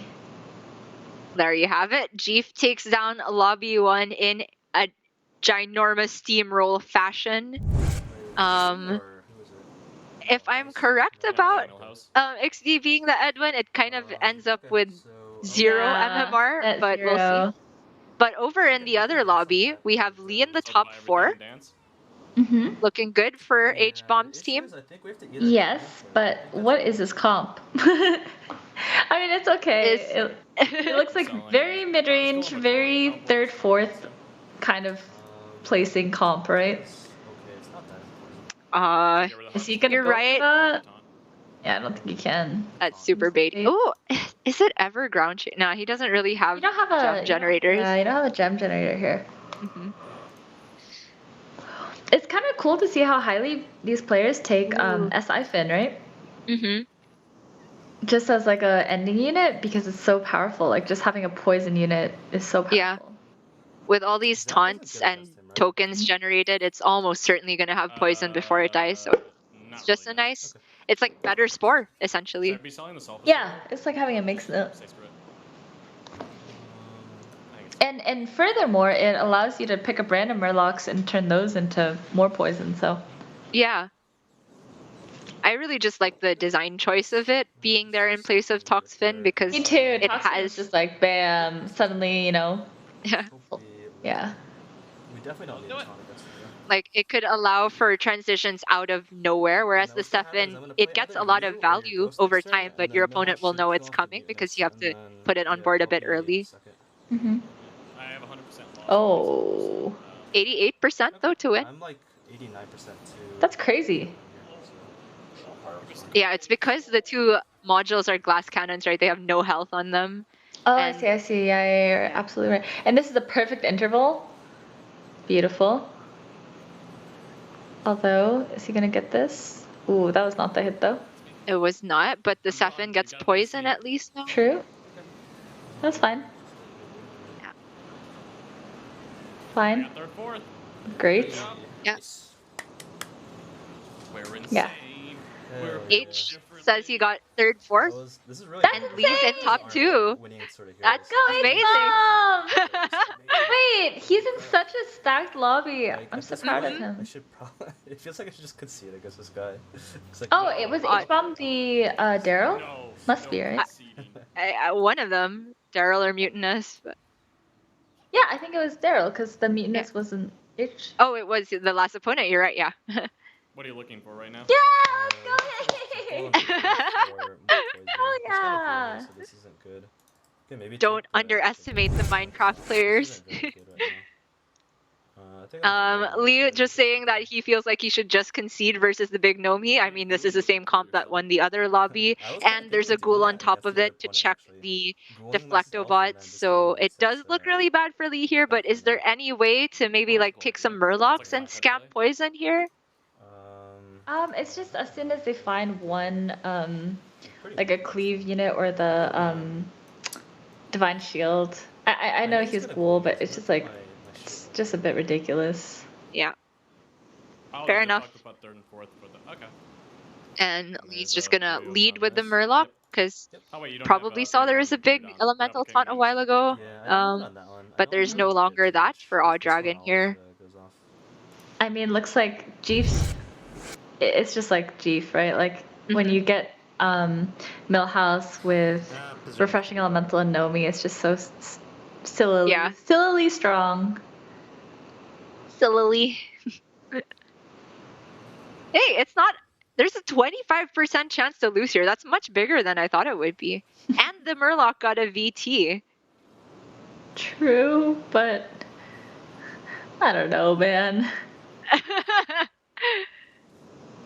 Okay, I think the poison had to hit the party elemental and Oh. it did. Wait. Wait. Okay. We just won, right? No. This fight, yes, but you know, not the war. About like 3 more times at this rate. 4 more. Doable? Question mark. Poison scam? Question mark. I mean, I don't think poison scam works. Like, like halfway, just right? too He fast. replaces the grease spots maybe with poisons. Mhm. I don't know. Well, that's 2 crackling cyclones now though, so I don't think this is quite doable for Lee anymore. No, I can get rid of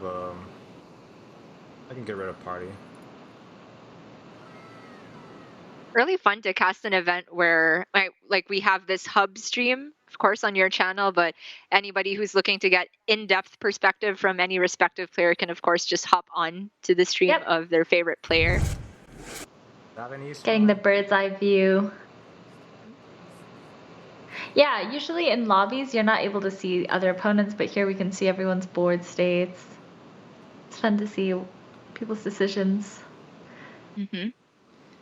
Just rolling all the gold away as Millhouse. Yeah. Yeah, so now it's just too strong, I think. He's got Lee. Yeah. It was a nice effort. But it just looks like he's been overwhelmed at this point.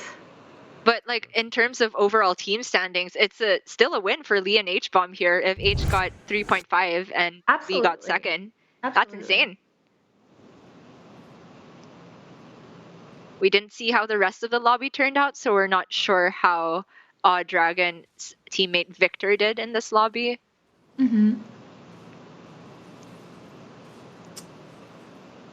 But it really is a clean slate, Hafu. I mean, like, the last place team qualifying into the championship bracket, right now they're very well, or very likely in first place after the clean slate. True. Can't sleep on them. And this is only the first of 5, so even if someone had a bad showing here. Oh man, Resident Sleeper, we should watch this like how many more times? Can we move to the losers? Let's move to the losers lobbies if possible. Watching like Impending Doom. Yeah. Oh wow. Yeah, it's get me out, dude.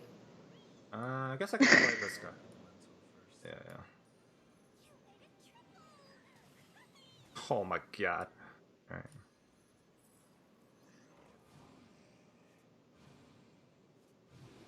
He still hasn't replaced his Nomi, you know? He just doesn't have to. Yeah, it's really. Oh, okay. Sorry, we've just gotten confirmation all the losers lobbies are done as well. So we can only watch the Impending Doom, Hafu. Yay. I'm getting rid of Nomi. I can Argus one. Please get rid of Nomi. It just ended in one fell swoop, please. Yeah.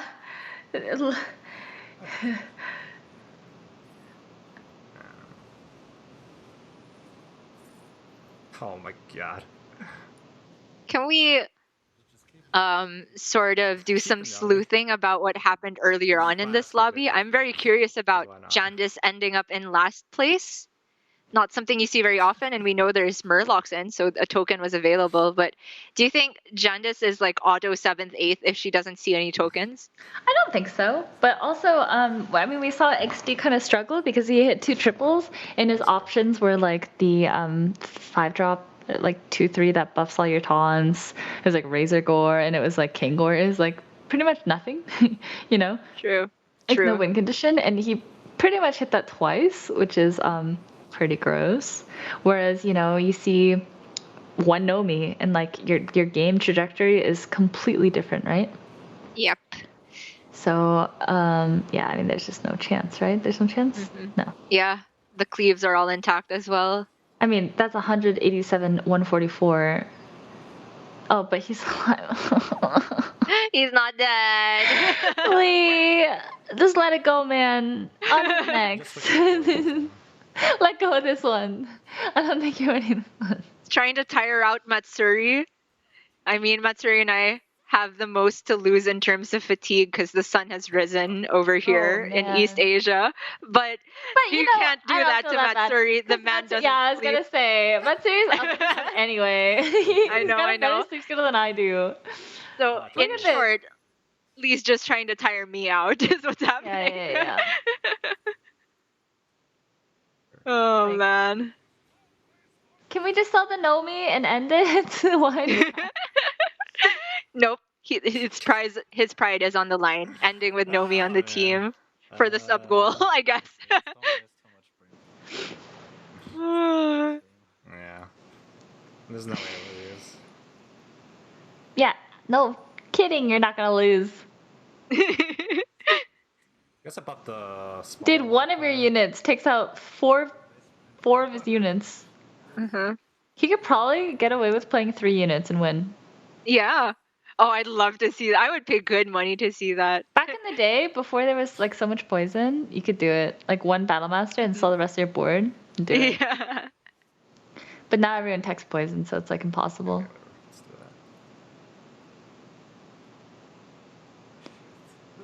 that. Does this win, Monka?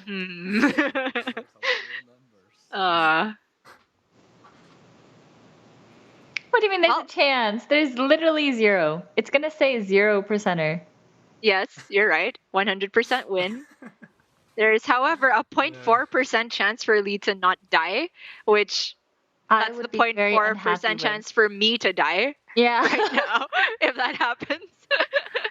Oh, I killed him. I'm not. No, please no. Oh my god, please no. Okay.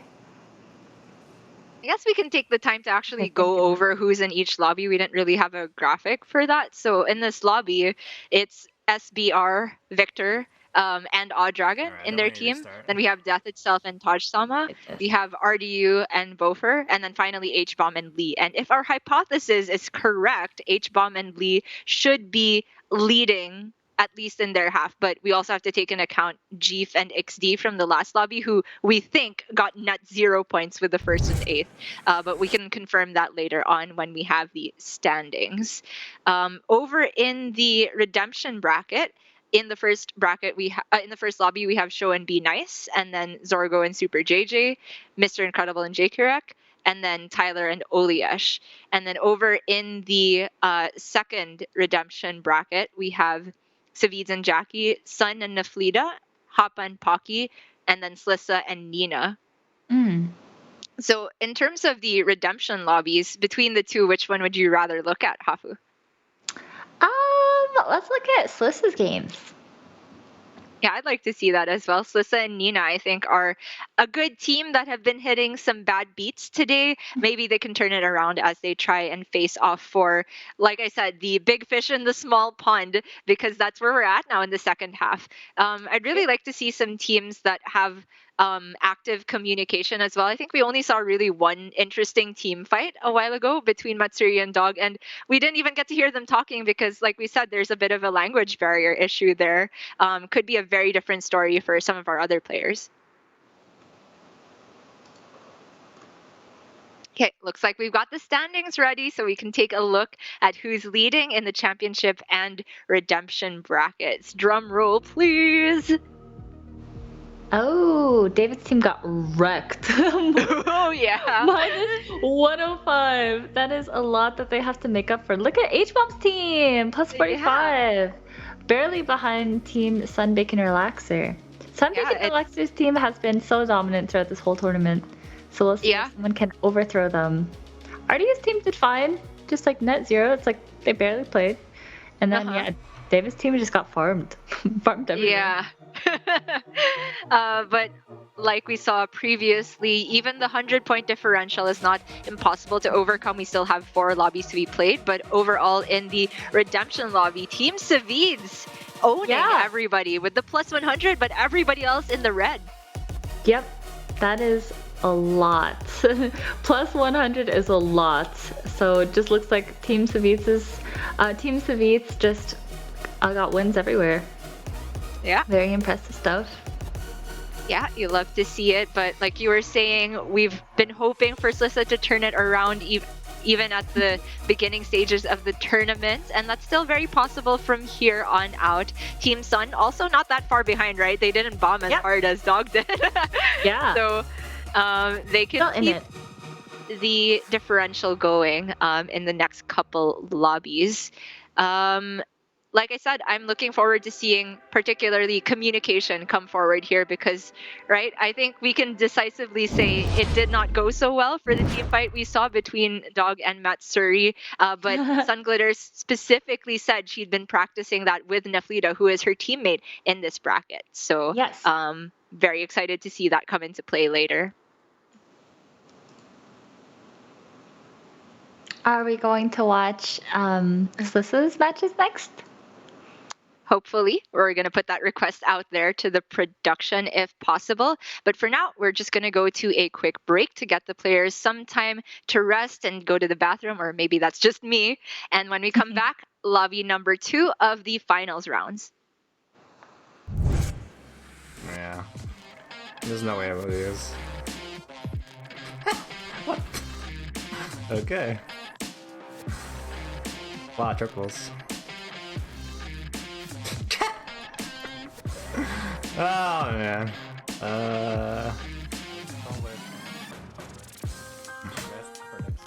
Yeah.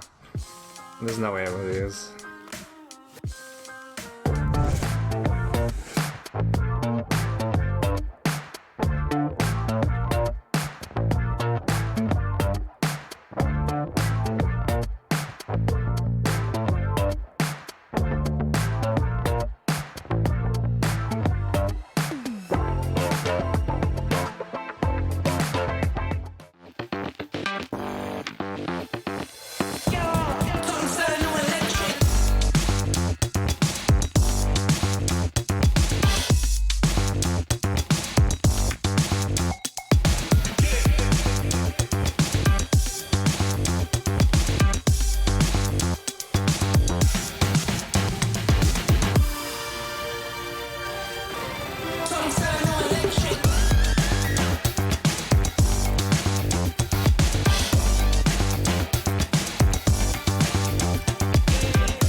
Welcome back, everybody. You are watching the Twitch Rivals Doritos Disruptor Series Hearthstone Battlegrounds, brought to you by Hafu and myself, Gia.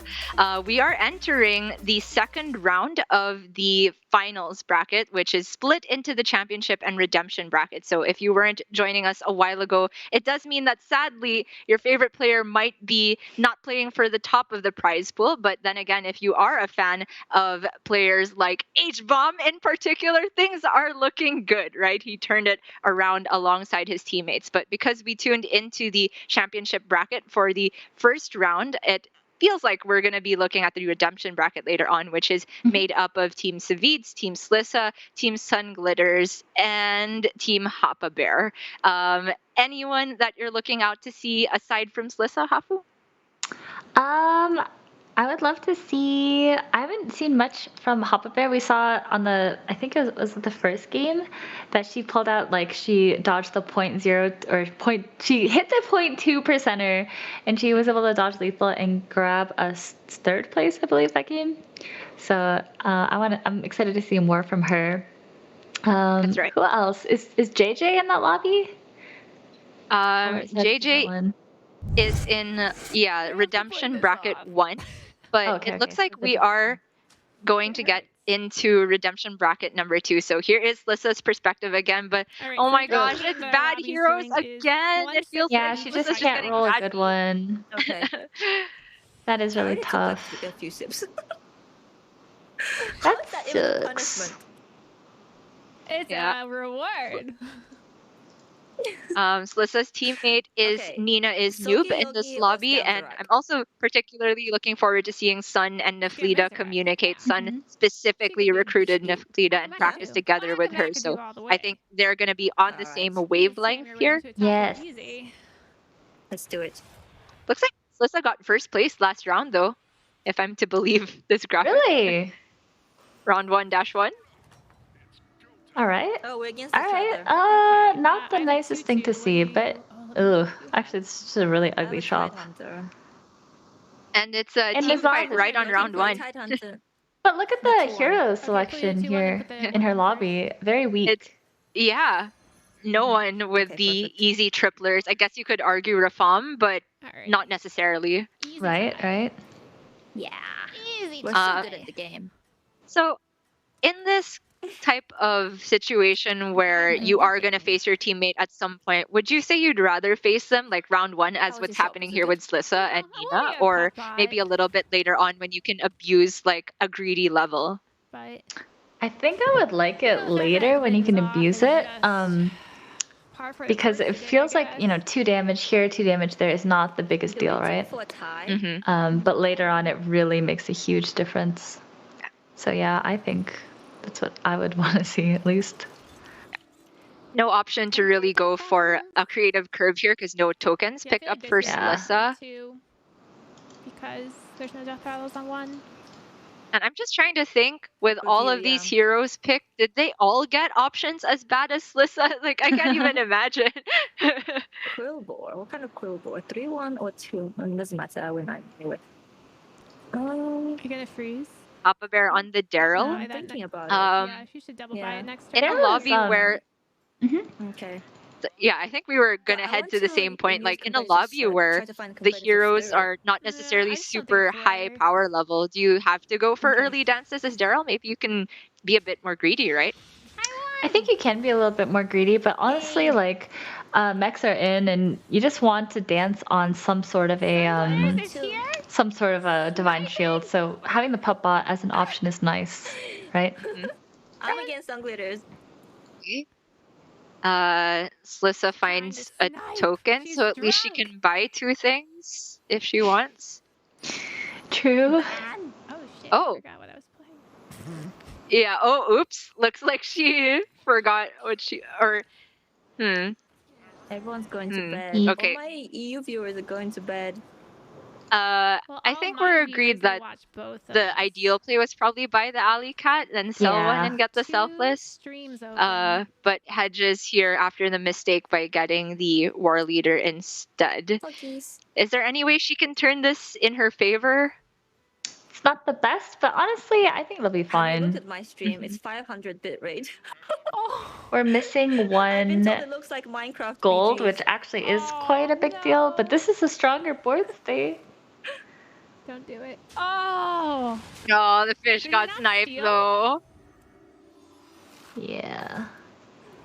Yeah, Alright. Rafam didn't press hero power apparently.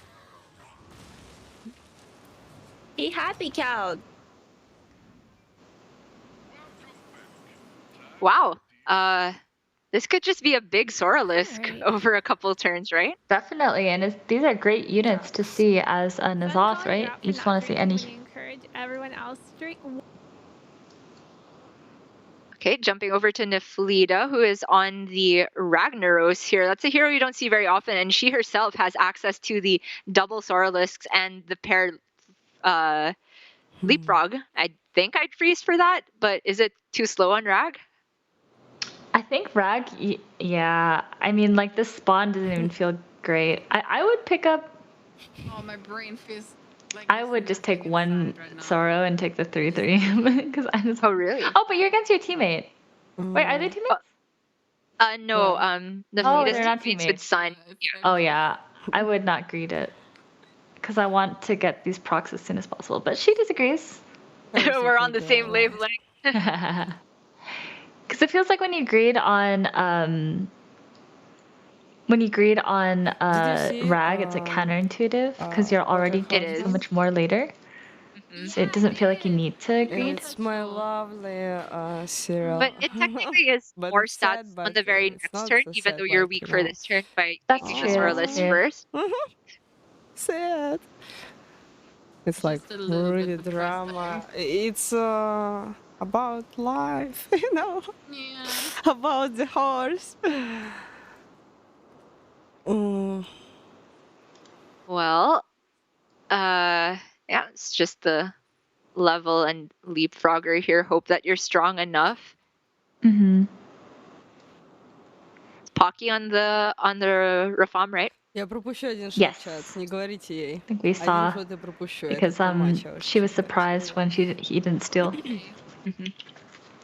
There's not much to do here. Like Rafam is always a hero that I'm scared to pick in a lobby where people know each other and they like, especially when the points get super wonky towards the end where you could realistically just try and target someone or grief someone. Like Rafam can get so much less value, but at the same time, if you do have a teammate, Rafam can be insane. Tier 3, but Yes. maybe we get to tier 3 so fast anyways that we still get a Bronze Warden or, you know, a Deflecto. And if we get a Deflecto, we just win. We're just gonna be so happy. This game, you're probably just. Rafam with the fish. Mm-hmm. He did steal. Yeah, I mean, you know, 4 has module. 4 He did has, end up stealing then, right? Hydra, but Hydra's Okay, my bad then. No, I no, thought no. Alyssa said, oh, he didn't steal? That's not your bad at all. There's a lot of teams. Maybe the animation was bugged because I swear I didn't see the animation either. Yeah, This is my maybe team. it's probably just the This is animation the lineup bugged. in general.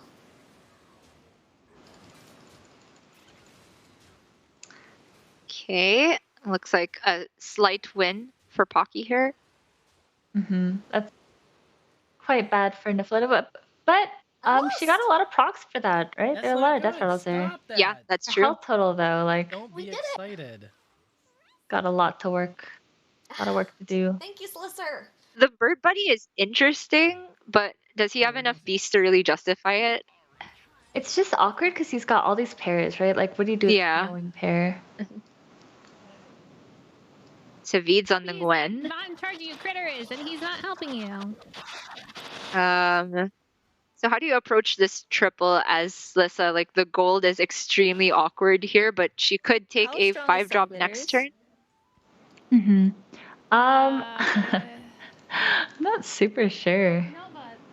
Sorry, my dogs are whining. Yeah, as you can see, that little misstep she had earlier, it's kind of cost her. Oh yeah. One less minion on board. thought you Yeah. were Yeah, talking because you about could have her double stream sold for it, right? Oh, no. She was in my Your channel. alley cats. It's technically still possible to double sell, but I really don't want to lose the fish this early, so. Yeah. But this feels Oh, awful. wow. does it not? Yeah. Oh, I I thought don't she know would about just that. level. I thought she would just level and good. accept loading the I one. don't know if I should have But stayed on 2 last turn. And I stayed on 2 and Oh, I I still hate. took more damage from I'm not the panda. sure. yeah, also if you're playing Bird Buddy, don't you Kobe, want thank you like so much for 21 non-beast to subs. I die really appreciate first? that. So selfless first. I think I think it's fine just because she just wants to guarantee that it procs from the fish. Maybe that's why. Okay, sure. Well, Selfish hero, let's go. Looks like a win. Yeah. She's very healthy. I'm on single 50-50 today, I feel like. This is fine. Based on the voice from Nina, it feels like things are not going well Yeah, on her side I of don't know if things. they're actually fine. That didn't seem like a. This is actually fine. I mean, I don't think I can. I think I have to level. I don't know. Really I wanna can go try to for a roll. 6. Triple. Oh, Celesta's looking to take a 6. Really? I thought this comp kind of says Mama Bear or maybe Crocolisk. Well, the thing about N'Zoth is like you can use the fish just for early tempo and then just transition to whatever you want. Like you don't actually have to utilize this fish, right? We can sell it off and be perfectly fine with that. That's a good point. I'm gonna feed the dogs real fast. So I'm okay with Okay. just saying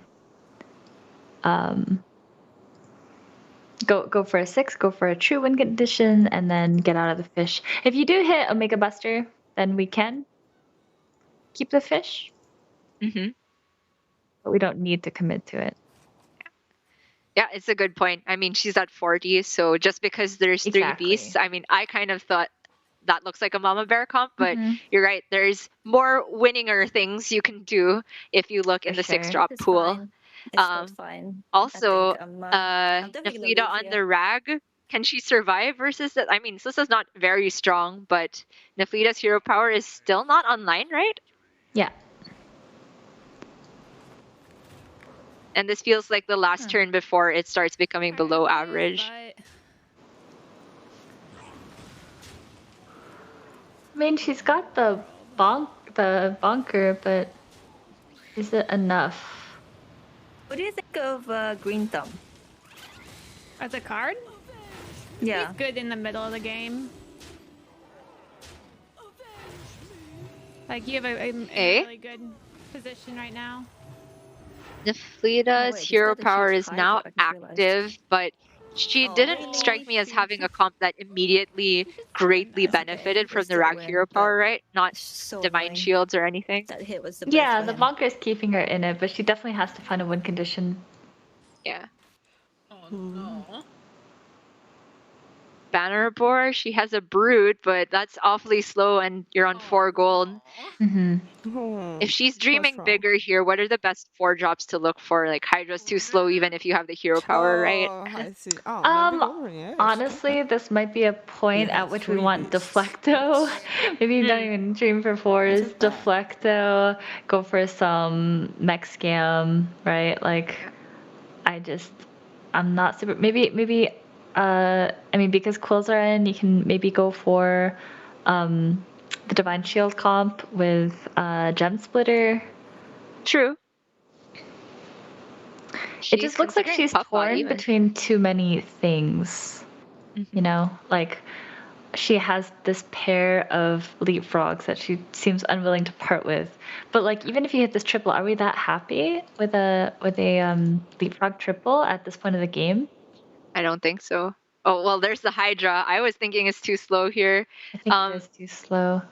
I think she needs Ground Shaker. A little lost right now. Okay. Yeah, there's a Ground Shaker. Win condition. Yep, she let go. Nice. That's really good. Uh-huh. Oi. Oh. There's and one on the brood. Okay. Oh no. It's not the. Yeah, she got all of her actions off. It's just a lot to think about right now. Yeah. I mean, she wins this fight for sure. And the bonker gets at least 2 gems, which is big. Because she has like 3 different targets that want to eat a gem every single turn. Yes. And ideally more than 1 gem for the Ground Shaker. So at some point, one of these has to leave the comp, it feels like. I think as soon as we find 1 gem transfer, this brute is done. The brute seems like the biggest bait of this. Oh my god. I agree. I'm dying again. Who is that on the Scamzerak? Sorry. You're dead. On the what? On the Akazamzerak. Oh, that was Nina, I think. I feed Refam Golden. Oh yeah, you're right. You're right. Oh.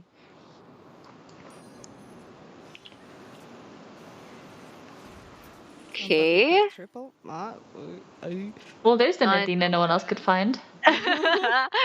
Really bad. Amalgadon. Oh. We have two tribes. Okay. I don't love it, if I'm gonna be honest. I mean, if she hits a macaw, she's still in business, right? Yeah. I'm just dead. I think so. That's not a macaw though. I don't know what's in the Verazon pool. Oh my god. For a buddy, I guess that's above average. Okay, 3 try. Oh, that's a Baron. Triple sell for Baron. Yeah. Okay. And then she Looks like she's can finding her swap way. some stats. I guess there's nothing that's really good. She wants to protect the Baron. Yeah. I'm not even sure it's worth doing it now. Yeah. Yeah. Okay. 60% to die here. I mean, at least the Goldrin died, right? If that was a regular True. acolyte and not a golden one, it was looking bad. Oh. The Hydra gets the snipe. Oh. No, we're fine. Okay. All right. All right. I think this is fine. Mm-hmm. Yeah. Nice. And Even Amalgadon will. Okay. So Pocky takes his first hit of the game, but he looks like in a good position to win from that point. Still. Definitely. Okay, Houndmaster. It looks like this is just find Macaw or bust. That's really the only realistic way I can see that this comp scales. Also, the fact that the Amalgadon hit a death rattle on one of the few adapts is so unfortunate. It's not the one you want to see for sure. Oh god. I should have hero powered first. I'm an idiot. Oh no. Yeah, missed the hero power stats of the 6-9 going on Baron, I guess. Don't count. I think she might want to be swapping onto this Hydra. So win condition. I want Maybe. to Yeah. with the Hydra. Yeah, put the 8-4, 8-14. Okay. Mhm. You're 5 hat. No? Yeah.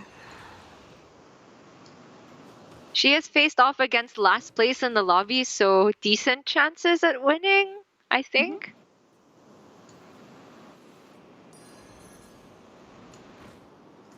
I hope I can win this way. Although sometimes last place tends to be the scariest spot to fight, right?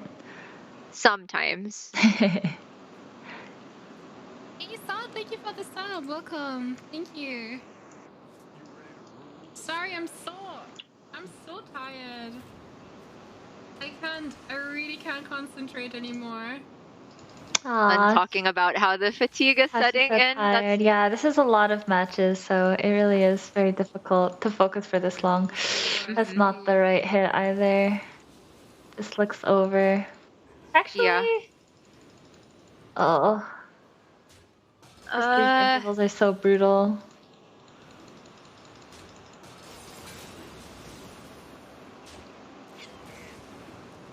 Yeah, no, like the force tank is too strong, right? Mechano tank. It just depends on. Okay, it's a tie. Oh, yeah, it's a tie. Okay. It's good. Oh, it's not. Oh, wait. Yeah. Oh, I'm sorry. She's alive though. She's alive. Oh, she is alive. I have 6. Oh my god. This lobby is so close. Oh god. 4 chances at Macaw. The dream is alive. David's on Max. Oh, Max. I don't think Ghoul really changes enough. Nobody says. Mhm. Am I tunnel visioning, Hafu? Is there anything other than Macaw that matters, or Triple Baron?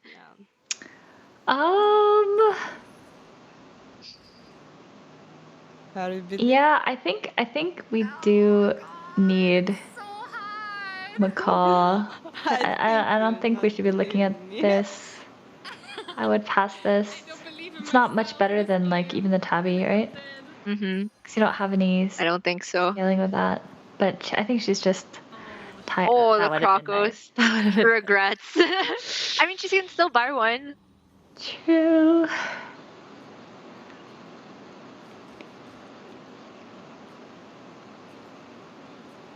Okay. Okay.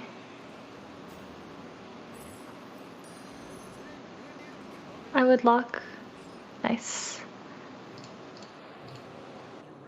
All right. Is this enough to beat however many mechs Savid has?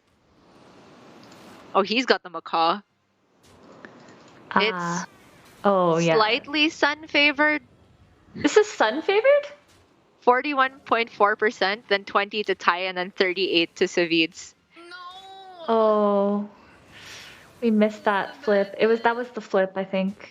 Yeah. Kill the Baron. I mean, it's not right. We both dead. Are we both Oh no. dead? Okay. No. Okay. All Oh things are okay. my. These Meccano tanks have been farming her. Yeah, for real. Me too. That's been quite tough.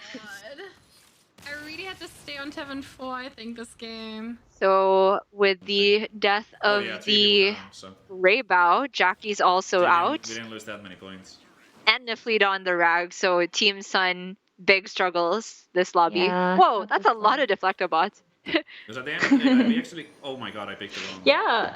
Did I miss? Oh my god. I think Savitz is in a really solid spot now. I can't. What? Wait, I he could've sworn missed bot. Oh my god, I chose the. Oh wait, what? He just bought a rock pool for no reason. I think. He's flexing his money. He didn't need I it. can't believe it. Like I could have sworn. He's balding a bit though. Clicked correctly, but apparently not. Wow, that sucks. Pure amounts OP, right? Yeah, I was gonna stack though. Like, oh my god. Okay, I'm Algadon. Yeah. I wanted this for.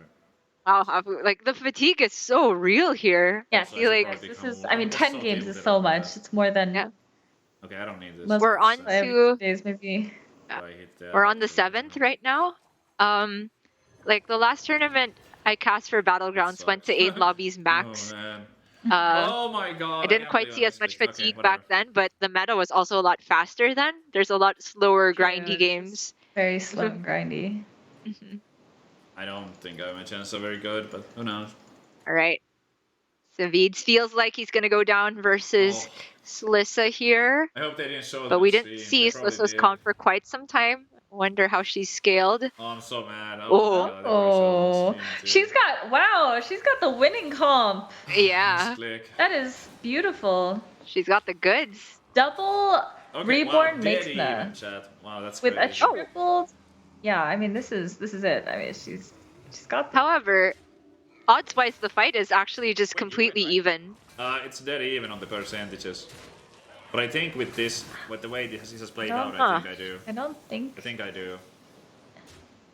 With the way it played Oh, out. that was a good hit. Oh, Yeah. I don't know anymore. I mean- Oh, that was not the hit, Yes, I but do. that was a hit. Yeah, Wow. he wins. He wins. Jeez. Okay, I'm gonna Crazy. take it slower. I'm not gonna misclick again. I can't believe it. I Okay, still so can't believe Slissa it. does have a very strong end game comp, but I'm not necessarily sure if it's strong versus mechs in particular. The comp looks weak to Divine Shields, right? Yes, definitely weak to Divine Shields.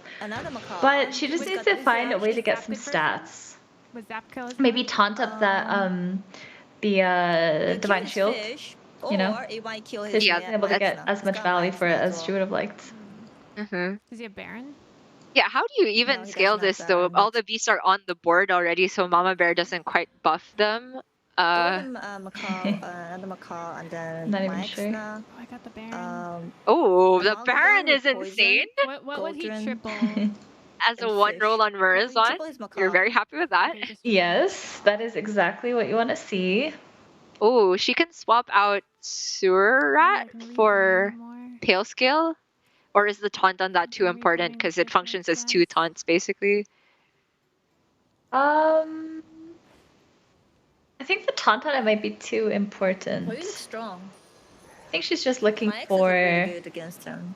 What is she looking for at this point? I don't know, honestly. Baron, you want? That's not it. You want Macaw's. That poison was interesting. We've come back That, to Macaw. score instead of the 4-3. Yeah. I can see it, just like infinite spawn divine shield on your poisons. Yeah. A little bit more. True. Oh. Facing Pocky first. Ooh, and he has the zap We give him The tech Baron. True. Mm. It is slightly Pocky favored.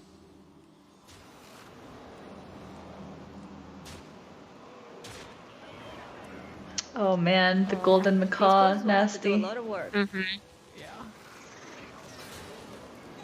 Oh. She's not dead though, is she? So that gets the one shield. Okay. That was not the hit though. I give Oh my gosh. freaking macaw. We need to kill his Max now, right? I already Nice. lost to him.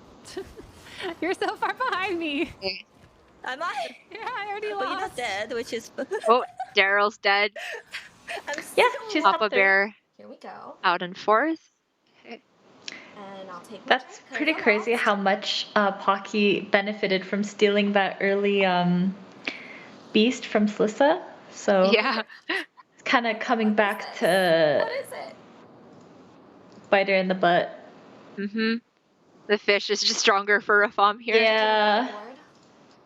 And he keeps she keeps giving him more and more I'll help you goods. if I put it here on my screen.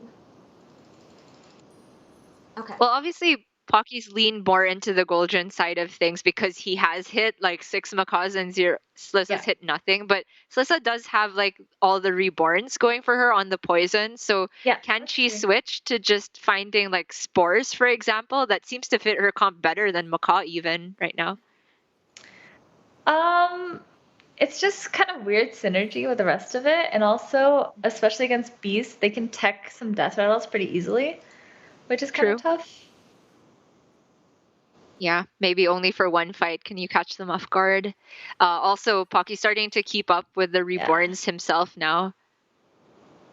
So much stats. Reborning the yes better than the Mayexna against the I think it was better. Yeah, to reborn the Mayexna. That's what you did, right? Oh, I reborn it. Sorry, that's what I meant to say. I literally meant to say to reborn the parrot was better. Sorry. Reborning the parrot was better. Yeah. So good I job. love Hoppa, she's so funny. And you're super favored. Oh, but you're talking about what to do versus Slissa. I felt like I was gonna. Yeah, nice. Whoa, second place! Alright, and then Slissa Insta was win. Nazoth with... Yeah, top 2. So Sliss.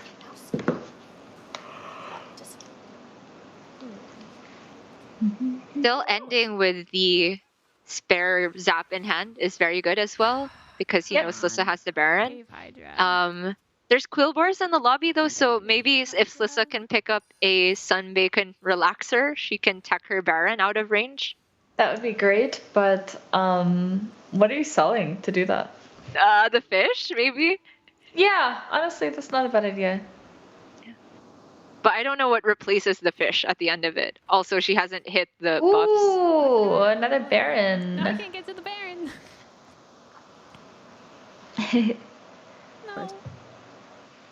Sorry, what does another Baron do? I'm not sure. No, not yet, but just it's kind of what you want. Just to triple. Actually. Oh no. Yeah. Just play double Baron. Oh. What happened? Oh. Algodon, rip the poison with the 1 adapt. That's what I'm doing here.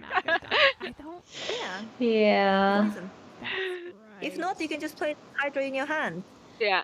Nina's on the same page as me. It's getting desperate. I think Golden first still might have been better. Both Hydras. I wish I had this. Why is our Golden last? Oh shit. It has Reborn. Yeah, I am unsure. What's the percentage like? Okay, at least I hit a Mixna, but it did kill a. 6.9 to tie. Oh, and the shields landed in terrible spots. Yeah. I don't think we're getting there. That's a GG. My divine Yeah. shields were so bad. Oh, man, this one felt like it slipped away from Slissa. She had that amazing start and went for the 6 drop with a very...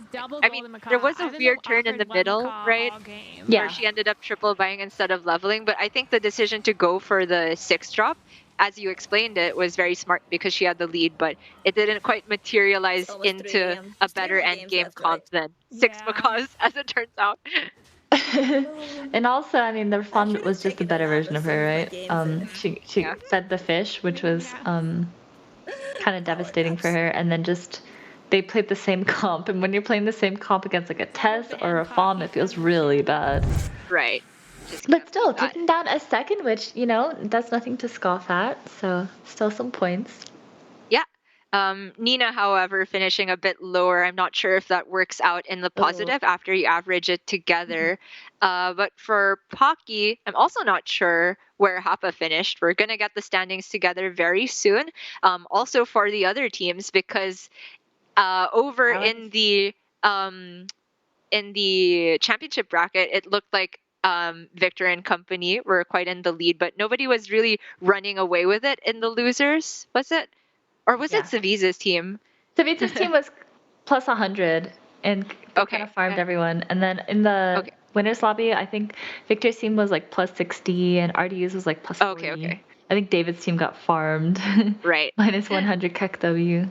Right, I had it the other way around, sorry. So in the, as of round 1, in the championship bracket, there were like 3 people or 3 teams that seemed like in a good position, and then one that really low rolled, and then it's the other way around after round 1 in the redemption bracket. But that could all be changed around depending on how everybody did. Looks like the standings aren't quite ready yet, but hopefully after this quick break to give our players some time to get it together as we enter the next round. Don't go anywhere. We'll be back right after this. He has all the macaws. He has double golden macaw. I haven't been offered 1 macaw all game. You have killed her. Success! Yeah! Ah! Drunk Pocky knows no bounds.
everybody. You're watching the Twitch Rivals Doritos Disruptor Series brought to you by Hafu and myself, Gia.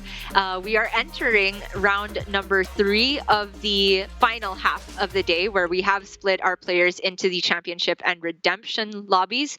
And I think we are going to take a look at one of the lobbies that we haven't seen so far, which is championship number 2.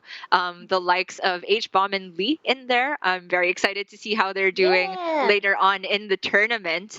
Also, just as a note for some of our viewers, the redemption bracket number 1 actually had a bit of a delay as one of the players disconnected in the middle, so they are lagging a little bit behind the rest of the team. We won't necessarily be able to spec them on our stream, unfortunately, but you can still tune in to individual players' perspectives. So Hafu, from this point on, it is crunch time, right? Suddenly, we've powered through 7 rounds and the fatigue is starting to set in. I know you have tons of tournament experience. What would you recommend is the most important thing to keep focused right now?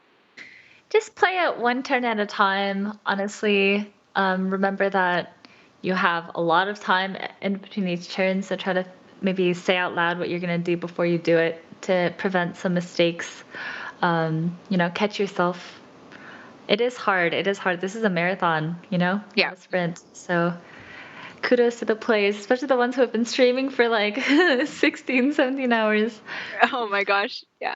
I mean, we did see a lot of uncharacteristic little errors that snowballed into bigger consequences, whether it's miscounting your gold or even just clicking on the wrong minion. It can happen to anyone. But we are moving into round number 8 out of 10, entering the final stretch, I suppose, of our marathon today. And H is on Flurgle.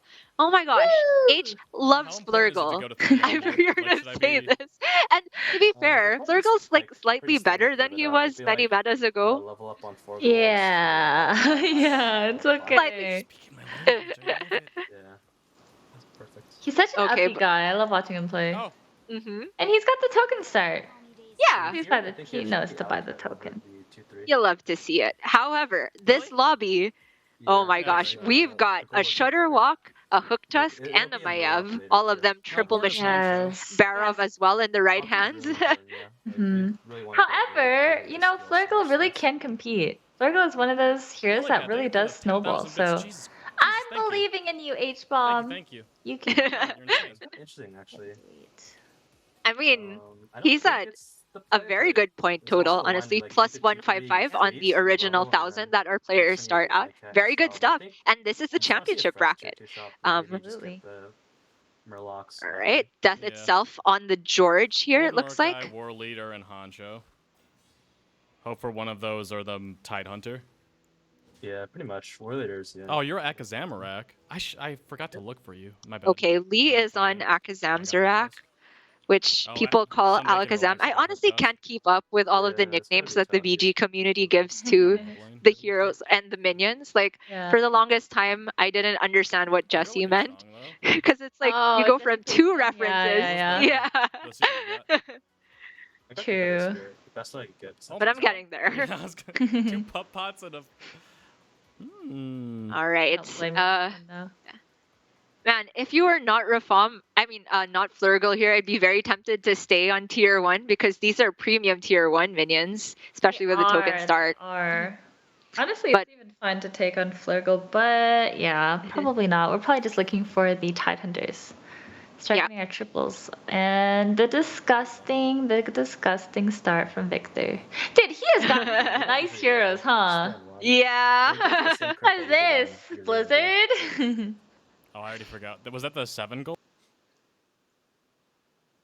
Okay, RDU on the Maiev has 2 pairs, basically, because he's going to hero power the Scallywag here over the Micro Mummy, which I totally agree with. Like, Micro Mummy is nice to get the buff on, but by making it wait that long, you're losing the attack buffs you get by playing it immediately. Yep. Nothing. He put in the lobby. He played a Dragon on the Shutter. He pulls that off the board. So ever since Shutter got nerfed to the 2-mana hero power, let's say you do hit a token start, what turn do you think is the average for Shutter to start popping off? If you get 2 tokens? Yeah. Probably like 7 gold now, right? Like, sorry, not 7 gold. Probably 8 gold actually. So turn 6. Okay. It just depends if you're going for 5 drops or 6 drops. Like how greedy you can be, how much damage you've taken in the process. Gotcha. Tripled into a 3-star on Shutterwalk. I guess I'm Okay. It's a lot of demons for a Flurgle, but it's fine. It's just tempo for now. Ooh, triple for RDU available later on, and already a triple on the Dex Bobby as well for Odd Dragon, which is so insane. Strong. Oh my god, what a start. Ew. No tokens, but honestly, pretty nasty. It's just quite similar in 5? effect. Each one of those is 5 gold, right? Uh-huh. Each. Oh my god, so he's got. Right? Ew. Ew. 1, 2, 3, 4, 5. And after he plays the one in the shop right now, if he buys it, each token is 6 gold, right? Yeah. Another one? Seems greedy. Let's see if it fits the curve, right? Because it essentially pays for itself, right? Because on the 2 tokens, each of them will save you 1 gold from the battle cry, and then you can sell the minion itself. But we'll see if spending the 3 next turn works out nicely. It might not. Right. Yeah, he's not freezing it, so not going for it. Minus 5 gold. So Odd Dragon facing off against the Barov, which is Taj-sama. Okay. Yeah, and he cleanly takes that one. But I mean, not much damage. 31 health. Your Shudder while power leveling. Been great.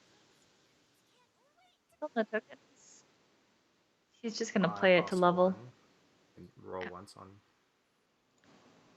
I just buy the demon stuff. It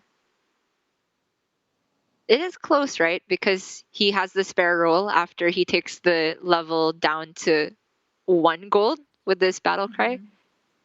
But I kind of am super tempted by the demon stuff because he has the Kathrana tier already. I think that's a bait. Like, that's not a winning comp. Okay. Like, you see, he doesn't even consider the 1/1 imp here. Just is trying to transition to something that actually wins. True, true. Yeah, if you don't take Weaver, it's too late to turn that into actual scaling. Yeah. Oh my god, this Flurgo is staying on. Okay, RDU, I don't think he should have a triple in hand already by now. Like, as Mayev, you generally take the or you want the triple to wake up on like 9 gold or 8 gold. My hero bars are minus plus 3 gold.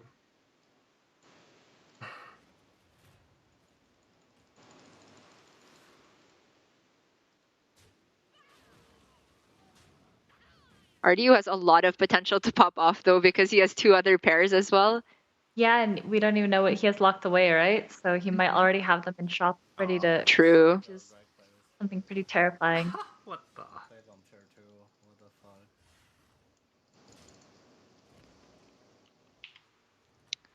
But he's barely taking any damage. He's in a great spot. Yeah. Alright. Meanwhile, Victor with another triple of his own. I got another triple, but this triple is not worth.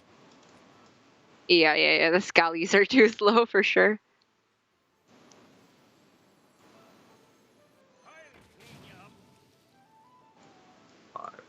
Think you should take the 5 drop here already?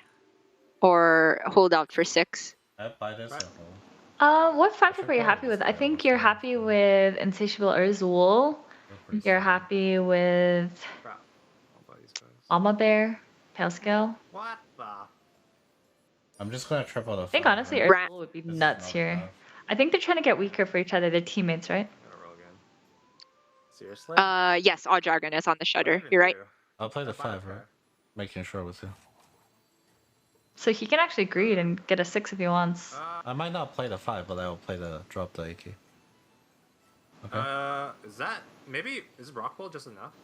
Rockwell might be enough. Do you think? Rock will say he's like, maybe don't hit me. Yeah.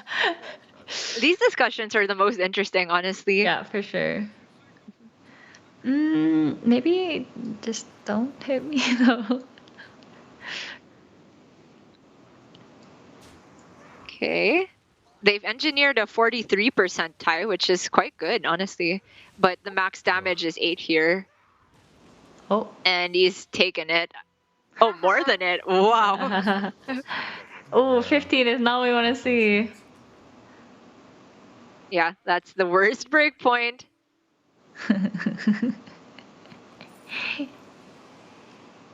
Okay, hits the Tidehunter triple though. Okay. Yeah. 2-6 drops. Are we dreaming big? You could go for it. I love it. You probably don't die here, so. But he is at 13 health. Yeah, it's tempo. Bow Reaper is something interesting. You'd never take Nosy Looter here, right? No way. Not the double greed, I don't think. Oof. It's a 3 Chiba Malgadon. Yeah, that's not. You have one roll. I'd probably go Slinger. What do you think? It's close. I mean, I didn't pay attention, honestly, sorry, to whether the Mayav tripled and played something as well, because if they did, then I would not take the Slinger here. I'd be so scared. Whoa! The 3-roll Amalgadon hits Poison Divine Shield. Victor's just... Disgusting. Disgusting. How does he do I it? only have 11 HP, no direction still. He has an extra gold. You got that from. Nothing worth double selling to buy here, so just roll. Nah. I want like Goldra or a Buster there.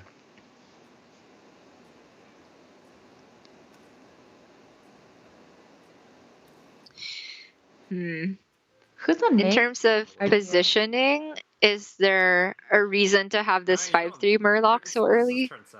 Just to make room for your death battles, I think. Oh, true. Yeah, 92.6% lethal. A bug. I can't even imagine that situation. Like the Coiler spawns like Buster and Kangor, and they die in that order. I mean, look at that's pretty good. Barov is Wow, he's taking it. That's so much damage. 6, 8, 9, 10, 11, 16 damage. Still capped 15 though. is max. Yeah.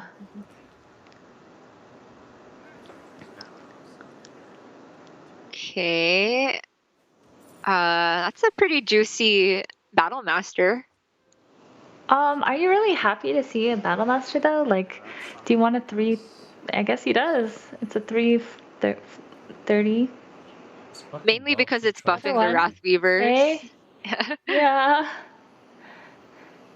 It's kind of like they suck on their own right. They have no attack power, but that's like the best minion to eat with Soul Devourer is why I value it kind of high. But how many more are you willing to play? Well, that's calculatable. He can play 5 demons from here, including, I mean, so... Oh, they both have a Battle Master. Self-cannibalizing. Is that a gold grubber? It is. That's so trash. Some type of desperation here happened for Odraga, and it looked so good for him at the beginning, and also He's okay. He's not that weak. This is like deceptively strong because he's got the mackerel second, and he's got Grease spot. Yeah, the grease spot. He's got some stats. Like this gold grubber's an 8/8 now.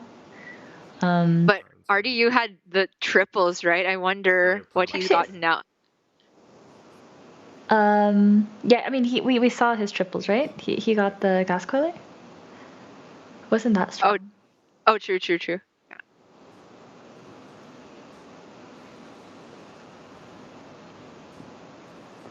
Matron not super likely to get value here. And Battlemaster carry. I mean, I don't think you care about value. Just try not to die. Mm-hmm. I might be dead. And I think he's failing to not die. Well, didn't get the value, but is he alive?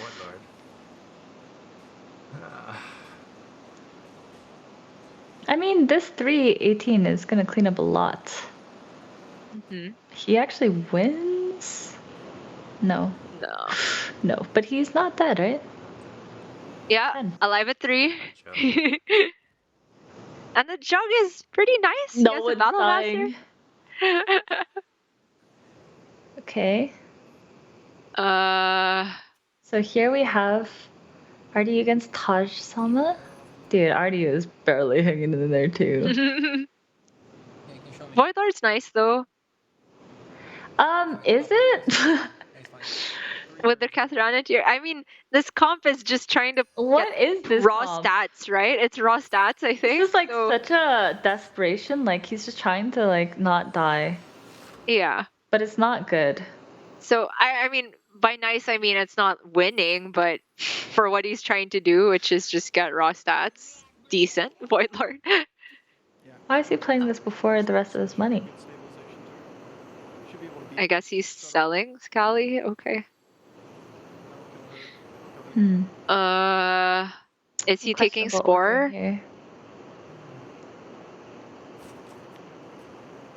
Yeah, 1 triple from that position. Hasn't taken that much damage. With the 3 pirates, it's probably Eliza. Yeah.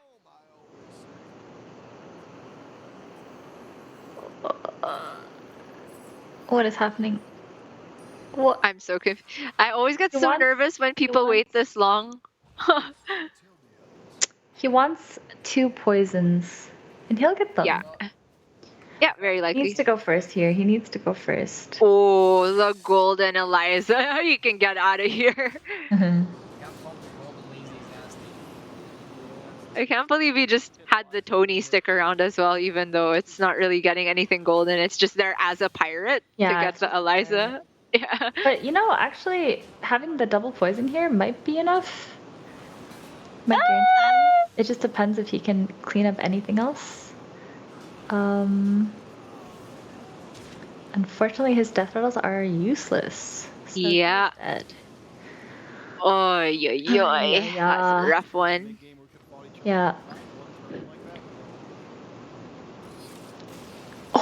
But 3 people people wiped at But- once. oh my god, both Sun Victor and his teammate.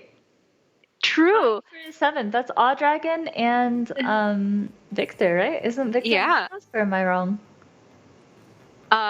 You're right. You're right.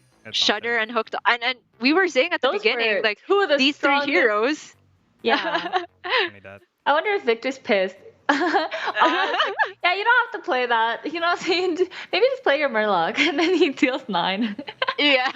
I'm going to go around. Oh, but they gotta work together for 2 more lobbies after this. You cannot afford to get mad or mauled at your teammate. You just gotta move I on. would But mauled. If David was like, you don't have to play that and he deals 9 to me, I'd be like, David. but like Taj Sama's in such a good position to win the whole thing right now, right? I don't think so. He needs a Baron to be strong. I don't know why we still have a Wrath Weaver. This is so weird. Yeah, I mean, it definitely feels like this is strong enough for now. Yeah, And yeah. But it's weird. Like this doesn't work. Because I'm also wondering why he's held on to the Tony for this long. Does he think he can maybe get another Eliza at some point? Yeah, I actually think like this Acolyte's griefing him. I would play Acolyte first. Okay, this order is good. I like this order. We'll see. That was much better order. It depends on the hits. Yeah, because there's no Khadgar board otherwise space to get the. Mhm. So this is perfect order now because he gets to attack next and get 2 spawns. But is it enough? Or is H-Bomb just sure. too powerful? Might H-Bomb be. just so strong. Oh, that hit was not the greatest for him though. For H? I think H is Yeah. so. Yeah, he does. Oh, There's too many poisons left. Mhm. Okay, at least for Taj-sama though, both the 5-star minions removed at the end. Yes. And unfortunate for H-Bomb, he wasn't able to get more poison there that turn, but yeah, it's a close one. Oh, this is a teammate. Death itself and Taj-sama are teammates, so how are they going to not die? That one's really tough with the Eliza comp as well to navigate because if you kind of punt the comp a little bit, it completely falls apart if you put things in the wrong order. Oh my goodness, and that is a triple Baron. I don't think Foe Reaper makes the cut. We can't play Menace without Ty. Oh no! Not H-Bomb, leave H-Bomb alone. Yeah, you're not beating this even with the poisons. There's not enough stats on all these shields to beat all these shields. Mm-hmm. Oh my god. Amp. That is a loud dog. Hi, Pepsi. My pupper is nice and quiet under me.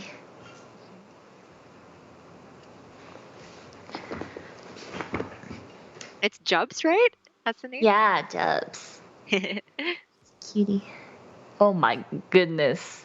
What's it like, Bofer? What's it freaking like? Oh my god. And he's got the macaw ready as well. No, leave H-Bomb He alone. played it. And also just level to 6, right? And wait for 3. Someone ban this guy. Can H not die here? Is it possible? She was very loud. Well, this is RDU's teammate, right? So he's got some.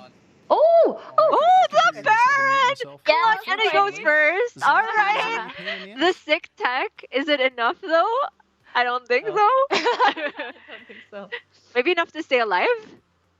Well, yeah. I don't think. I don't think. Okay. Yeah. Enough to die. And actually, love to so many stats, and that was the perfect bump. Yeah. Okay. Okay. Nice. Okay, they're not ping ponging. H just wins now. If we hit to the right, we're good. 100% all poison. Damn, that Baron! I mean, that zap on the Baron. Yeah, let's go, H! Oh my god, this was the lobby. Alright, so there are a couple ways to play around. Hell Zap. yeah. The one thing we could do is milk around. Oh, off of the, hey, Taj-sama and Death discount itself brand, able the to 3-star. tie their fights. Ooh. None of them were able to get the dead guy, so that kind of sucks. But they were able to tie their fight. That's Very impressive. Yeah, that's very impressive, actually. Especially with one of them on the pirate comp, right? Yeah. All right, so what is there even left to improve here for Bofer? Just the reborn macaw. Right there, the reborn. Reborn, yeah. What do we sell though? I like it. I would sell my Deflecto because you're not getting more than one reset right now, and it's the same thing, right? Pretty much guarantee win if we just sit still. I think. You know what I mean? Yeah. He can do that, but doesn't have to do it right now. He is definitely Yeah, you beating don't this have to do ghost, right? Yeah. But you're against the ghost, so you could do it now, What am I right? stealing from this board? Do we know what his last It's board either way, either I've seen way. him before? Kind of like Could do it now not to doing be more it now. efficient. Oh, I like it. The reason why is you get to hero power and you get to actually save a gold. True, but if you wait, there's the off chance you can triple the buster and not have to sell the deflector, right? That's, I mean, I guess, yeah. I think big. All right. H is playing so well. You love to see it. 8% win. 57% chance to kill him. Mm-hmm. That acolyte, it's just so good. Like what H has been playing in this flex spot alongside all of these big poison murlocs has just been on point. Couldn't find a ghoul obviously for this, but the acolyte is a close second. Mm-hmm. Yeah, I think this is the lethal line. Unfortunate for Death itself, If you could find a because he had to clean up the 5 drops and he just wasn't able to do it. That's 5. Yeah, it's lethal. No. Oh right, you know. Death itself knocked out in 5th place. It looks like. Alright, you got 4th. Okay. Not too bad. I got That's the 0. Net 0. Oh, I got by. Okay. And he gets a free turn. I mean, I think you still But stats, that's his right? teammate in Lee, who has been knocked out on the Akazamzarak, right? Oh, that's fine. He got a 4th, 5th, so they're net positive for this lobby. That's true. So Taj Salmon taking that one down. Dude, that Wrathweaver is still with us, I see. I mean, it's a big boy. It's definitely He's a big hanging boy. in there. But he's not able to find the Yeah, I just fucking Baron. Baron, yeah. Because a certain somebody has 3 of them. The ghoul. Actually, did he die or did no? He's still in it, right? Yeah. Still a lot of money though to keep This stuff. trying to find it. This stuff. So between Ghoul and say if he picks up a Defender of Argus here, do you think that's worth buying to free up the 1 board space? I think Argus is always worth it here. I'm just rolling in this game, man. We're just rolling. But it's -10, it looks like, on this roll. What's happening? Yeah, I just don't see him winning this one. I wonder who's gonna win. So sad. Like, I've had this board for so long, man. Such a mystery. Or Wrathweaver is a 2024. Honestly, a bit sad we didn't get to see any of Lee's perspective, because I think Akazamzarak's one of those heroes that can scam its way into a top 4 a lot of the time that has no business going for, and sometimes has a lot of utility with Mackerel, right? If you can hit the splitting image. I find that super cool when people manage to pull it off, but I think it's a tough hero to play. Yeah, I mean, we haven't done shit in so long. Like, we got this. I'm pretty sure 19 health is not enough to live through this. This is ridiculous. Oh, shit. This is too ridiculous, I think. Yeah. Even though he gets 8 Death Rattle spawns total, right? It's not 8, right? It's 2, 4. It's 4? Including both Scallies, I mean. Oh, yeah. I can't die. It's 4 each. You're right. It's just too much. If I lose, I have a 41% chance to Baron. stay alive here. Pretty decent. I mean, to win. But obviously you can't beat the shields, but is there a chance to live? No. Oh, he just said he can't die. After he killed the 2 busters, I guess. Mm-hmm. Taking a lot of damage. Can he die? Oh, he's alive at 1. Okay, I can't die. We could have died. Wait. Does he play the dead guy or? Okay. Yes.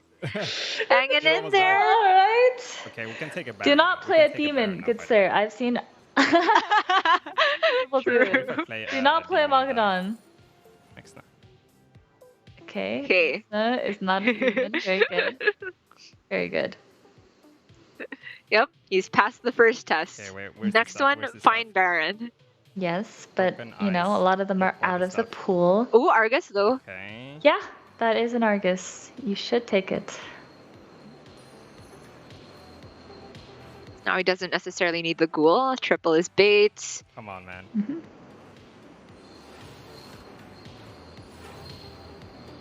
One of these days, Baron will show itself.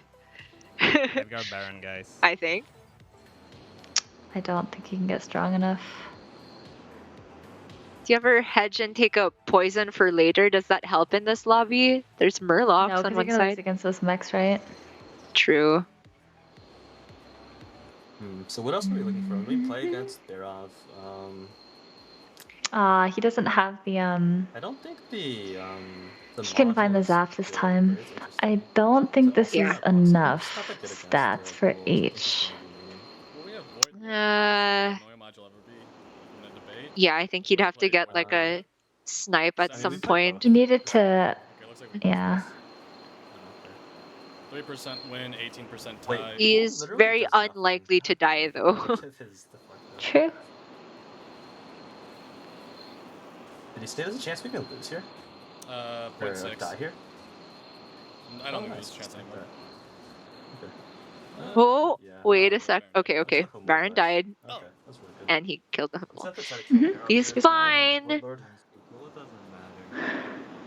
So who's next on the ghost rotation? It should be Death itself versus H-Bomb here. He's gonna play around Zap too, so Okay. Am I buying stats? I think you buy stats. I love stats. Because you can triple your seconds. Ooh, Mm-hmm. Play the that's a lot of stats. Yeah. Berg. yeah. No, turn. I'll take Very both. nice. Play the Bergo first. That's a bait. Oh, I don't think so. Don't love this. Because you kind of make yourself weaker. Mixing is fine. Mm-hmm. You can hear his teammates helping him. I think the triple is fine because you can hit Myaxna and Amalgadon, and the Amalgadon is very likely to end up with poison. Might as well just play Mm-hmm. You don't think Mama The Bear Void Lord is really nice tech against the pirate stuff, so. Yeah, it's perfect. Stops the Scallies from dying. Oh, I don't like this. I think he's just trying to choose out one more slot. Okay, cool. I'm not freezing for that. Where do I place Void Lord? Void Lord last. Void Lord last.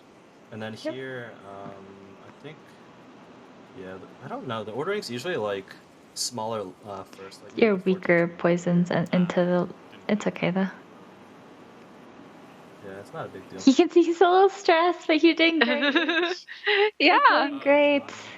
Oh, he's not favored though. Really, really bad for us. That my Exna is gonna be insane. But it's only Yeah.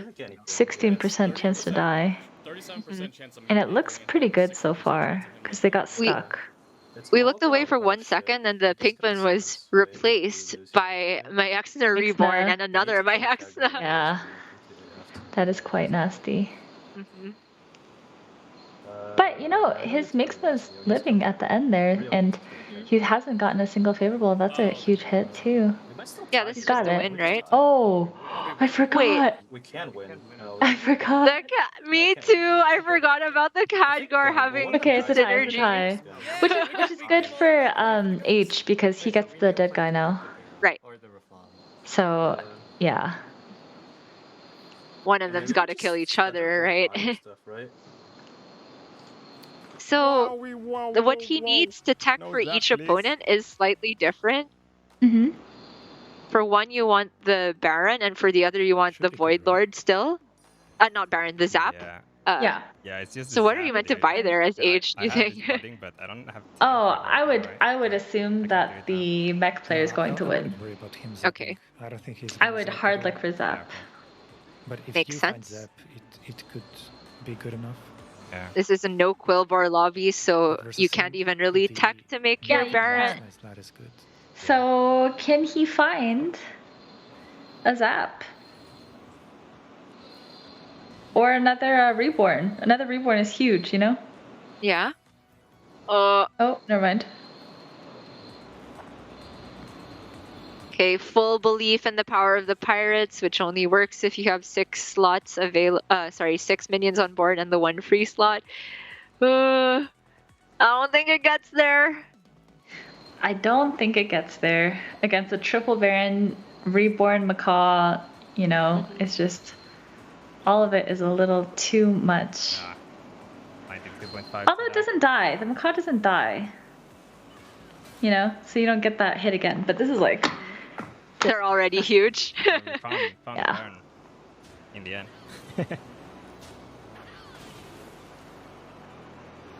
Which means now it's a face-off between the Gigamech Reform Comp versus H on the completely poisoned Murloc board. Mm-hmm. If he even finds the Zap from here, is it enough? I'm not even sure. Look at these mackerel hits are just nasty too. Yeah, like my units just gave up on hitting them now, you know. The ping pongs never stop. Like, fuck it, can't kill it. Oh my god, and then the thing still went off again. Disgusting. Okay. It was a nice effort. It was a nice effort. Yeah. I mean, this is the first time in a long time I've seen the Myaxna slotted into the pirate comp to benefit from the Khadgar. Very cool Very stuff. Cute.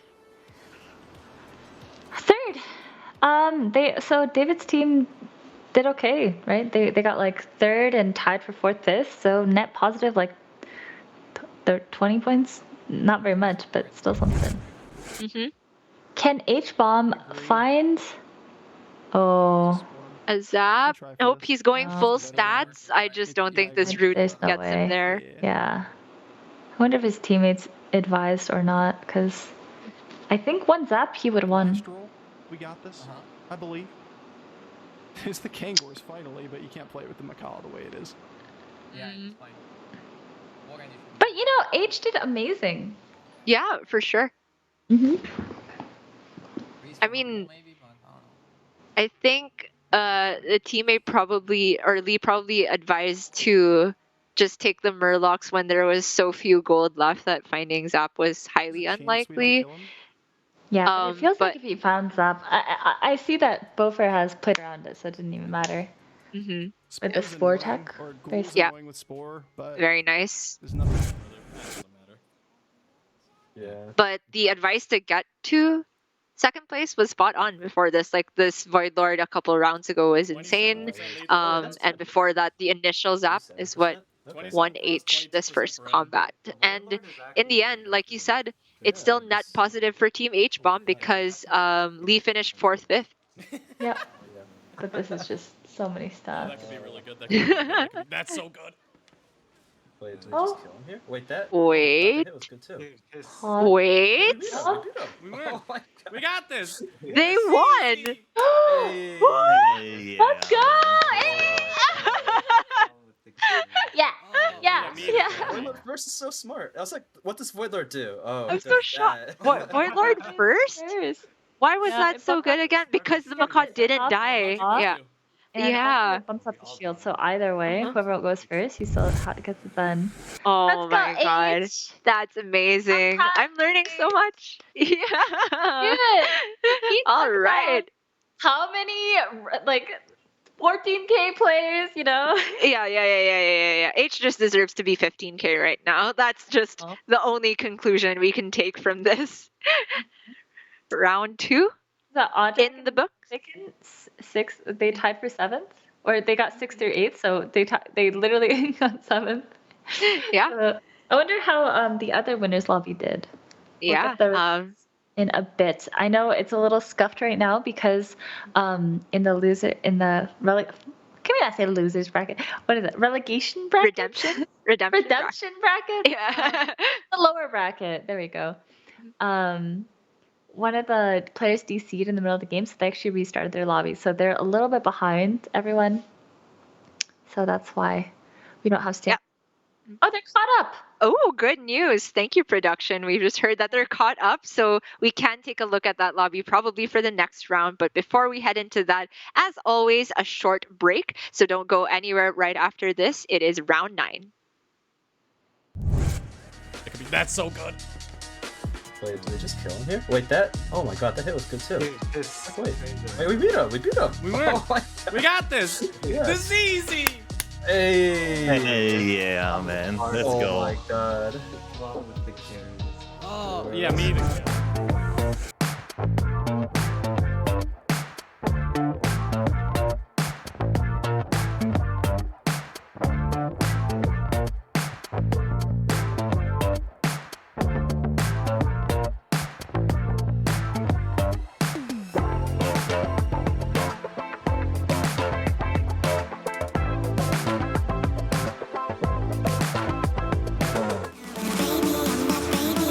Baby, I'm that baby.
You're watching the Twitch Rivals Doritos Disruptor Series featuring Hafu, and we are entering the home stretch, Hafu. It's been 8 rounds of Battlegrounds action so far. Our players are truly trying to stand the test of fatigue right now as we enter our last 2 rounds of action.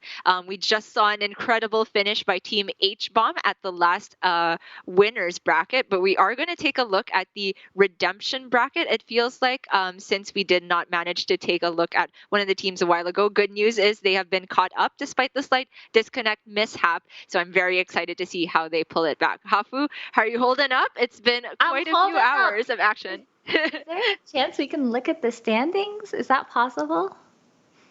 I would Or love do we to see not that have as time? well. If you do not have time, then don't worry. Okay, here we go. Championship lobby in first place is Team H-Bomb. Oh my goodness, look at them go. They're unstoppable. Wait, don't they got plus 15 for the third one? Yeah, for 4th, 5th, and then a first place? Not sure that works out. It doesn't, yeah, because you get plus 50 and then like minus 5 because it's a tie for them, or 0? I'm not even sure. Yeah, she might have done a little better. Am I crazy? But anyway, yeah. Here, we have oh wow, Team Hoppa Bear cleaned up plus 145. Yeah. That means all of the W's over there. It felt like first, second, first, third, or something like that. Yeah, just yeah. super impressive stuff. And because of that, they were able to climb back from the deficit on the first 2 rounds, and they're just leading the redemption bracket now. So we're actually seeing a complete reversal of what we saw in the initial rounds, where Team Sunbacon Relaxer were leading the pack by quite a bit, and now Team Hoppa Bear are leading in the redemption bracket, whereas Team H-Bomb, who barely slid into the championship bracket, are the favorites to win. You love to see it. You love Fans to of see it. H-Bomb the actually underdogs. getting a first place for their team is so clutch. And yeah, on a hero that most people would not expect, right? The Flurgle is just, I mean, pretty strong. You highlighted it can compete with a lot of those fast tripling heroes, but what happened is that the Shutterwalk, the Hook Tusk, and the Mayav all wiped out super early, which gave H-Bomb the time to really scale on those Murlocs. Pretty cool. But we're jumping in now to redemption bracket number 1. Mr. Incredible, yet another Hook Tusk. More of the same, Hafu. Amazing. It's okay. Hopefully we can see which classes are banned out. Hook Tusk really shines when both Murlocs and Beasts are in. It's strong no matter what, to be honest.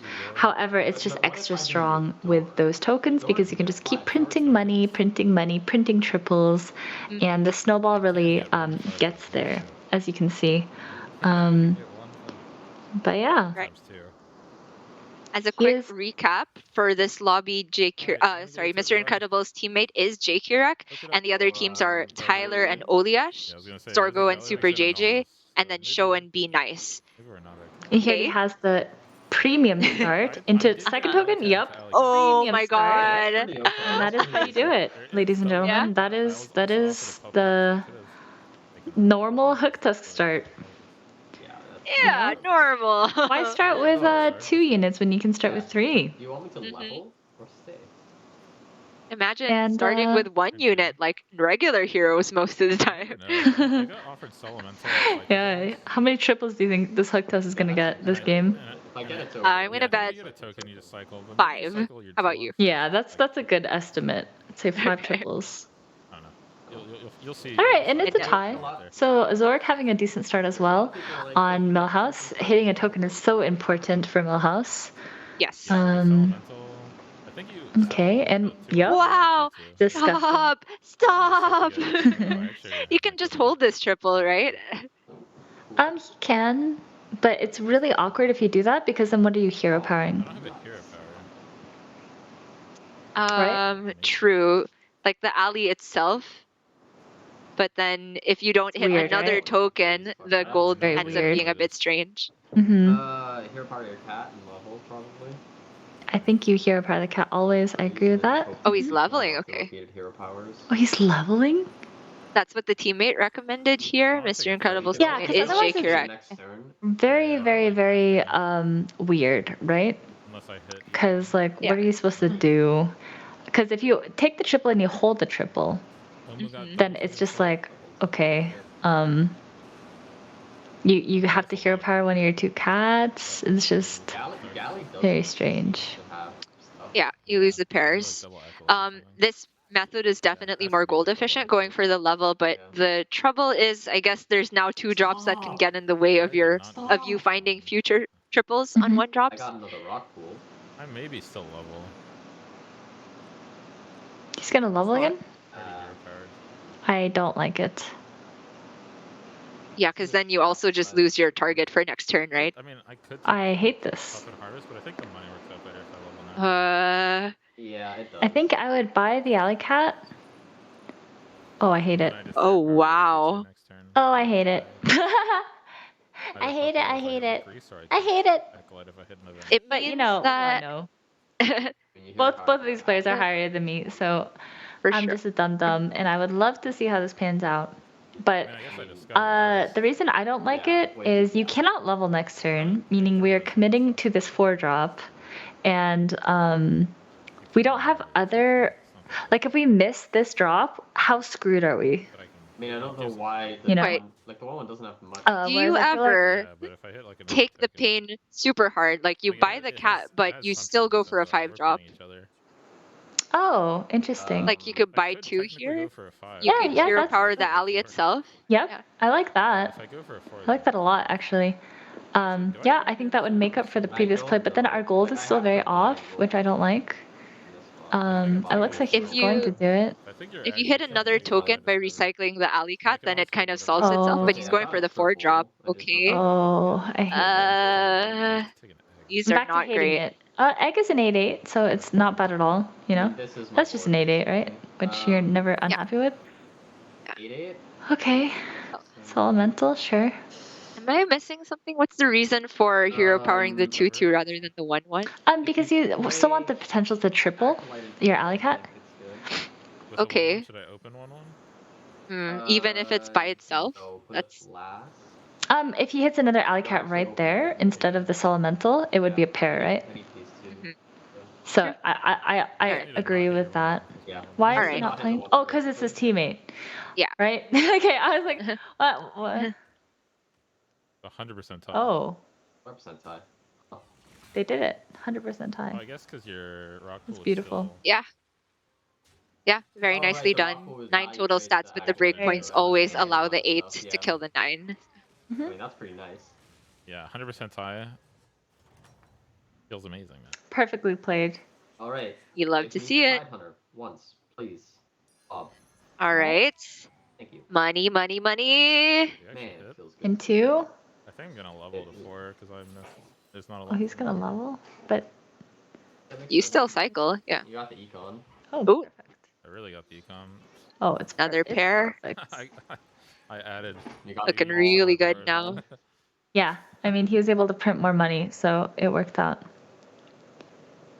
So what he's gone for with this curve is just 5 on turn 6, tier 5 on turn 6, and by taking the 4-drop, he's just made himself take less damage in the meantime.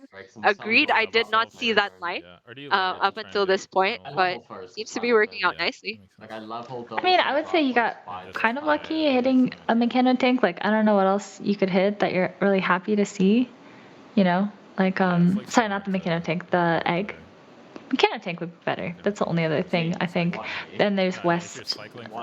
At Witch Wing Matron. I'm gonna get that name right at some point. Maybe not here. But yeah, I mean, he's in a good spot. Ooh, Tyler is in a great spot. Yeah. He's got a money printer of his own. That is extremely powerful. He's only able to get 1. Oh no, he's able to get 2 if he gets lucky.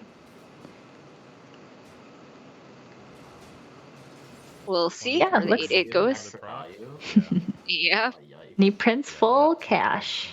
Yummy, yummy, yummy. Tyler fans love to see it.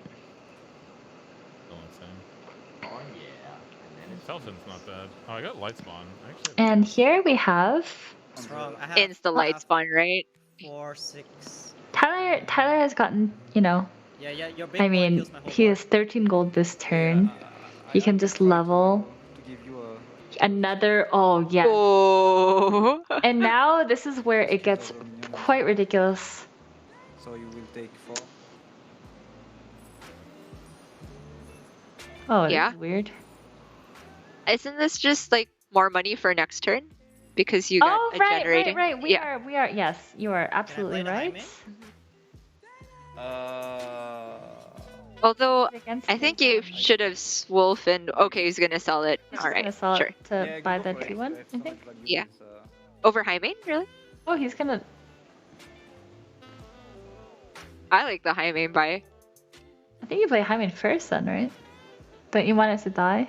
Yeah, I think I put my high Yes, yes, I like that. I think you can maybe play the mech. Oh, okay. Hmm. That's right. Yeah, because if Oh, I take damage, I don't think take what much he's from talking you, about it's is fine. playing around the Mechano tank, I guess. Once the High Main at full health to maybe eat Oh, he one. doesn't I have don't know. anything to tank.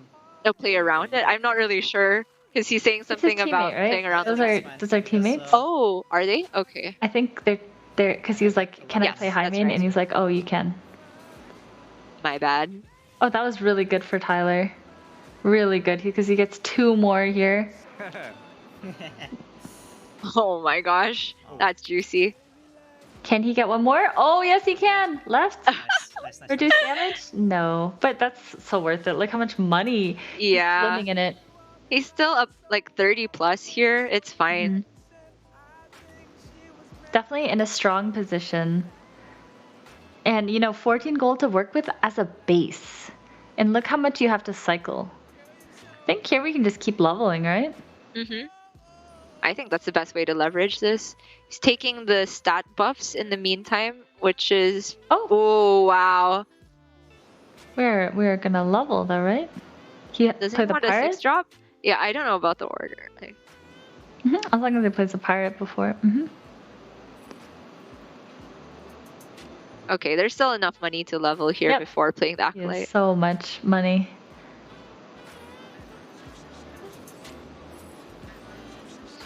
And it's so much money for next turn as well. Crazy. And he's still, yeah.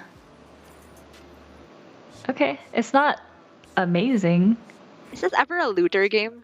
I don't think you need the looter because you already have money. So like Genie is more money than a looter would be, right? Like I just feel like you have 2 witch wing matrons.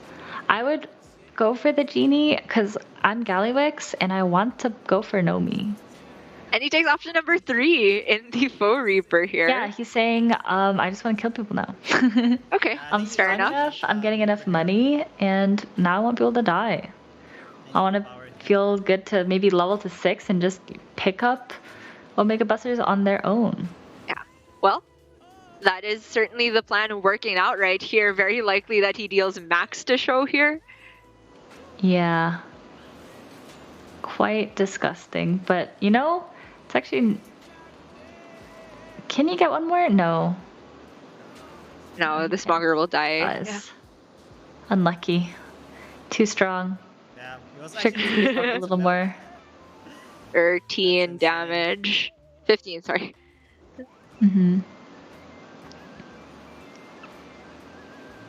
We have 17 gold there. We have to level, right? Yeah. Oh, speaking of money, we've got a APM Pirates player as well. Not quite APM, right? Because he only has 1 hog. Almost. Yes, almost. indeed. Almost there. Okay, looking for an Eliza. Or even a Hamul. Hamul, Exactly. I was gonna say, I think if you had the option between Eliza and Hamul, which one would you take? I think I would consider Hamul because true. Like the second Hogger, yes. Right? Yes. This is what we're looking for. Look at this double nosy as well. Such bait. I mean, can just you buy still them all. take them. Yeah, to they're all buff the free. Peggies. Yeah. Yep. Every single thing is free here.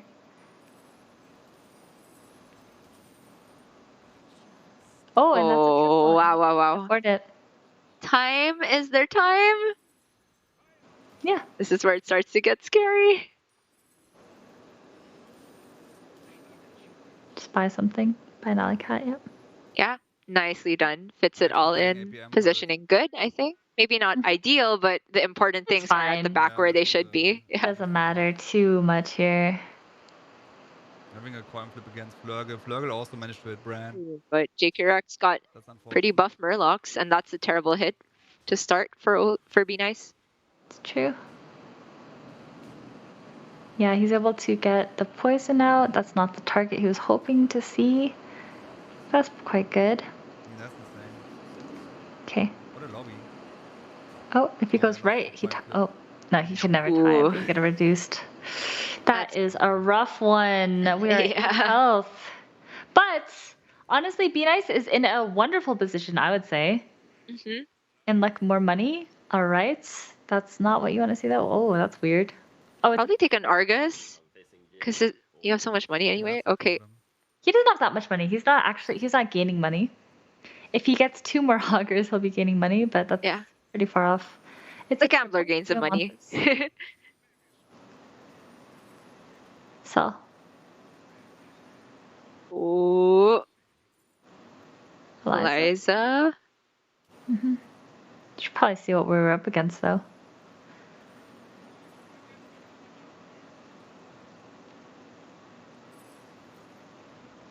I do enjoy this, just watching the fireworks go off.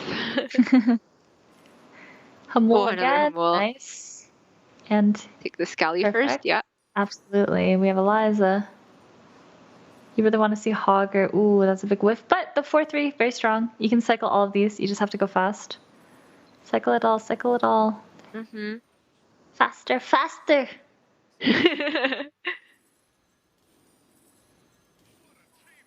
You can see it's not that he's not fast enough. It's just an animation battle. Play this on a Hogger. Ooh, I don't like that. I play it on a Hogger. And then it's fine. It's salty. It's fine. Oh. It's fine. Yeah. Not if you super ideal. I think the Rip Snarl is temp, whereas Hoggers are permanent, so I would have liked to see him buff it, but honestly, it's a little bit negligible. That is terrifying. That sucks. What a lobby. Okay, but good hits for him, for Be Nice at least. But is it enough? I don't know. Ooh, by one that, that seals it. Does it? It might be a no. Go right. It's still a no. But he's alive. He is. Hi. Oh okay. My goodness gracious. Hope is alive. He's and also being being his teeth, but very very respectful by not DCing to skip the fight as well. Yes. All the time you can. All right. The one thing that Be Nice isn't doing though is taking account of what his opponents are, right? Because like sometimes you do want to tech some cards. True. Okay. You wish you had time to do that, but now he's hesitating. That's the worst thing you can do in the pirate comp, I think. It is, but he's not running out of time. He's running out of money. Mm-hmm. So it's actually fine. You'd love to get the full value from the alley cat as well, but there's just no board space. Okay. Finally. If only we could Tony our Hogger and then truly be infinite. But alas. Nice. He's able to sell his alley cats in time.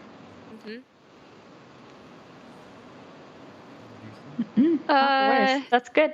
Because, I mean, you still have Eliza, right? Yeah, Murlocs are in as well. There's a chance to eventually poison it. He's got to keep going.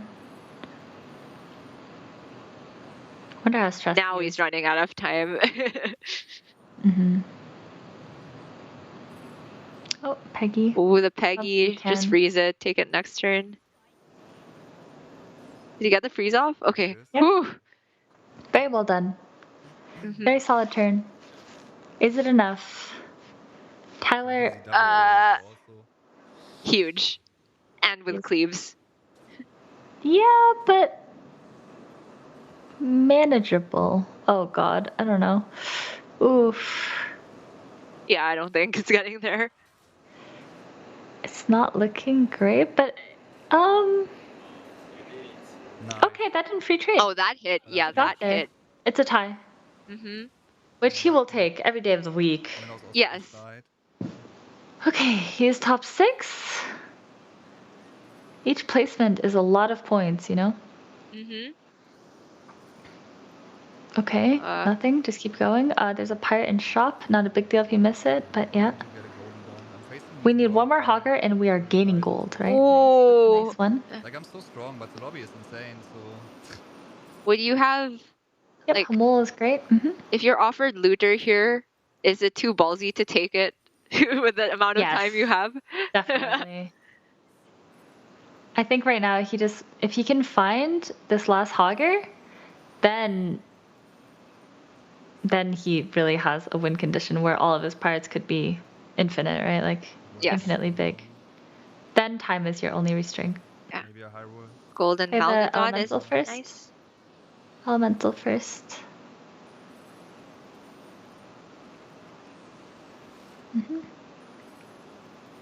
Ooh.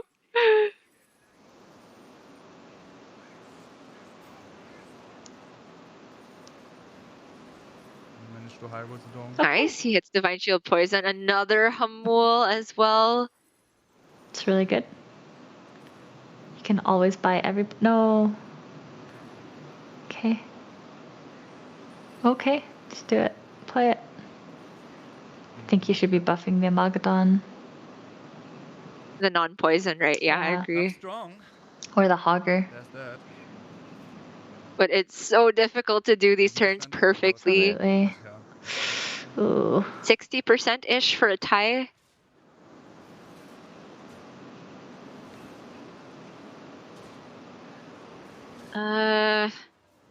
It's not great because the spores really screw him here. Yeah. Okay, it's a tie. Tie though? Okay. It's always a tie. 3 poison. I think the way he won was sniping the cold light before the poison went off on it, but not to be this time. Top 5, he gets a Dega? Nope. Never lucky. Baby Yeah, Rage. start taking selfless. Love it. Oh, so much money. I don't think you take triples. I think you just sell. Like, what triple are you? I guess Hamul. You lose money for tripling.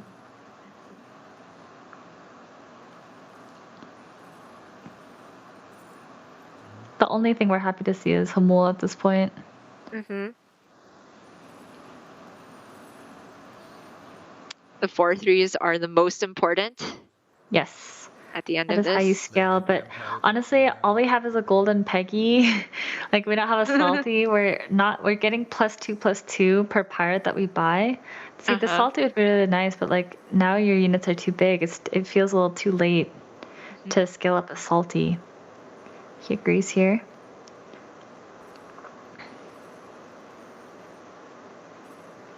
With all these rolls though, good chance at finding the golden selfless, which would be great to fill out the comp.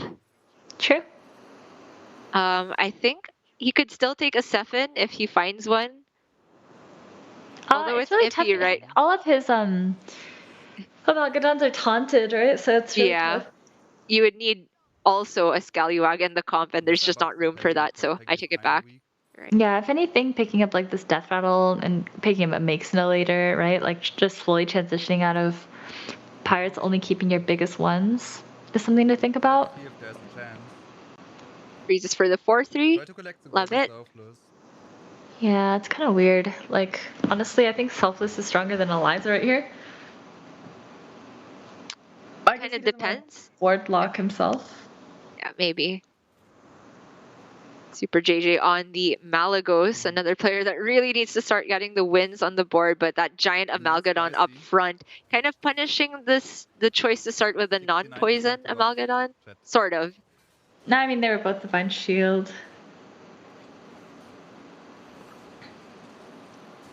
It's just too much poison. See, that's what I was saying. I think the Divine Shield would be better, but the Eliza's still gonna trade.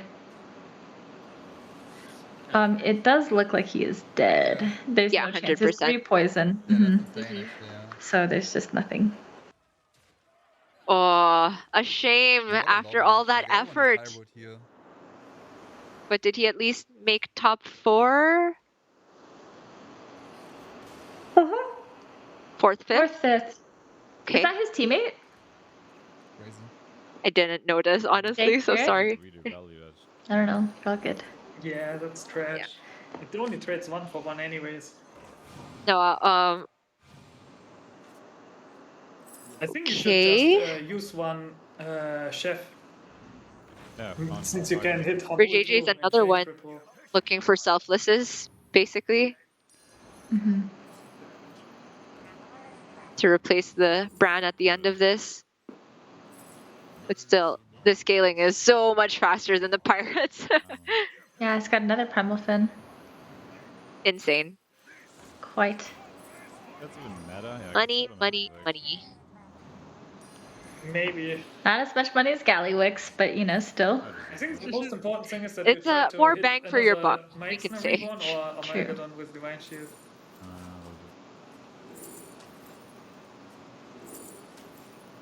Oh, nice. Hits all the health stats you want. Meixner there. I think you probably should take the mix of it's fine. Talk about cool here. No worries, it's just about going fast. I feel like a ghoul doesn't benefit you. You just play a Murloc. Play something! Oh my god. Order is okay, yeah. Enough things will die before the Burgurgle, so it's gonna get the poison. Mm-hmm. Mr. Incredible has a terrifying board. But you know, the death rattle is really coming in. Oh, it did not come in. Just kidding. Anyways, Ignore no me. reason to. But I think he has it. You can't lose from this position. Yeah. Guaranteed. You get ran early on. I think no Dong, but I'm not sure. But I know he had one Divine Shield at Dong, but no poison. But he might have it now. So Gallywix was Tyler, right? Mm-hmm. With Nest Metron. Oh. He's max 3 now. Is there even time to think here? I wonder if he's gonna go for the Khadgar with a reborn Meixna. Guess not. Oh, loses the Primal Fin, unlucky. Always happens. Mm-hmm. I think you just Hero Power 6s, right? That might help too. Yeah. I like the idea of hero powering 6s here. Yeah, Max Ramda's is also good. main priority. Oh my god, there's just... Actually that Amalgadon is so huge. Like, JJ's actually kind of outscaling him. Cobra. Yeah, I think so. Yeah, I like that idea from his teammate saying you should maybe buy that Cobra for the next Mixna, because that's what you want. They know. I like it. I think you keep it, right? I don't Yeah, feel we like can we see, get... like, Actually, you Tyler can sell it has for 4 effectively if you want. 3 cleaves, but the 2 divine shields on either side are mitigating them by quite a lot. But Tyler's adjusting now by putting the cleaves farther down. You love to see it. All down first to be better here. Very strong. Is this enough? Is it enough? But I'm not sure. He's sitting on second selfless as well. Oh, yeah. Which honestly might have more value for denying them from Super JJ rather than they do in Tyler's own comp. That was a good hit. Ooh, that's not a good hit though. Ooh, Oh, and he loses the shield. The plants are brutal here. Oh no! Okay. Strongest plants in the world. Yeah, for real. Oh, that was a good hit though. Yeah, tie up. No. Wait, how many? Oh! Are you okay? Lost by a plant. No way. It's okay, he's got so much health to work with. But what's the direction? How does he tech versus giant Amalgadon here? I guess find Reborn for his own Myaxna. Yeah, he needs to triple this selfless. Oh, there you go. Yes. Okay. and then you want a Cobra? Get a Cobra? Reincarnation for Meixna. Oh yeah. It's good. Does the attack ever matter here? I don't think so from the Leaper. Oh, but the Scavenger's tempting. That's a lot of stats. Yeah. Nope. Another Dong. Does that work? If you hit I would just personally dig for the Reborn. Reincarnation and maybe, Yep. That's how you get stronger here. Fair enough. Baron. Reanimating Rattler. Where? Reborn. Where? Where? Still not there. Okay, I think we're done. Alright, so what to replace with the selfless? Okay, he's Oh, just not using the spore. Okay. Doesn't matter. Take something.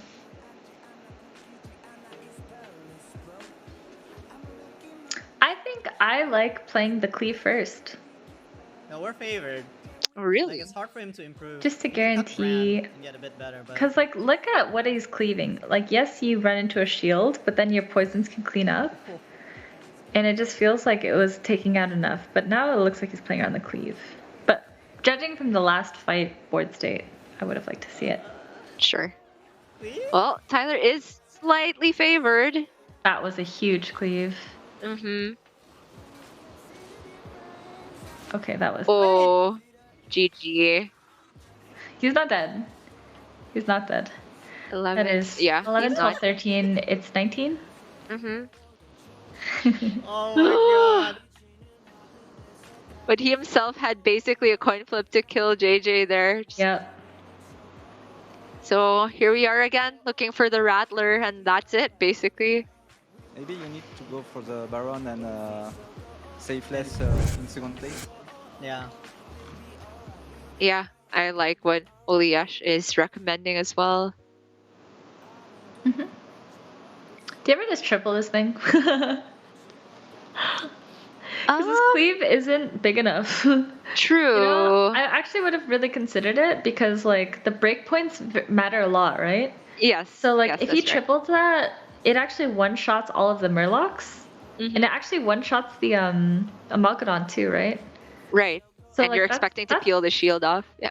Right. So that's something you can consider, right? Because, like, yeah, if we're cleaving and the unit lives, the cleave isn't that impactful. Yeah, agreed. And right now, if we look at JJ's board, he's got 150, you know, 2 Murlocs at 90 health, right? So, like, I don't know. I would like to think about it a little bit more. There's a Baron. True. That's huge. Maybe like Tyler was cleave Baron. Sorry. Yeah. Cleave shield. I'd probably go cleave shield. That's how I would have positioned it. Maybe Tyler's always had that ghoul that was in the last comp still on the mind, right? If you do have just one giant cleave and the ghoul goes off, it's one poison to kill both. But I understand your point, right? Maybe you need to play for the best case scenario, which was having the giant cleave kill 3 things. Well, I think I'm not sure this is enough anymore. Oh, it is enough. Yeah. Yeah, especially with that hit. He's done it. Oh, let's go. Tyler exactly manages to pull it back with the exact lethal. Oh, fucking. Wow. It was slightly less favored here, but works out in the end. Mm-hmm. Very well done. That's huge. It is so frustrating when you feel like you should be dead. You should have been dead. You know? And it felt like he was getting scammed in that fight. They got it. David won again. My chat is won again. I'm excited to look at standings because it is getting down to the wire. It is. We're last round. All of it comes down to this. Chat, how many of you guys have been here since the start? It's been a long day. I've been 6 here. hours ago. Yeah. I'm like leaning back into my chair. I'm hanging in there. Yeah, I can barely keep my posture as well. And because of that, we all need a break right now. And when we come back, we will have the standings and our final round of the Doritos Disruptor Series. Don't go anywhere. It's almost the final stretch. Oh, let's go. GG. Yeah. Well done. Oh, GG. Oh, fucking. Wow.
It's been a long road coming here, but we've finally arrived, Hafu. It is the final round of the Doritos Disruptor Series, a Twitch Rivals event featuring Hearthstone Battlegrounds. We're still getting the standings in order, but Hafu, I've heard some decent news over from the dog front. I love how we're getting updates from both sides of your house, it feels like.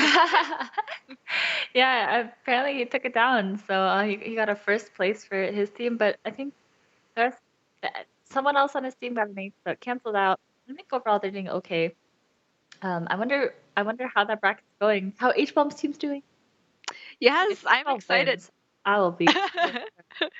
That would be the biggest upset and underdog story of the entire tournament because we've talked about how pretty much every team is super stacked. Yes, that is true. H-Bomb's team is stacked as a whole, but I think H himself will admit that he's not like the highest MMR Battlegrounds player, and for him to achieve this much, I'm so proud of him as well.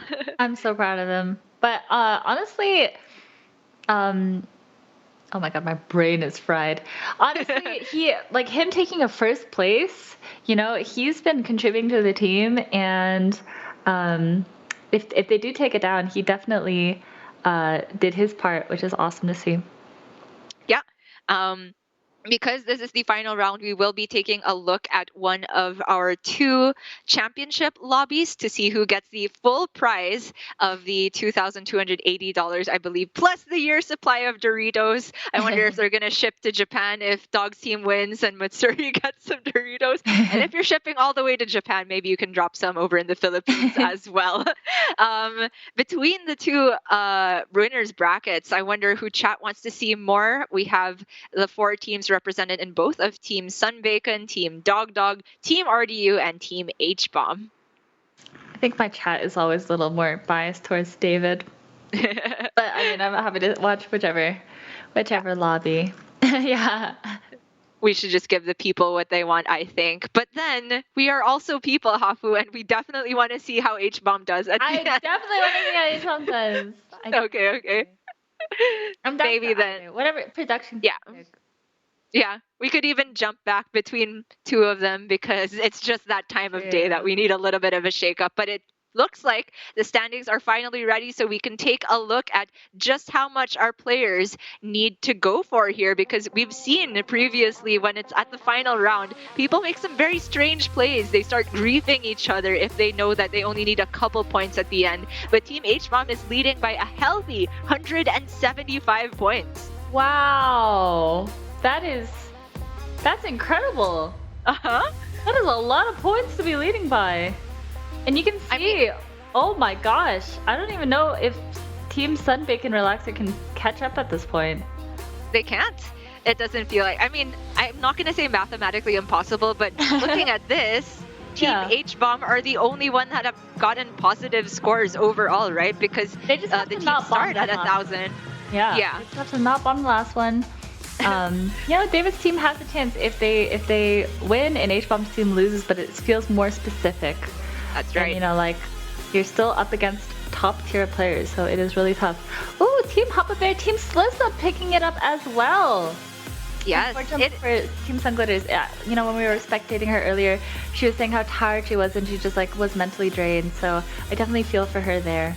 Savids as well, also starting to have the signs of fatigue setting in a while ago. And Slissa, honestly, any player, it could happen to anyone with this many hours played. But I just feel that Redemption Lobby is so aptly named because a lot of these players were struggling at the very start of the tournament and starting to get the wins. But we're also seeing the reverse is true. Like Team Sunbacon completely taking it down at the first half of the day. But now it feels like it's tough for them to get the win on the championship bracket. Battlegrounds do giveth and taketh away, but here we're going to jump into Chief on the Omu over in the winners bracket. This is the same bracket where Dog and Baksuri's team are in, so chat wins over H-Bomb today, I suppose. Dog's on Gale Wing. On the Gale Wing for Dog.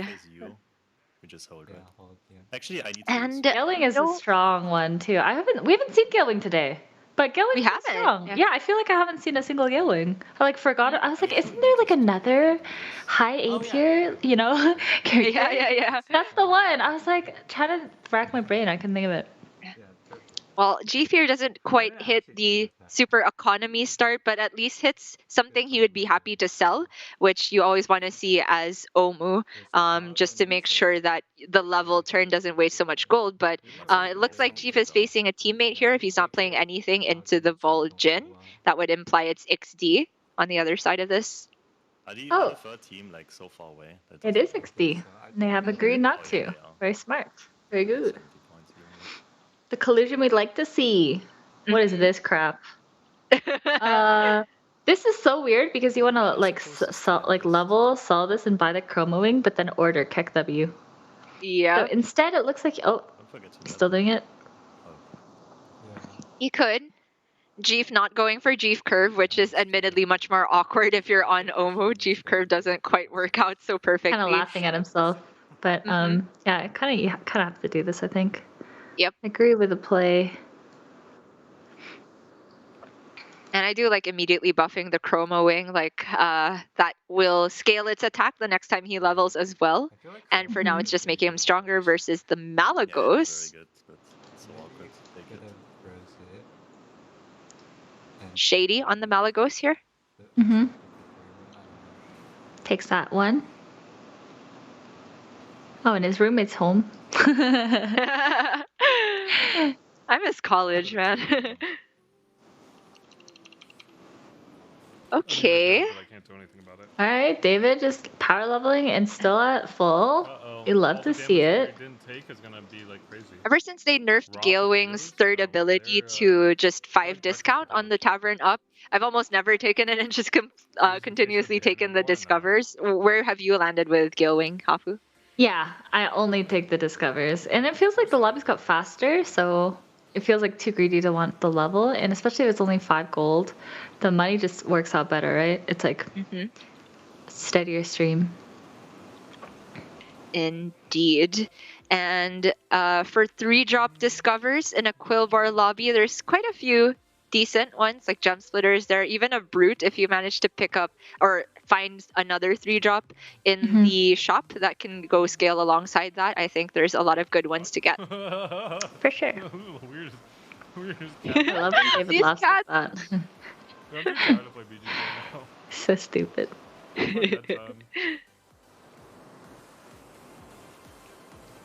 Oh god. Ooh. Probably the bronze here. Oh no. Yeah. Not what he wants to see. As you see, he's lamenting at the choices. How it's not that bad. It's just his shop is bad, right? Yes. I mean, I can't take any of this, right? It's all bullshit. And because they're bad, does he ever just level again? Here's quite greedy, especially since he's facing Millhouse 6 gold, which tends to power spike quite heavily. He did it. But yeah, he's done it. This is fine, Copium. This is looking like an 8. Looking like an 8th, he says. Bird? Oof. I'll say that, David. Not over till it's over. We're gonna force dragons and win. I mean, what kind of a meta have we landed on that having early Bronze Warden looks like an 8th? Yeah, but I mean, he's also level 4. He's probably gonna take 10-ish damage here. Maybe even more.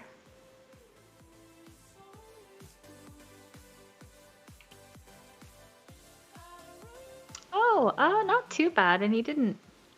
Yeah. Okay, actually pretty bad. Okay. Doubters are in shambles. He only kills 1 unit, so he takes 2, 4, 7. No, 6. Oh no. Yeah, 6. My math is it's been a long time, guys. That's all right. We've all been there. Oh, Taragosa and Definitely taking the executives. This is just good. Is it? I guess the Tarek is a little bit baity here, but it scales pretty nice if you find a couple other pieces. I like the Major Domo. You've got a Divine Shield. Okay. This looks like dying.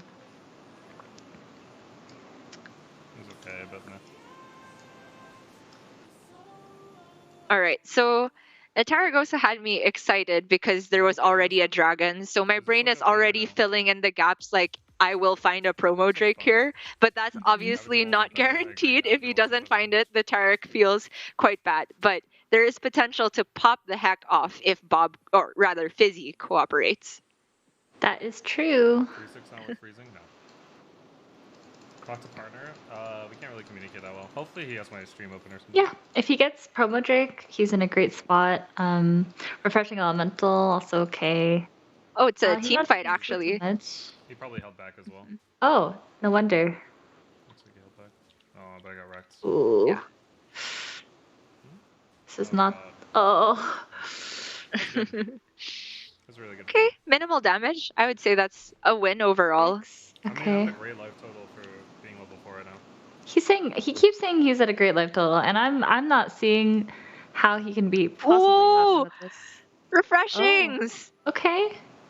He just does the thing he did. Somebody else did this a while ago, right? The elementals without either the dazzling or Nomi, just with the executives. This is so awkward. Like, what are you doing? You're just rolling over the Tarek, I think. Now it's just looking for elementals and stuff, I guess. Oh, regrets! Hafu, the regrets!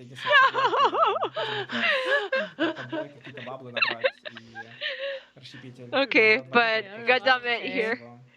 On the AFK, he hit Gem Splitter and Bannerboard. That's pretty good. And then he found a tough tusk to go alongside it. This is just a good setup for Quillbores, but his health total is super low already. Mm-hmm. Не, у меня есть пара мелких миньонов, которые ты можешь убить. Dude, Думаю, я всё AFK равно is so буду miserable. просто зафришить. Don't hit the nuts. And this already feels like it's close to the nuts. Блин, а мы сейчас гребем, походу. Well, we got to see who's on the Barov as well. XQN. So they're actually teammates, right? XQN? Yeah, they are teammates. Боже мой, всё на одно хп просто нажимаю. And this is super painful for goddammit. Uh-oh. Ooh, you hate to see it. Ну это... The low damage cap as well. That's a disaster. Не ладно. Зимний отряд. Okay, triple though. Чё, привет. It's like such a weird triple. You know, you don't really gain too much. Yeah. It's triple. Yeah. Мы отсюда можем... But what else are you doing?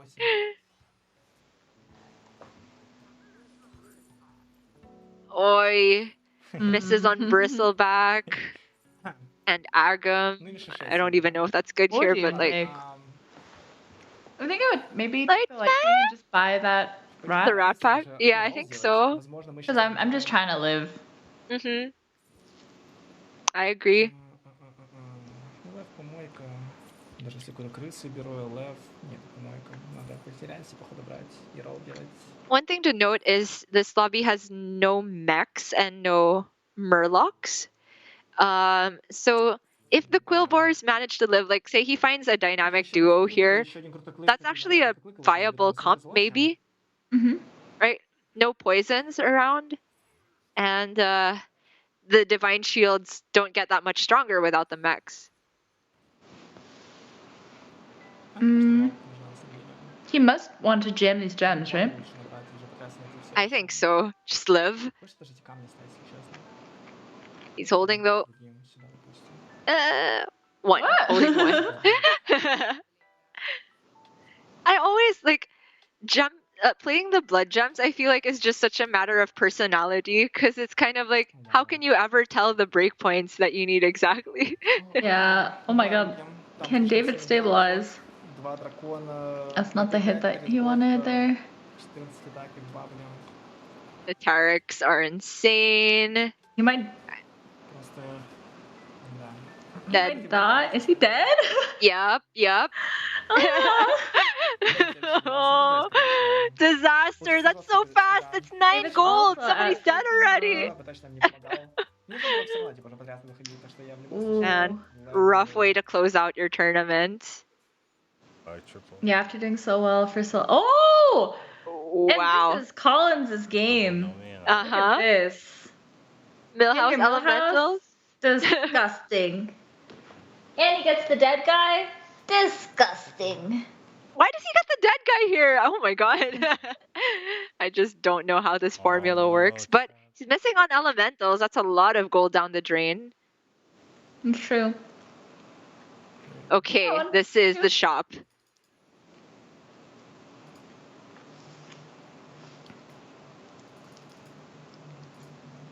Wait.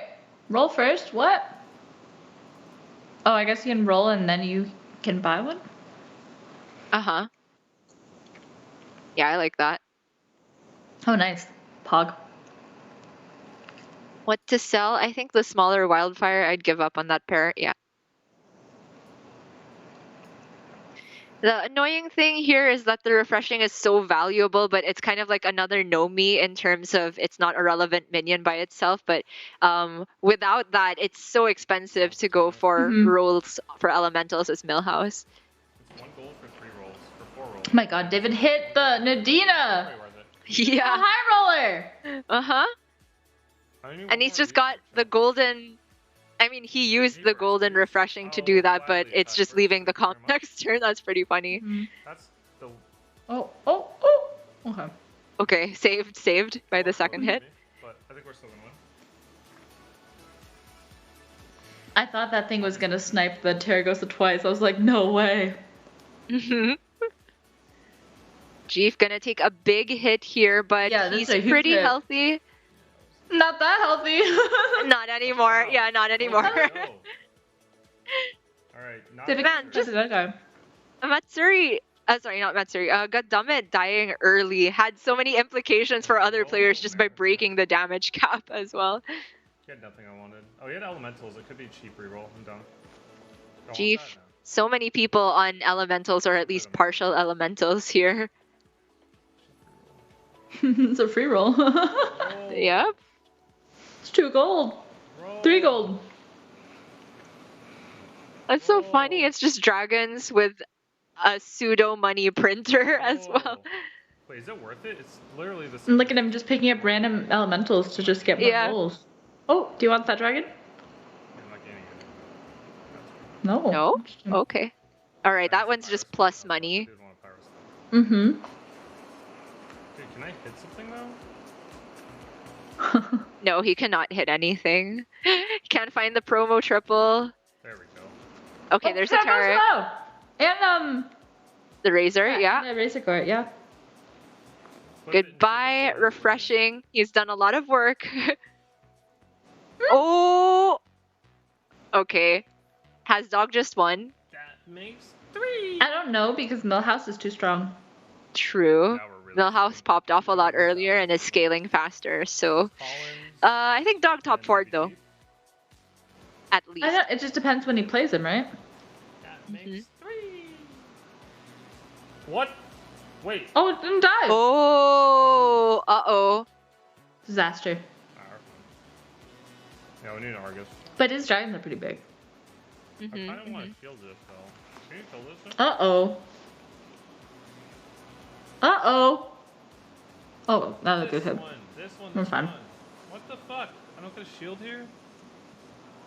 Disgusting. Again, for anybody who missed the standings a while ago, it is Team H-Bomb in the lead by quite a healthy margin right now. Closest is Team Dog to try and overtake them, but they need good standings and for Deep and XD to... Oh, that's terrible. Team Dog then. XD still first and unscathed as well.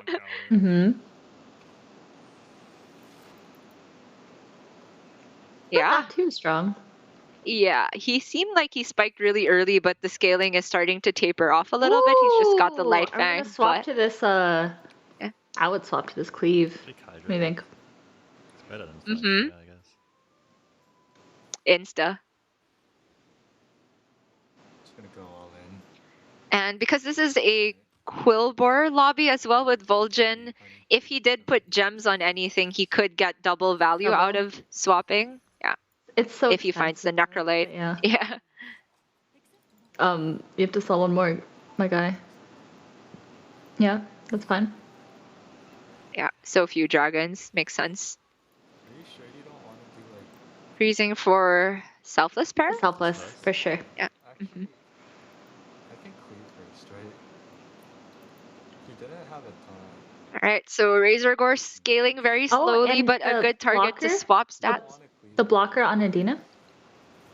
Oh, yeah. Very good. Actually, XD could kill him right here.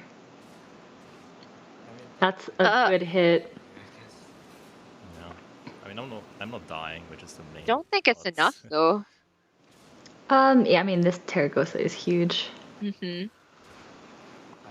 That's a good hit, though.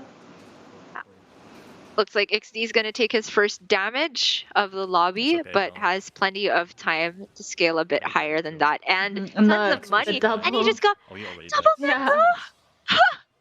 Oh, you died too. That's fine. I got. That's insane. I'm not actually sure if he has that many gems on his minions, though. He's got most of the scaling from the Light Fang, I think. It's okay. Just stay as well.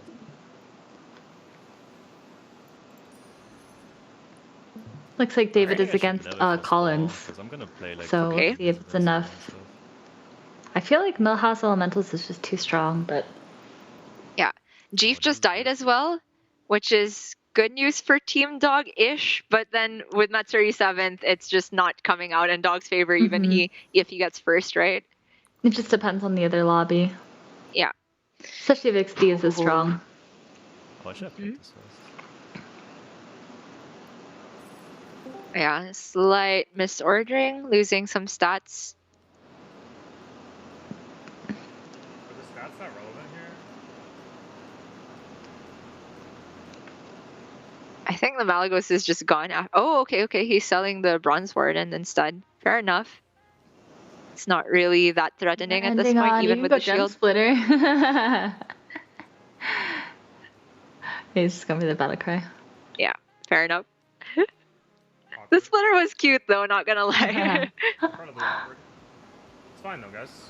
This is peak performance right here. Oh, this poison wishes it were up front. Okay.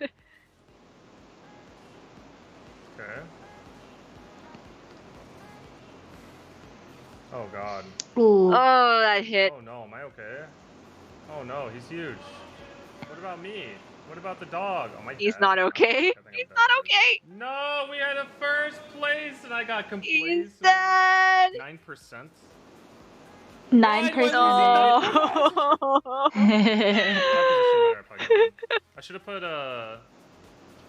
Look at you just laughing at your husband's pain. No, I feel bad. But David played really well today, so I'm proud of him. Oh my god, man. It was been so good to kill him. Are you gonna face one of Oh, maybe I faced the girl. Oh, it doesn't matter. Yes. Okay. Wait, dog died? Yeah. Okay, Dude, he was Did really strong. Dog He's playing die? long element. We're shocked too. I need to find Spore. That's the only way. Yeah, we're good. Like, dog died there. He lost so many flips like that today. Yeah, but I feel like everyone does, right? Part of the game. Excellent. Okay, finds the triple on the selfless. That's huge.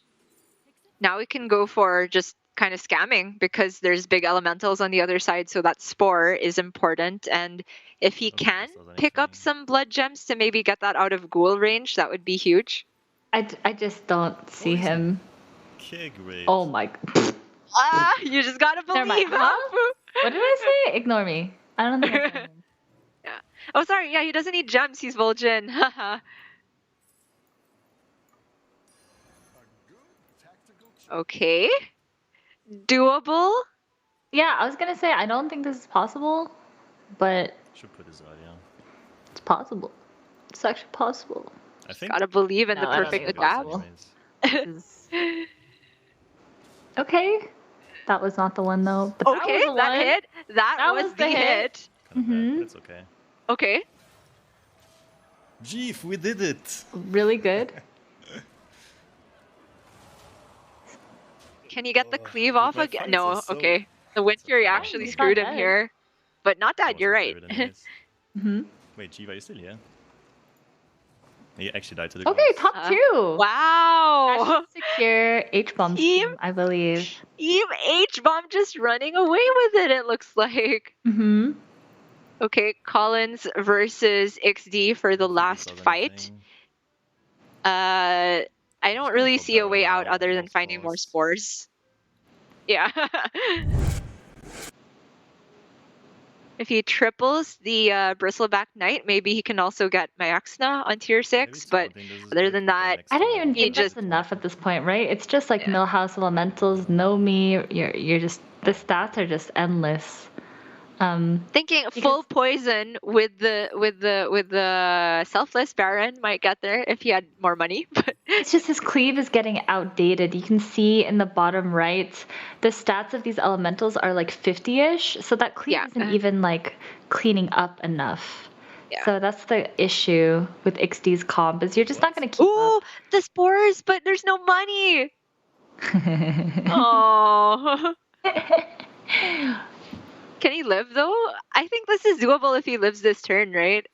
I don't think so because the cleave is always going to be better. You need like full poison, and there's no Murlocs, right? So like, I don't see it happening. I think Collins is just going to take this one down. I think.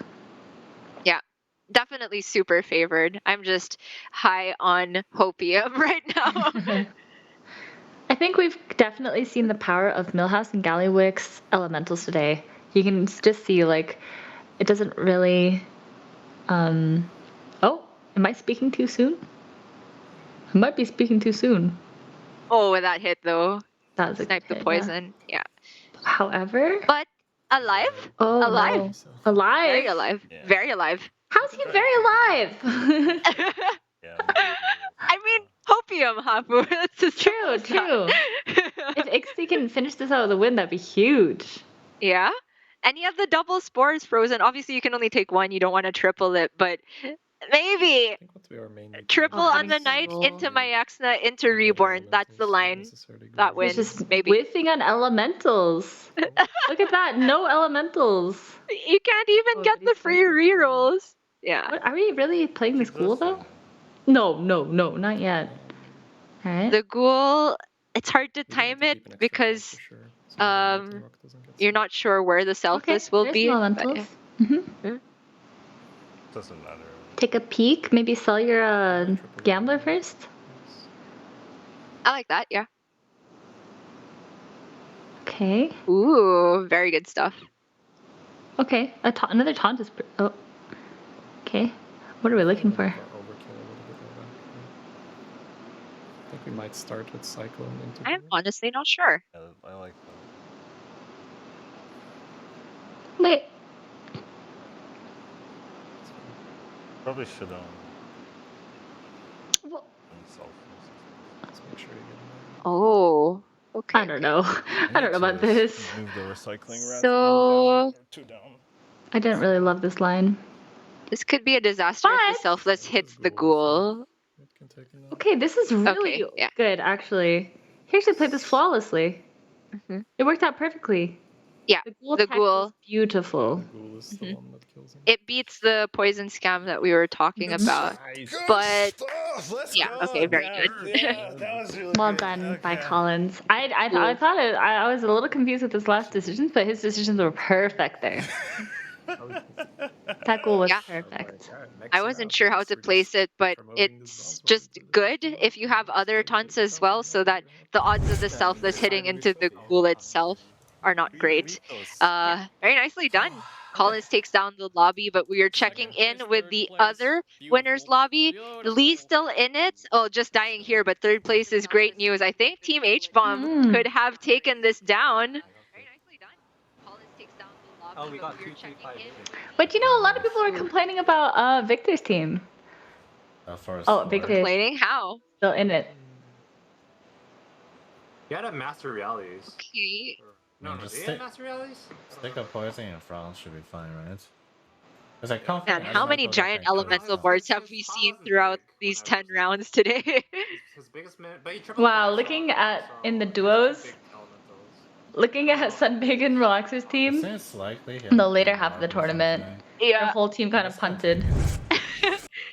I don't know. Obviously, it's like not a good enough sample size to draw a conclusion on, but it feels like these players are more used to being lone wolves than they aren't playing as a pair. Oh, for sure, for sure. But also, you can also see that it was pretty close tournament, right? Like, we've had some really well performing players, but even those players got some ace in there. Yeah. I mean, each player will be keeping track of their own stats, but something tells me Lee might be the MVP of the whole tournament just as the best individual performing True, player. he was so consistent. Honestly, Yes. I think he did carry that team. I mean, I think everyone on their team had to do well, Still have Nomi though. and it looks like they all did. And that's my cue to take credit because you know what, Hafu, before this tournament started, H actually asked me to be part of his team. I was like, I was gonna say, yeah. yeah, and then it turned out you're casting with me. Right, and I was like, and I told H, if you want somebody to replace me, I really recommend Lee. I don't think anybody's invited him yet, and I think he's an excellent player.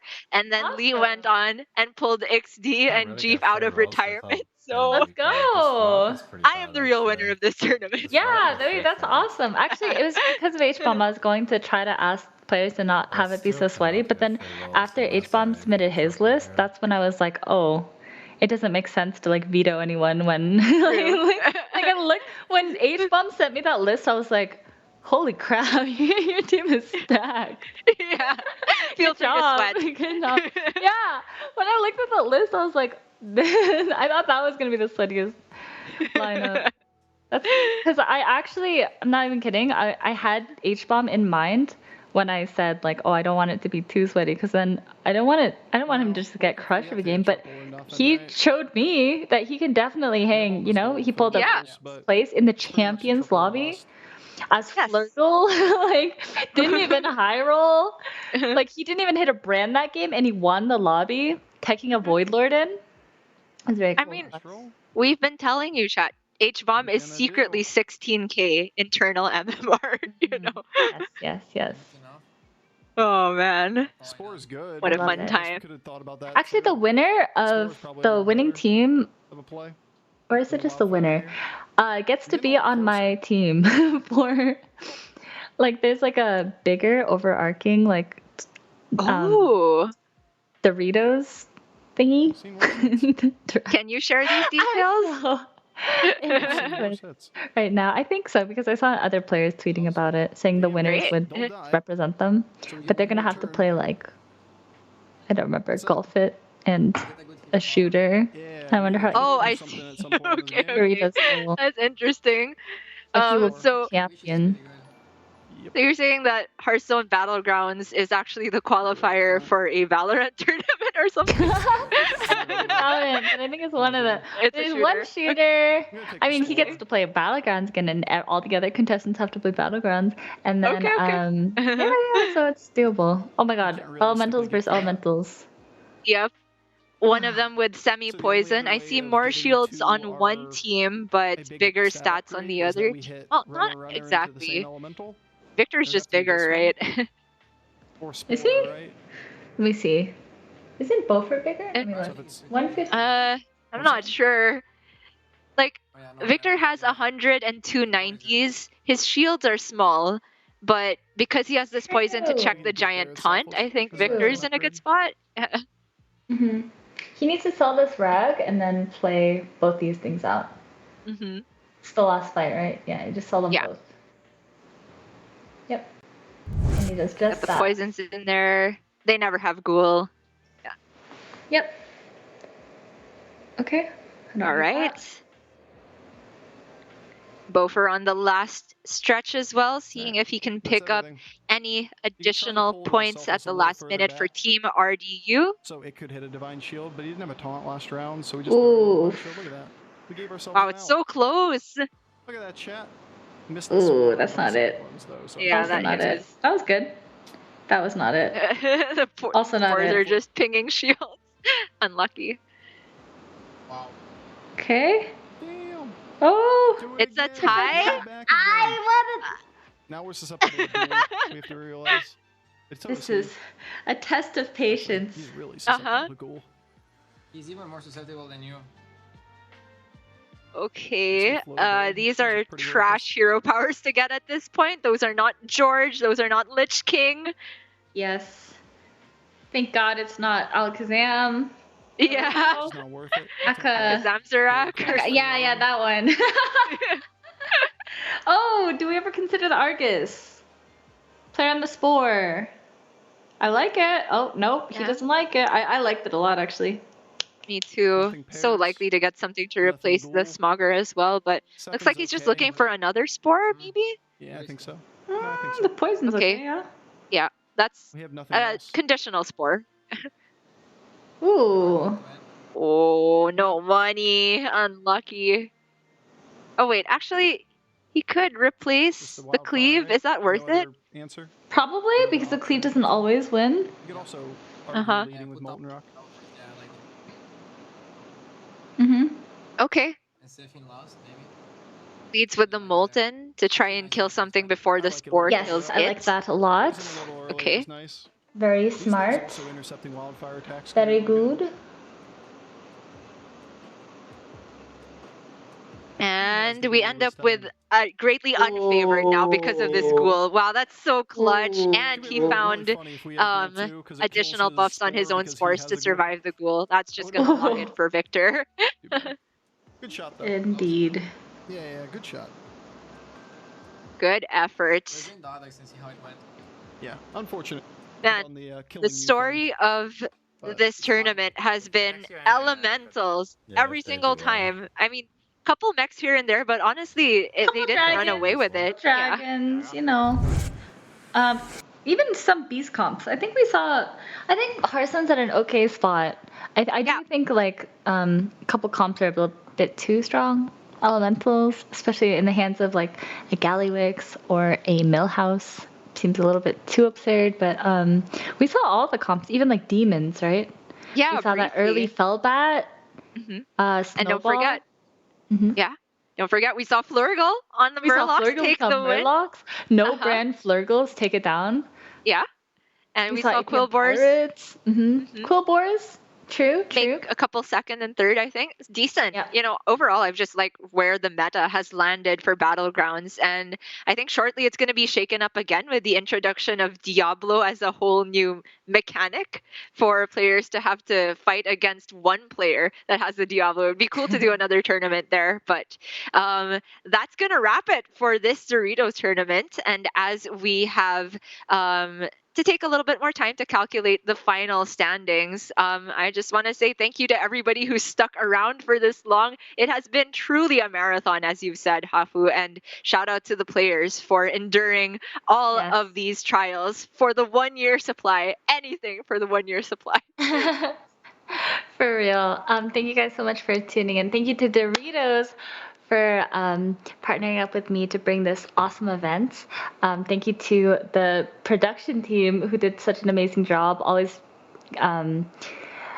making changes on the fly, even when there's technical issues. I'm actually really impressed. When I saw 10 games, I actually thought this would be longer than 7 hours. And we're at 7 hours, which is pretty freaking long.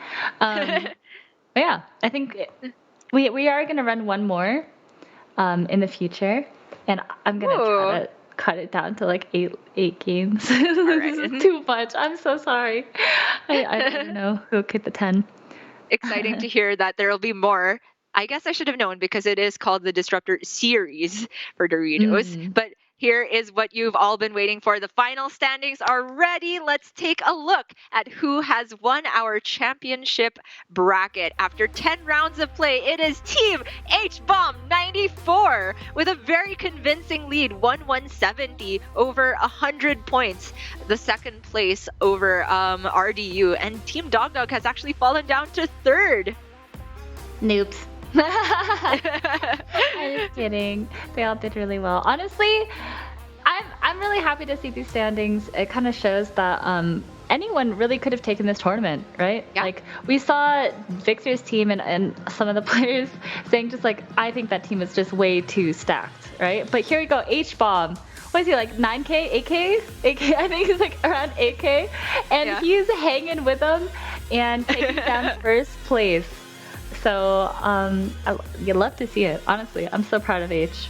Yeah, congratulations to the entire team. Of course, H as the captain, but also featuring Lee, Jeef, and XD. And if our memory is to be believed, I do think Lee is probably the best individual performing player throughout the entire tournament. And of course, still shout outs to Team Sunbacon Relaxer, even though they ended up at 4th place over in the final championship standings. At the beginning of the day, they had such a big lead over everybody else. If we cut it off at 5 lobbies, which is honestly enough to be a full tournament, they would have won the whole thing. And then over in the redemption lobby, it's Team Hoppa Bear who takes it down also with a huge lead over Team Slissa. Yeah, that's actually super impressive. 1,185 points. Definitely well deserved. And Slissa picked it back up. Her team got there. A little bit rough for Team Savitz after a great start on the first round, but you know, still. I hope everyone had fun playing. Yep.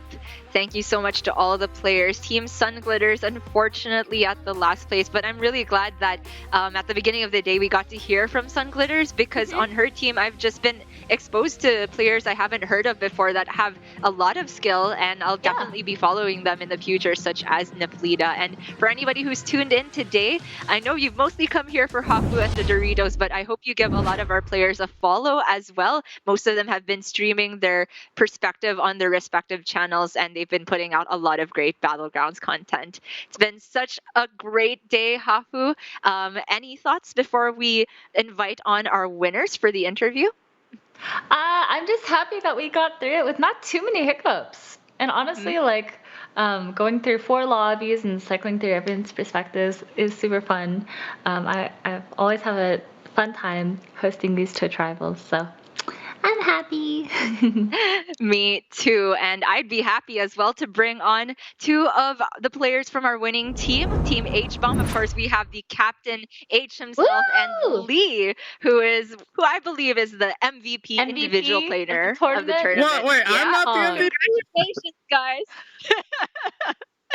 Wait. What's this about me not being MVP? What? I didn't get hard carried the entire time. Did you get 3 50-point places back to back, H? Did you do that? I was there for it. Like that counts, right? Yeah, we were all there So together. well. Team effort. You did. Wait, H, I was just telling Gia about this, but because I invited you, I asked the players to not make it too sweaty. But then you brought me a lineup of the sweatiest 3 players, and I was like, okay, well, I can't veto anyone else. Wait, you know who's the cause of getting the 3 sweaty people on my team? Yeah. Full circle. No, I'm really happy to see it. And you hung in there. You got that first place. We got to spectate that game, and I was cheering for you the whole time, H. I didn't think you were going to win that lobby. I thought you were going to get second. No, Me too. The Void Lord saved us. Yeah, we got the late game. Incredible tech. True. All right. Anyway, Lee, I've got a question as well. Yeah. How do you feel? Oh, sorry. I'm sorry. We've had a long day too. Lee, how do you feel I think you were the winningest player throughout the entire tournament. Definitely the reason why you guys even qualified. Like, I think you guys barely qualified for top 4 in the first half, and then really having such a consistent performance. Yeah, it feels amazing. Like, I really love tournaments, and I'm glad that I was able to perform for this one, the most exciting one I've been part of so far. Like, it just feels amazing to have all the hard work pay off. Like, I spent a lot of time practicing this weekend for it.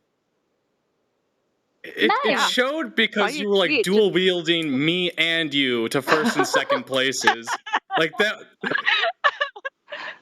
I'm like sitting there just like, please tell me what to do. I'm scared.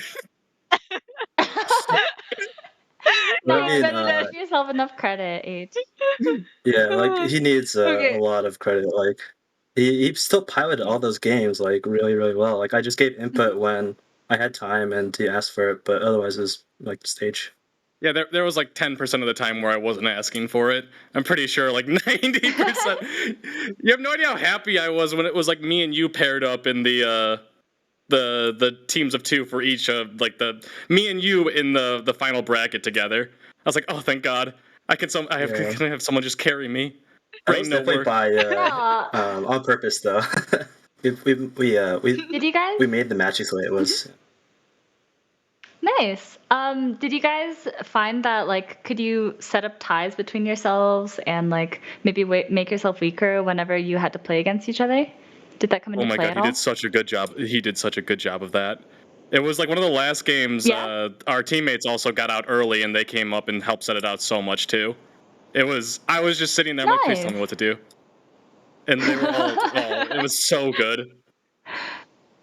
Yeah, there's one game that's really. To hear it was a.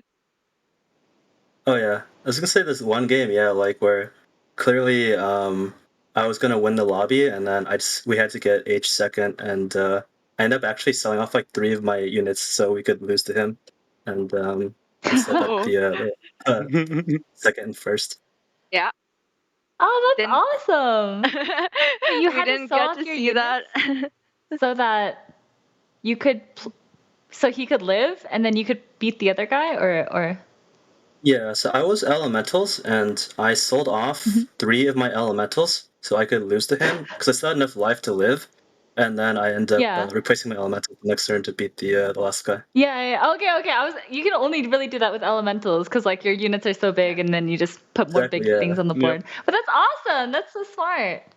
I'm glad to see that kind of stuff paid off. That's exactly the stuff we love to hear about Battlegrounds, and unfortunately we didn't get that on our feed, but of course if everybody's interested on those VODs, you can check out Lee's and H-Bomb streams to see their perspectives. Congratulations to you guys, to XD and Jeef as well. Lee, I know you had to pull Jeef out of retirement for this, and it's paid off. Just such an amazing job. You guys have any messages for the people watching on Hafu stream and your own stream? Oh my God! Go, please follow my teammates. They all did so freaking good. They deserve all the love. I mean it when I say I relied on them so heavily, just talking to me the entire time. Not just because I'm a bit newbier, but I was so nervous. They made it so much more easy. Aww. They were insane. Aww. Yeah. So wholesome. What about you, Lee? Yeah, I mean, I think H's message also as well, like just go out and support and just watch all the amazing streamers we have in the community. It really is a great one. Like, I think it's the most supportive community I've ever been in terms of gaming. And yeah, just want to say thank you to everyone that ever watched or supported me, and followed this journey today. Yay, congrats! Doritos. Enjoy your And Doritos too. your supply of Doritos. Cool Ranch, I just please. Say thank you to Doritos and Twitch Rivals, because when they brought the prize pool to me, it was 5,000, and I offered to double it with my own money, and they're like, "We got it." So they doubled the prize pool, and they paid for it. So thank you to Doritos and Twitch Rivals. Love to hear it. Well, thank you, Hafu, for bringing that to them. Thank Twitch Rivals as well. And thank you, H-Bomb and Lee, for joining us. Once again, congratulations. And we hope that you'll be joining in the next series of Doritos Disruptor series. Oh, yeah. Yeah. Thank you guys for having us. Thanks for putting on a great event. Yeah, thanks for everything. Absolutely. I'm sure I'll enjoy it once. All right. We heard from 2 of the players on our winning team. I love that H gave me the credit there, because I definitely deserved as well for bringing them together. I hope I get a share of those Doritos. But we do have one last look at the pricing, at how it shakes out, because we have to take a look at what exactly our players have earned. Team H-Bomb, $570 per player, and the year's supply. Don't underestimate that chip. That's a lot of Doritos. So I hope they enjoy. I mean, when they get it, I can't wait to ask, what are the flavors? Is it assorted? Is there chili heatwave, which seems to be exclusive to the UK? Because that's the best one. UK friends can confirm. And all the way down to the bottom, Team Sun Glitters getting enough money for participating, I would say.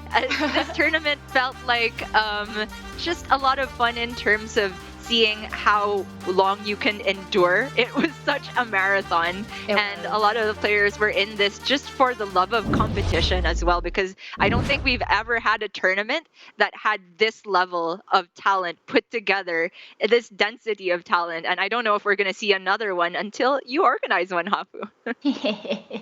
Yeah, let me know what you guys thought in chat. If you liked the sweatiness of the lobbies. I mean, I'm so proud of H for taking it down and really showing that he could hang. So I'm happy with it. Thank you all for joining us for so long. This was such a long Rivals. All of you who are here at the beginning or who joined whenever, thank you. Yes, thank you from me as well, and from production. Thank you so much for watching. Congratulations to whoever won that year supply of their own. Remember that I will always be jealous of you. And stay tuned for the next announcement of the Doritos Disruptor series. Thank you, Hafu, for letting us know that this will continue another time. So thanks again for joining us this entire time. And that's us. Bye-bye. I'm gonna win. I'm gonna win. I'm gonna win. I'm gonna win. I'm gonna win. Win, win, win, win, win. No! No! No! Yes! Woo! Finally winning. Dude, it's so much more stressful about being seeing. Oh my god. All I ask is for you to cleave. Thank you.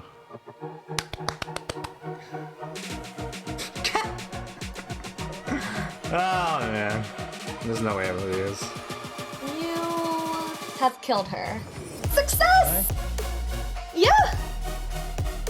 Ah! Drunk Pocky knows no bounds.